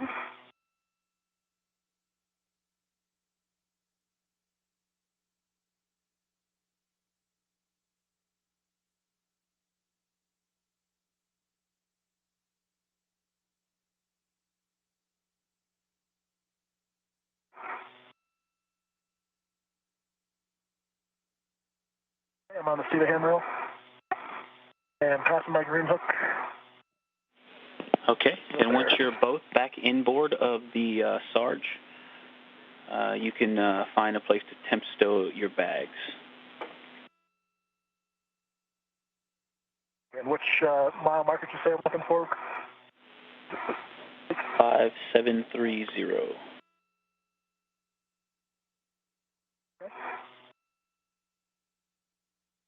Is that an okay place to stow the bag as well?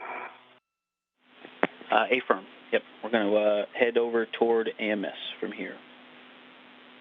And so both of you find a place to temp stow those bags. And then Kayla is going to translate to the S3 truss beam.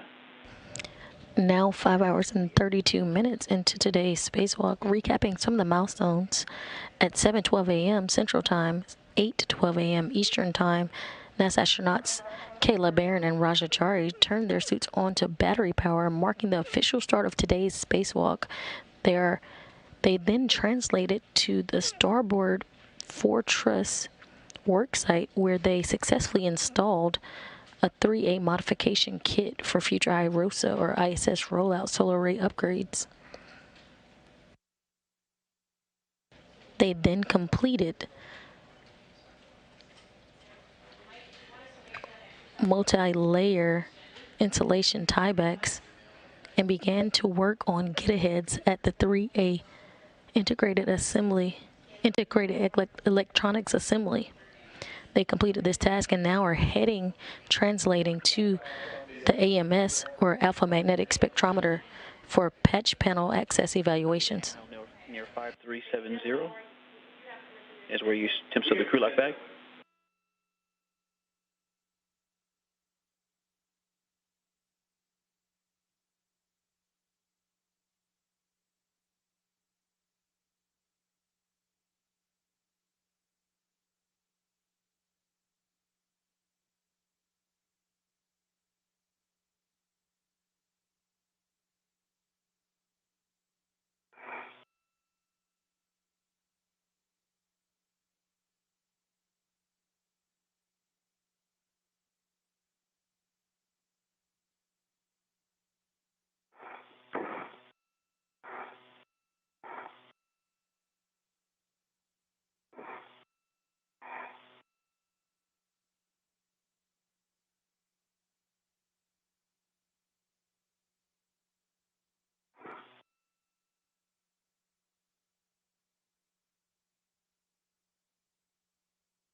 left this on my BRT, but got it stowed near 5310.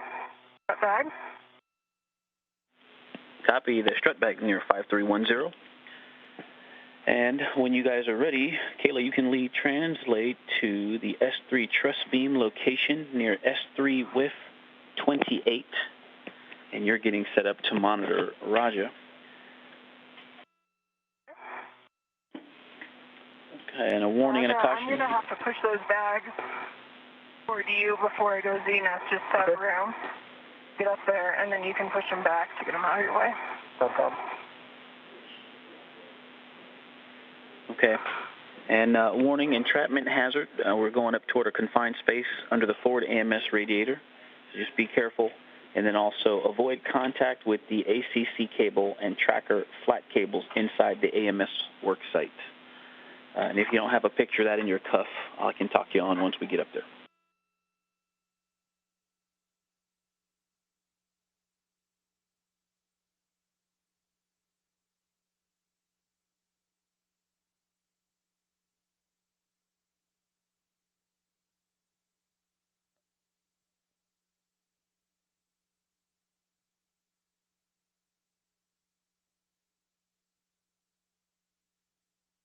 Like I'm caught on something here. Other looks. Is it my reel, kind of? That's caught, but speed's still unwinding. Your green hook's running down here. This is caught on the bag. I don't see it stuck on anything. It should just be unreeling. Okay, maybe it's something else. Try to get a better view of you. I don't see anything, but still pretty hard resistance as I try to turn the corner. You come back towards your tether and look.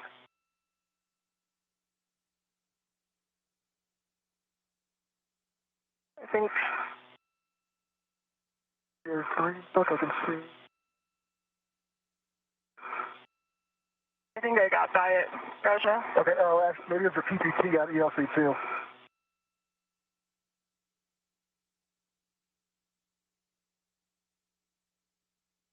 I think it might have been the ELC above my helmet. Yeah, so right now, like the socket of your PPT is kind of going inside ELC2, so if you keep going the direction you're going, it should clear it. Again, the crew has completed braking/resetting torque on the 3A orbital replacement units and is transitioning to the AMS, or the Alpha Magnetic Spectrometer Patch Panel Fit Check task.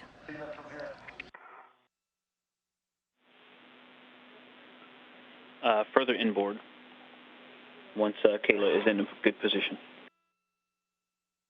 Good position. Okay, and then obtain a body position for monitoring Raja's clearances, and then you can give Raja a go to approach AMS. Raja, you have a go to approach AMS. Okay. I might need a little bit of a GCA here to figure out how to take it up top. Copy. And Raja, you're going to translate to the forward Nader AMS worksite. Raja, you might consider climbing up the CETA cart as an option. There's a handrail here that I'm on. There's one when I get up here. It's a good point.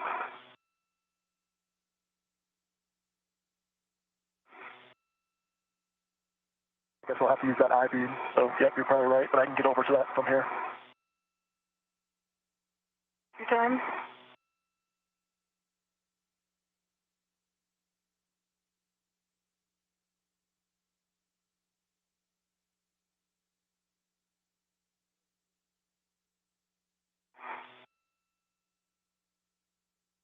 I think I want to come towards you on this diagonal piece, right? Yep, and then there's a small handrail after you cross the next gap. And try to slow your rate a little. Okay. And nice job, both of you. And we're going to hold before we ingress the AMS worksite, so we're going to hold here shortly. Let me get local down. I rotate so I'm facing port position? Yes. Okay. Only if I stop rotating at any point. Your helmet just barely kissing the MLI. You're good. Okay. And there's another short handrail on the left side of that same beam, a little to your right. Okay, before I rotate, let me get a local balance. I'm just realizing there's nothing for me to stop my momentum. Yeah. Local and your end effector might be good.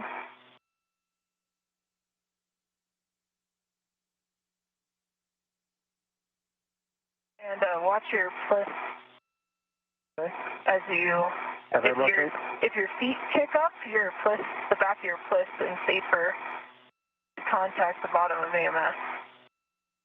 You keep your feet down.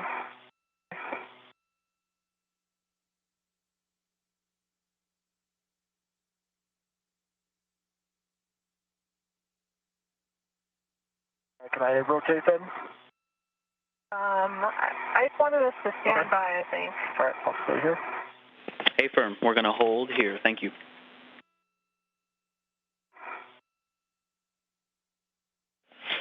Yeah, and just in general, so when we get in there and start looking around, we've got some time here to hold. We're coordinating exercise constraints, but just big picture before we get in there, main thing that I'm thinking about this whole time is you not getting stuck. So as we move in, we want to make sure that we can get back out. And there's quite a few no-touch things in there. I think you have a picture in your cuff. All of it is covered by white MLI, so it all looks the same. And some of them are things we can lightly touch, and some are absolute no touches. And so let's just go real slow and real steady so we don't hurt AMS. I think in this position I can see that ACC cable up there above my right shoulder. Your helmet, you need to go a little nadir. Okay. Right now your helmet's in contact with something. That better? Yep.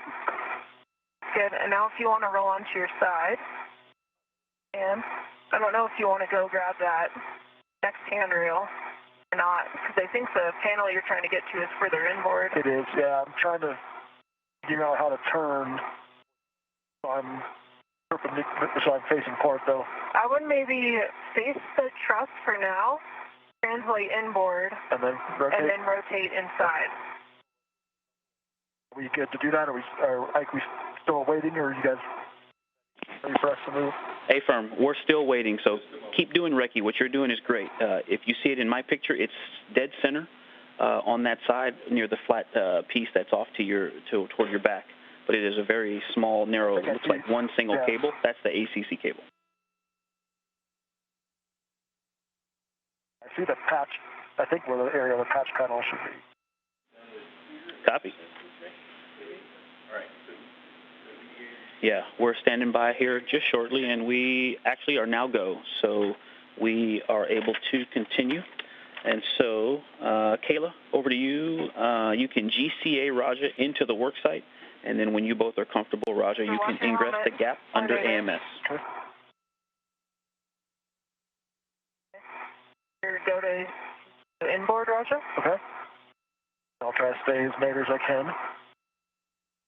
If you're just joining us, we're 5 hours and 43 minutes into today's spacewalk, where Kayla Barron and Raja Chari successfully installed the 3A modification kit and completed tieback multi-layer insulation on spare battery charge discharge units to support robotic replacement or relocations. They had time left and proceeded with the get-ahead task.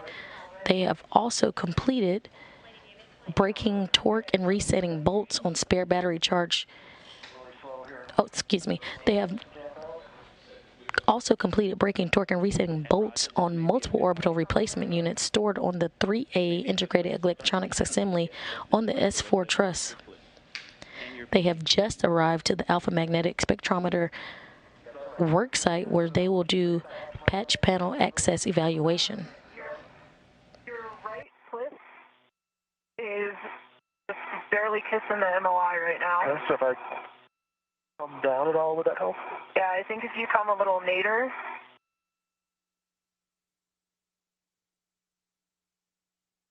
I think to react against, unfortunately. So.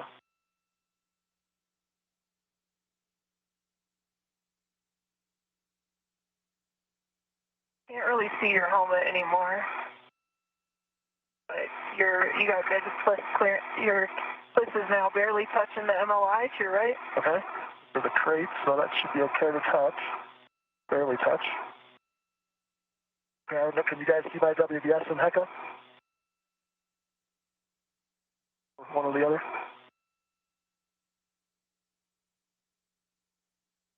That's your head.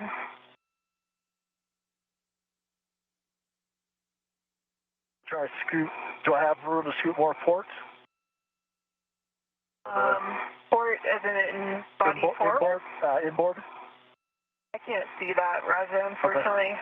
I can see what's in front of me, more of the clearance around my head. I think if you came further nadir, like body down first, because, yeah, now we've got much better clearance. You can head further inboard. Okay, so I think I've got my right hand on that lower U.S. handrail they talk about in the diagram. Hey, firm, that's a good handrail. It was a blind reach, but that is a good handrail for you. Okay. And so then if I remember right, then right in front of me under this MLI should be the patch panel, correct? Like a bulge. Hey, firm, that is the panel. Right, Roger, that's the panel. Okay. Copy. I think from the work, biggest issue is I have no kind of wedged in here and to get down. Hey, Roger, do you think you have the panel, the group of cables in sight? Watch your right plus finger. Good, copy. Careful with that rotation. I can't rotate my head or body enough to see them straight on, but I can see the cables running above the patch panel MLI. Like if I look up towards where my HECA light is at, in the lights, I can see it on the corner of my helmet. Okay, so it will be a pretty challenging reach from here, and it's also pretty tough to see, but you can see them. And like Kayla says, let's watch the rotations, but I'm gonna ask you some questions. I don't need you to move around much, and just give me an assessment from where you are. And Kayla, you own clearances, and keep us safe. So the first question, if you're ready, Roger. Roger, your right twist is just barely touching the MLI, so do not rotate any further forward. Copy. I'm trying to back. Okay, I'll just stay here until I answer the question. Okay. Go ahead, Ike. Perfect. Yep, keep that coming, Kayla. First question, Roger. Can you reach the entire perimeter of the data patch panel? I can